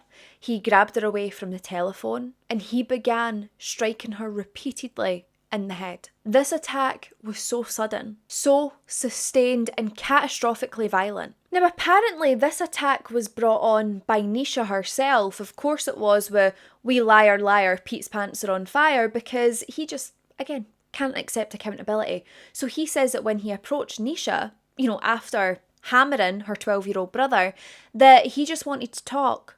But Nisha made a very aggressive sexual comment, tried to kiss him, tried to tease him. And he said that he was shocked and that he was angry because the relationship was either meant to move forward or meant to end. Now, initially, he claimed that he had struck Nisha around 3 or 4 times. Then it moves to around 5 or 6 times. He then admitted that once Nisha had fallen to the floor, that he continued repeatedly hitting her with the claw hammer. But not to worry, everyone, because whilst we're here devastated for Nisha, Peter will tell us that Nisha wanted him to do this. Nisha wanted to die, and Peter was doing her the favour because he's a kind guy. He cares about Nisha. Is anyone else smelling the biggest load of BS? Because I definitely am. But there would be later witness testimony that would claim that Nisha could be heard screaming, that she sounded terrified, that she was begging for her life. Not begging to be killed, but begging for her life. She also had defensive wounds showing that she had tried to shield herself from the blows that she was receiving. There was no evidence whatsoever that Nisha wanted to die, and certainly no evidence that she wanted Peter to do it. Nisha's younger brother, he was able to escape the scene and flee, but Peter tried to follow him. He tried to chase him down with this claw hammer. Back at the shop, Nisha is in critical condition. Her head injuries are so severe, and when the emergency services turn up, she was still hanging on to life, but she never made it to the hospital. Nisha would die from this horrific, unprovoked attack at 20 years old, a university student who was in that shop that day helping her family in her spare time. Whilst Nisha's family are in that shop witnessing their daughter, their sister, their loved one die, Peter, he makes his way across London, heads towards Battersea, and 90 minutes after this attack on Nisha, he was seen at a block of flats, hanging from his fingertips on the 3rd floor walkway. He was around 30 to 40 feet above the ground, and he would later say that the reason he was doing this was because he had planned on diving head first and killing himself. But funnily enough, in the very last moment, he decided against it. He didn't want to die. He didn't want to kill himself. And it's a shame because these freaks, they seem to change their mind at the last minute when it comes to killing themselves, but they can't grant that to their victims. He would hang there for as long as he could, but eventually his arms gave up. He fell feet first, and when he hit the ground, it caused devastating injuries to his ankles and both of his legs. And I can't lie, I wish that fall had taken him right off the earth, but hey, I'm no the Grim Reaper. He was then taken to hospital where metal traction pins had to be inserted into both of his heels, which I have to say, kinda gives me the dry balk. And at this point, the hospital have no idea who it is that they're treating in this moment. They have no idea what's happened to Nisha. They just know that they've got a man who is severely injured, who's fallen off a building. And he was now lying in that hospital bed, repeating the same telephone number over and over and over again. One of the nurses, she decides that she was going to note the number down. It might be important. She then gave it to a senior member of staff who then passed it on to the police. And do you want to know who that telephone number belonged to? Nisha's parents. Police were then able to quickly connect the fact that the person who had murdered this 20-year-old girl was the same person lying in this bed. Peter Bryan was then formally arrested in hospital on March 20th of 1993, so 2 days after the murder of Nisha and the hammer attack on her 12-year-old brother, who thankfully did survive. Peter would spend several weeks at St Thomas Hospital recovering from his injury before then being transferred to Brixton Prison. He was transferred on April the 30th, where he was remanded on charges for the murder of Nisha and also the attack on her 12-year-old brother. And by now, right, you're probably thinking, well, Peter's in prison. He is receiving care, he's receiving treatment and is also being concealed to a little cell. Surely he can't hurt anyone else. That's what I believed. And then I researched a bit further and I found that that was not the case, because whilst he was in prison, he was able to attack 2 fellow prisoners. And the staff said that at that moment they just knew that something wasn't right with Peter, because before these attacks had happened, he seemed polite, he seemed calm, he seemed content, and then suddenly he's flying off the handle trying to murder people. So for the first time in Peter's life, a psychiatric assessment would be conducted. Something that, let's be honest, should have happened years earlier. So Peter's first full assessment would take place on October the 5th of 1993.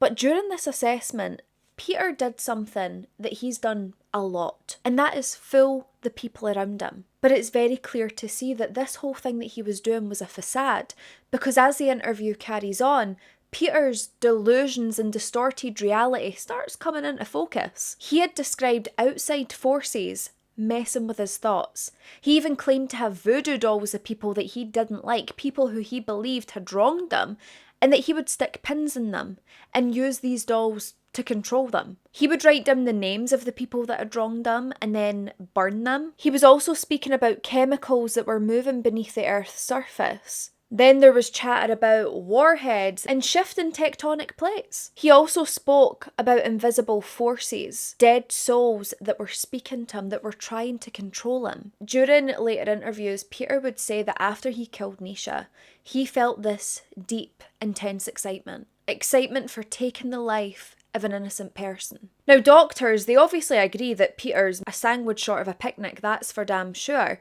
But they were thinking, was it paranoid psychosis? Was it paranoid schizophrenia? Other doctors would say that, yeah, quite clearly this man is psychotic, but the symptoms that he is expressing, it doesn't neatly fit into one singular category. And I have to say, see this part of the case, it left me disgusted, it left my flabbers gasted, it steamed my clams to an unimaginable degree, because Peter takes it upon himself to write a letter. And he writes this letter to Nisha's father. At first, it starts out with him saying sorry, that he had regretted what he had done. He had spoke about wanting forgiveness if it were possible, but then as the letter goes on, it starts to get a bit more Peter-fied. It gets very, very disturbing. And Peter starts saying that racism is what prevented him and Nisha from being together, from living a happy life. He said that one day they would meet and be together again. And then possibly one of the most WTF expressions and statements in this letter was when he said to Nisha's father, "No one can keep me away from my daughter." I'm sorry, did we miss a chapter? Because since when are you Nisha's father? This 20-year-old woman that he had brutally murdered with a claw hammer, he was now claiming was his daughter, despite her already having a father. And here is the cherry on top. Here's the piece de resistance to this guy's stupid ass letter. When he's finished, he asks if Nisha's father could bring him some clothes and shoes. Excuse me, sir? You what? So then, by December of 1993, Peter would be sent to Rampton High Security Hospital, where he would undergo yet another psychiatric assessment. Now, the doctors from this assessment, they had agreed and concluded that when he had killed Nisha, he had been suffering from diminished responsibility. This meant that rather than him being convicted of first-degree murder, he would be found guilty of manslaughter on the grounds of diminished responsibility. And because of this, he was subject to a hospital order under the Mental Health Act. And from there, Peter Bryan would remain inside of one of Britain's highest security psychiatric facilities. And you would hope and pray that that would be the end of the story, that he remains locked up, that he gets the treatment he needs and stays there forevermore. But as you can probably imagine, that would not remain the case, because Peter Bryan, he was able to transform himself, or at least pretend to be, the perfect patient. He was polite, he was respectful, he was compliant, he engaged in his therapy and his treatment, he took his medication, and he had become so convincing when it came to be engaged in his treatment that he had the people responsible for public safety asking a very important question. And that was, is Peter Bryan able to be released back into the public safely? Has he recovered? Is he rehabilitated? And as you're about to find out, that answer that comes from them is going to cost yet another person their life. And after spending almost 8 years in Rampton, Peter Bryan would be transferred to a different hospital. And this was the John Howard Centre in East London. Now, this place was a bit different from Rampton. It wasn't as high security, and it had more of a focus on preparing people for the real world. And then we come to January of 2002, and a mental health review tribunal would take place. And they all agreed on the same thing, that Peter Bryan's schizophrenia had been stable for years and that he could be trusted to be back out in the public. And on January 11th of 2002, Peter Bryan was granted a conditional discharge. The man who murdered a 20-year-old woman with a hammer and tried to murder her 12-year-old brother with the same hammer was getting released back out into the public, all because he was able to play the perfect patient. Peter was able to settle into Riverside House, and this was deemed to be basically his final step of rehabilitation, and it seemed as though he was adjusting without any major problems or concern. He would attend appointments, he was drug tested regularly, and he had even continued taking his antipsychotic medication, which was a thing that people were worried he might stop doing when he gets a bit of freedom. He goes on to join a photography course, he would work with a therapist for his dyslexia, and he got to a stage where he was talking about finding a new job and possibly finding accommodation of his own. Riverside House, this was fully staffed 24 hours a day, and it was subject to some really strict conditions. And these conditions stated that if his mental health deteriorated, if he stopped cooperating or professionals deemed him to be a danger, he could then be recalled to the hospital. And this guy who was so good at playing the perfect patient, the mask starts to slip a bit because Peter Bryan becomes a bit resentful. He's not too happy. He's not happy with these strict rules that he's living by. You shouldn't have killed somebody then, Peter, but hey-ho. He starts telling the staff how much he hates being at Riverside House, that he wants his medication reduced, that he can't think clearly. And during one incident, he was talking to a woman on the phone. She was from a sister hostel nearby, and Peter believed that this woman was very rude to him. So he openly said to the staff and the other people at Riverside that if this woman was his sister, he would do her in. So he's saying, if that was my sister and she was here right beside me, I'd kill her. Alarm bells anyone. People hear that and they think, that's not too bad. People say stuff like that, no big deal. Well, this is a big deal. During an altercation within the hostel kitchen, he is arguing with another patient.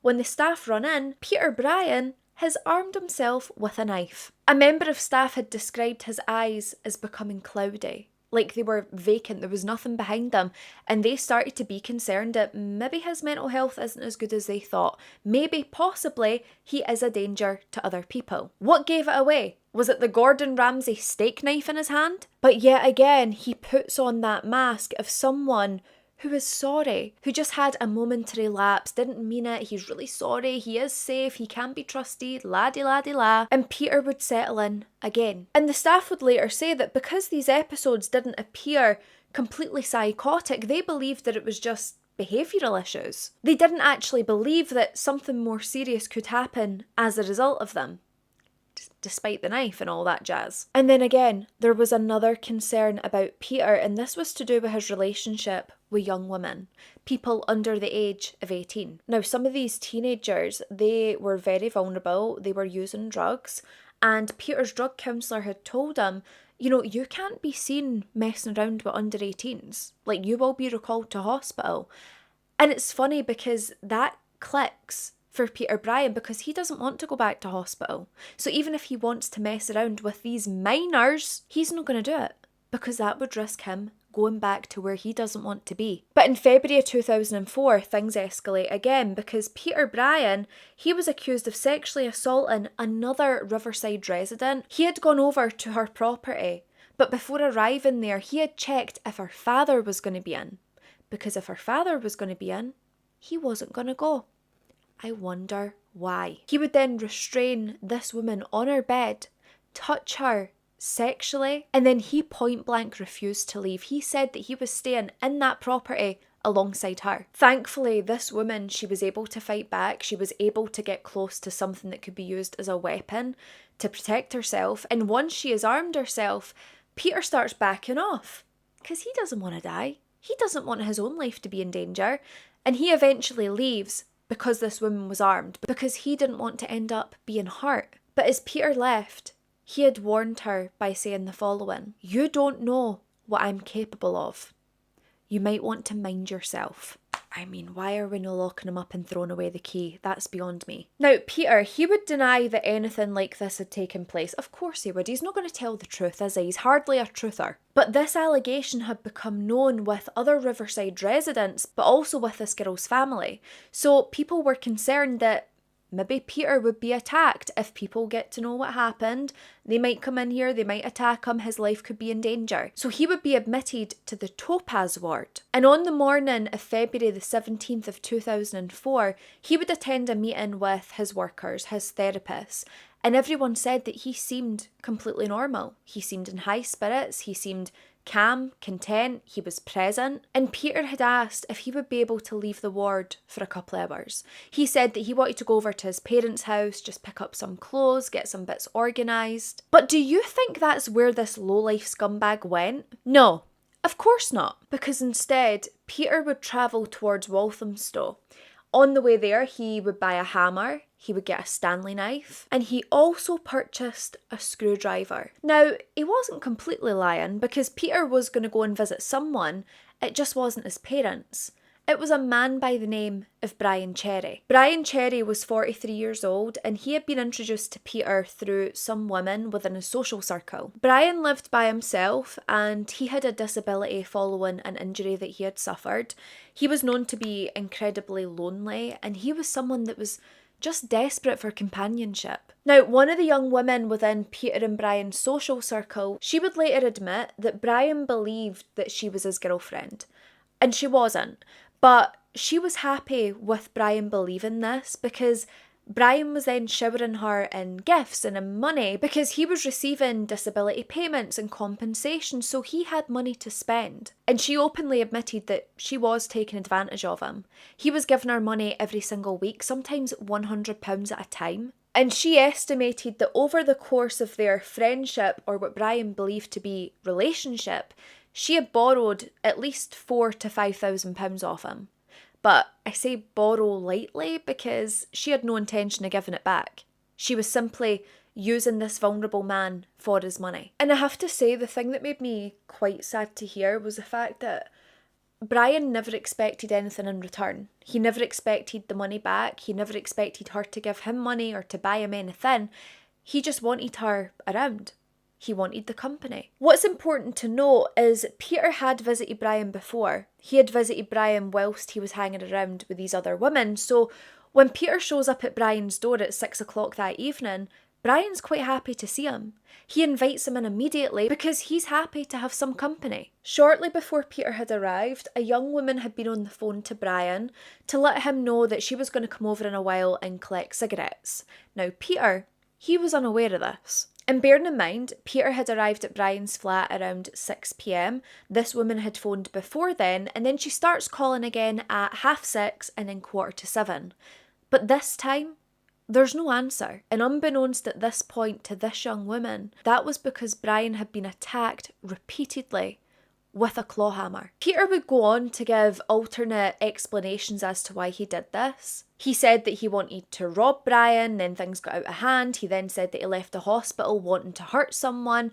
And then he said that Bryan tried to make sexual advances towards him. Sounding a bit like the excuse he was trying to use for Nisha's death, no? Now, around 7:30, that woman who was calling Bryan, she shows up to his flat. Now, Bryan's door had previously got some damage done to it, and it basically didn't close properly unless you double locked it from the inside. So when she arrives, the door hasn't been double locked, so it's slightly open, and she decides she's just going to make her way in. The first thing this woman notices is the strong, overpowering smell of disinfectant. A smell that she had never noticed in Bryan's flat before. And then Peter appeared from the living room, naked from the waist up, and he was drenched in sweat. And she quickly realises that Peter was holding a kitchen knife. He looked very threatening.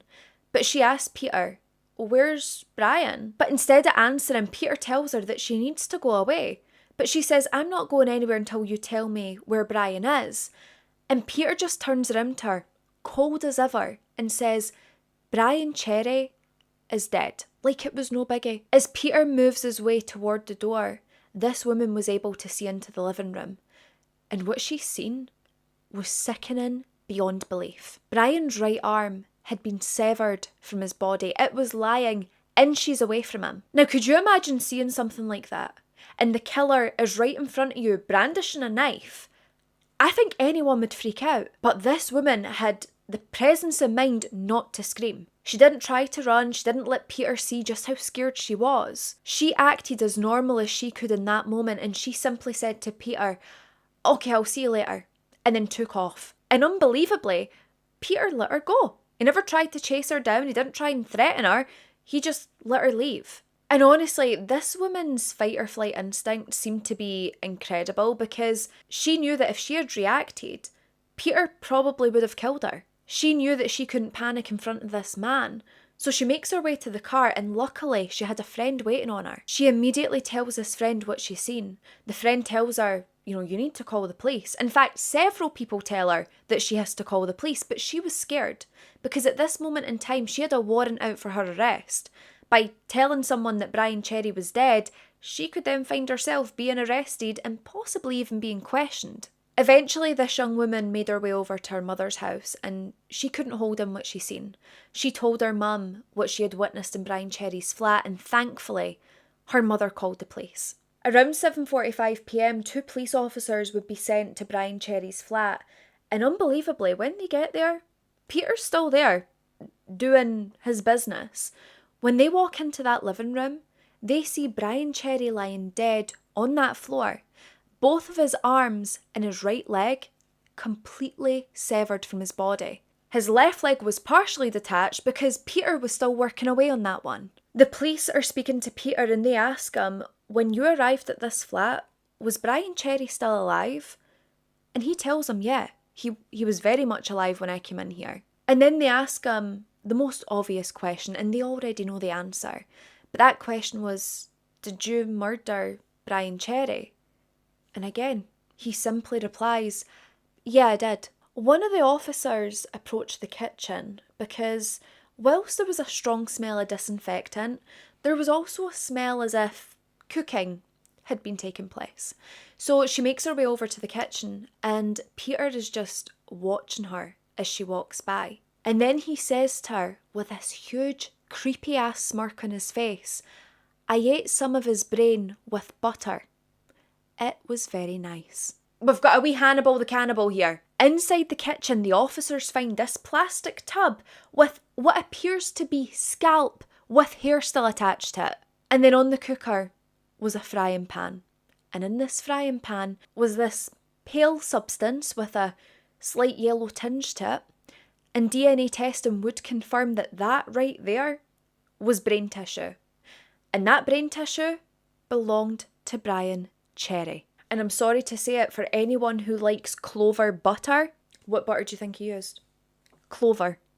I've baked with clover. And do you know what is insane to think about? Is, see, just 3 hours earlier that very day, Peter was sat inside a psychiatric hospital. And by the time police had found him, Brian Cherry was murdered, dismembered, and partially cannibalised. When Peter was taken into custody, he would tell a psychiatrist that Brian Cherry had been possessed by evil spirits, that demons had taken over his body. Peter then later claimed that the reason he had ate part of Brian's brain was because that meant that the demons couldn't escape, couldn't go into anyone else. They would die with Brian Cherry. He's doing the world a favour. But at this point, the investigators noticed that pattern that we discussed earlier. And that was that when Nisha was murdered, it was apparently her fault.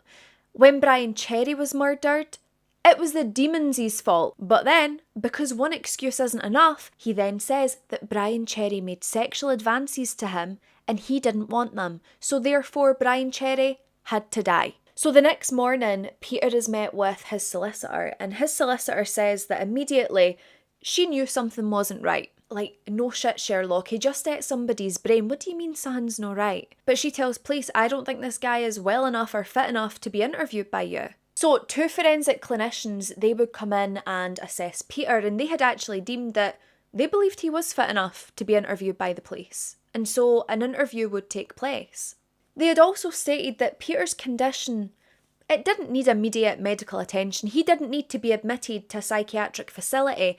Just sending him to the good old prison, that'll be good enough. At first, he's taken to Pentonville prison. He is then transferred to Belmarsh. And within days of being inside this prison, the officers, they notice a change in him. Because that calm, cooperative person that they arrested at Brian Cherry's murder scene was starting to disappear. He became very paranoid, he was unpredictable, he was aggressive toward the officers, fellow prisoners. On one occasion, he punched a member of staff just for the sake of punching them. They found a noose in his cell, he had started a fire, he had spat in officers' faces. Like, the list goes on about this guy's behaviour. He repeatedly threatened violence to everyone here. And his mental state had deteriorated so rapidly that the prison staff said, we can't deal with him here, like, we're not equipped for this. And that is when they decided that Peter needed to be transferred to Broadmoor Hospital, Monster Mansion. He would arrive there on April the 15th of 2004,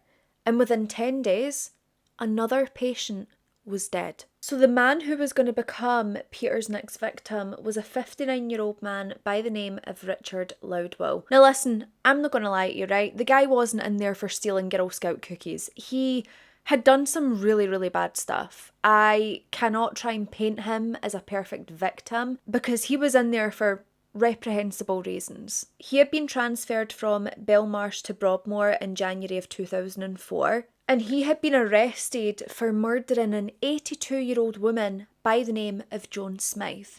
He had also brutally sexually assaulted her. It was a really horrific, disturbing crime. So Richard wasn't some innocent man who had wandered into the wrong hospital, but he was a patient at Broadmoor. And that meant that in Broadmoor's custody, they had a legal and clinical duty to keep this man alive. Now, at the time of Richard's admission, the doctors were still trying to work out exactly what was wrong with this guy. There was a few possible diagnoses. One was depression, one was Asperger's, possibly dementia. They had no idea. He also had significant health problems as well. He had diabetes, he had really high blood pressure, and at the time of his murder, he had still not received a full psychiatric assessment. And I'm going to be honest, due to the nature of Richard's crimes, he wasn't a popular man in Broadmoor. Plenty of the inmates wanted to attack this man for the crimes that he had committed. And because of this, because him being deemed to be a vulnerable patient or prisoner, I don't even really know what you call it at Broadmoor. I feel like it is patient, possibly. But he was seen as being very vulnerable because these people wanted to attack him. Now, because of this, he was meant to be under constant supervision and protection. But I'm going to be honest, that order that was in place only really existed on paper. Richard was supposed to be kept in the view of staff at all times. He was not meant to wander off alone. He was not meant to be unsupervised. But at the same time, he was also placed on general observation, which meant they could go 15 minutes without checking on him. Make up your mind, is it constant observation or general observation? His care plan was so contradictory because on one hand it was, do not let this vulnerable patient out your sight, and on the other hand it was, but 15 minutes is fine. On April the 14th, he would tell his duty social worker that he was being bullied and targeted inside Broadmoor. On April the 21st, he would tell his primary physician that he was being abused by another patient. And then on April the 22nd, a Mental Health Act commissioner would attend Broadmoor to raise those allegations directly with the staff. And despite this, just 3 days later, Richard was dead. Peter would later admit that he was waiting for the perfect opportunity, that he always knew what he was going to do to Richard. He just needed to time it perfectly to get that time alone. And just after 6 o'clock on that Sunday evening, the perfect opportunity would arrive. Peter and Richard, they were inside the dining room on the Luton ward. At this time, there was 9 members of staff on duty. Now, 3 of them, they were on their meal break, so they were in a different room with the door shut. There was another 3 that was positioned near the bedroom corridors. And then another 3 were inside the ward office, also with the doors closed, so nobody has eyes on the majority of these patients. Nobody knew that Peter and Richard were alone together in that dining room. Peter would approach Richard from behind, use cord from a pair of trousers, and pulled it around Richard's neck. Now, he would say the reason he did this was so Richard couldn't make any noise, so he couldn't be stopped from what he wanted to do. He then took Richard by the head and started smashing it repeatedly on the floor. This attack would go on for several minutes. And staff, when they discover this attack, it's not because they were watching Peter and they were watching Richard, it's because they could hear something be smashed against the ground. When they reach that dining room, it is clear right away that Richard has suffered catastrophic injuries. The kind of injuries that you don't come back from. Peter would be restrained and once again showed very little emotion, if any, to be honest. He told a nurse, "I got him from behind. I put a ligature around his neck so that he wouldn't make a noise, and then I smashed his head." And not only that, but do you know what else Peter told one of these nurses? That he planned on eating Richard's brain. Apparently the brain is a bit of a delicacy for this guy. And at sentencing, the court would hear that the only regret Peter had from Richard's murder was the fact that it was interrupted before he could taste his brain. Richard would be rushed to hospital and he would remain alive on life support for 41 days, but this man was never going to regain consciousness. And Broadmoor had a lot to answer for, because his family, they weren't even informed for quite a while that Richard had suffered these injuries. And when it all came out that he had suffered these injuries, that he was likely going to die, they said that it was a regrettable attack. It's a bit more than that, babe. And then on June the 5th of 2004, Richard would pass away. And after the death of Richard Loudwill, it became impossible to deny one fact. And that was that each and every single time that Peter Bryan had been released from some kind of psychiatric care, he murdered again. This man was never rehabilitated. Quite clearly, he was inaccurately assessed each and every single time. He should never, ever have been able to attack anyone. This was 3 victims in 3 separate locations and 3 different opportunities for the system surrounding Peter to recognise that something was dangerously wrong. Now, after the murders of Brian Cherry and also Richard Loudwill, there would be 2 major inquiries that were commissioned. One was examining Peter's treatment and also his supervision when he murdered Brian Cherry, and the other was looking into both Peter and Richard's care plans within Broadmoor. The inquiry into Brian Cherry's death would speak to 62 witnesses in an 18-month period. And when the findings for this were finally published in 2009, it didn't just identify one single person that was responsible for what happened to these victims. They identified that it was a systemic failure. The problem was never that Peter hadn't been assessed, because as we know, this man had been assessed constantly from the first assessment that took place. The problem was that the assessments that he had, the information never seemed to follow him. Reports weren't always being shared with other colleagues, and the professionals were working beside each other rather than actually working together, and it cost 3 people their lives. And you know, that tribunal that had discharged him years prior, it hadn't even included his psychologist's examination of him, because that psychologist's examination, it described Peter's reaction to rejection, to race, women, perceived humiliation, and yet that information that was so important was never in front of that tribunal. How does that make sense? And of course, his clinical team, they got to a point where they believed that he no longer needed medium security. 6 months later, he was living in the community. And do you know, Peter's specialist forensic psychiatrist, they would be replaced by a general adult psychiatrist who had never dealt with someone who had committed homicide before. And it was those two inexperienced individuals that were meant to be capable to recognise when Peter's behaviour had become dangerous enough that he should be recalled. And when I heard this, I was getting a bit pissed, because I was like, are you really going to blame 2 people out of the entire system who were inexperienced, who were put in a role that they should never have been in the first place? But fear not, because the inquiry basically said that these 2 people should never have been in that position, that it wasn't fair to them, and that itself was another systemic failure. Broadmoor's own system had correctly identified some of the risk, but what they failed to do was turn that into protection. How can we minimise the risk? How can we reduce it? How can we prevent it?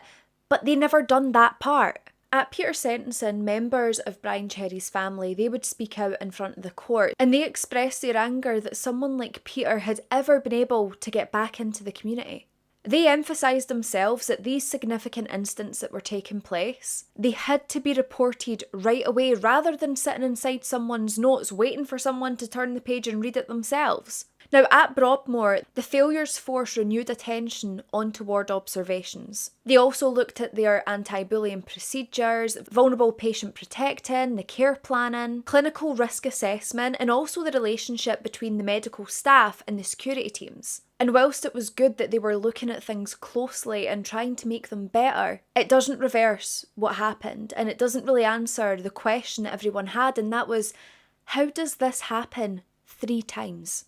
In March of 2005, Peter would plead guilty to the manslaughter of Brian Cherry and Richard Loudwell on the grounds of diminished responsibility. The judge then imposed 2 concurrent life sentences and initially set a minimum term that was intended to keep Peter imprisoned for the rest of his natural life. But this decision would later be changed because he was suffering from severe mental illness at the time. The minimum term was then put to 15 years. Why are we trying to give this guy another chance? Why are we letting him go for a 4th victim? I will say, however, the Court of Appeal, they said it was very, very unlikely that this man would ever see the light of day again, which is somewhat reassuring. He was both a life sentence prisoner and also a restricted psychiatric patient. This means that a health tribunal, they wouldn't just be able to release him. It could either continue his detention in hospital, or if they believed that medical treatment was no longer needed, he would then be transferred to prison. Now, I'm sure we all agree that this case shouldn't be remembered because Peter Bryan ate human flesh. It should be remembered because 3 people lost their lives. Nisha Sheth, she was murdered before the system fully understood just exactly what Peter Bryan was capable of. And then Brian Cherry, he was killed after years of treatment, years of assessment, years of supervision that was supposed to stop this from happening again. And Richard Loudwell, he was killed after that failure had already become impossible to ignore. The question that remains for a lot of people in this case, and it's definitely one that's resonated with me as well, is how is it that somebody who was deemed dangerous enough to be detained after killing once, how were they ever given the opportunity to kill again? Nisha's death should have been the warning. Brian Cherry's death should have been impossible. And Richard's death should never have happened. And whatever changes were eventually made, they came far too late for all 3 of them. But my loves, that is it for another true crime and makeup episode. Thank you so much for sitting down with me today as we discuss this case. This one has been so highly requested, and the amount of records I had to sift through, because this guy's NHS records is available to read online. And let me tell you, it is lengthy. If this was your first time here and you enjoyed my video, you might enjoy the rest of my content, so I would suggest that you subscribe, get the notification bell on if you feel up to it. Please don't forget to engage with this video in some way. A like, a comment, a share goes such a long way. If you could hype the video, that would mean the world to me. Don't forget to let me know in the comments down below what cases you want to see from me next. But I think that's it for today. Is it? Yeah? So, on that note, please, please, please remember, be a good person. Do not be a bad person. Stay safe. Look after each other. And I'll see you in the next one. Bye!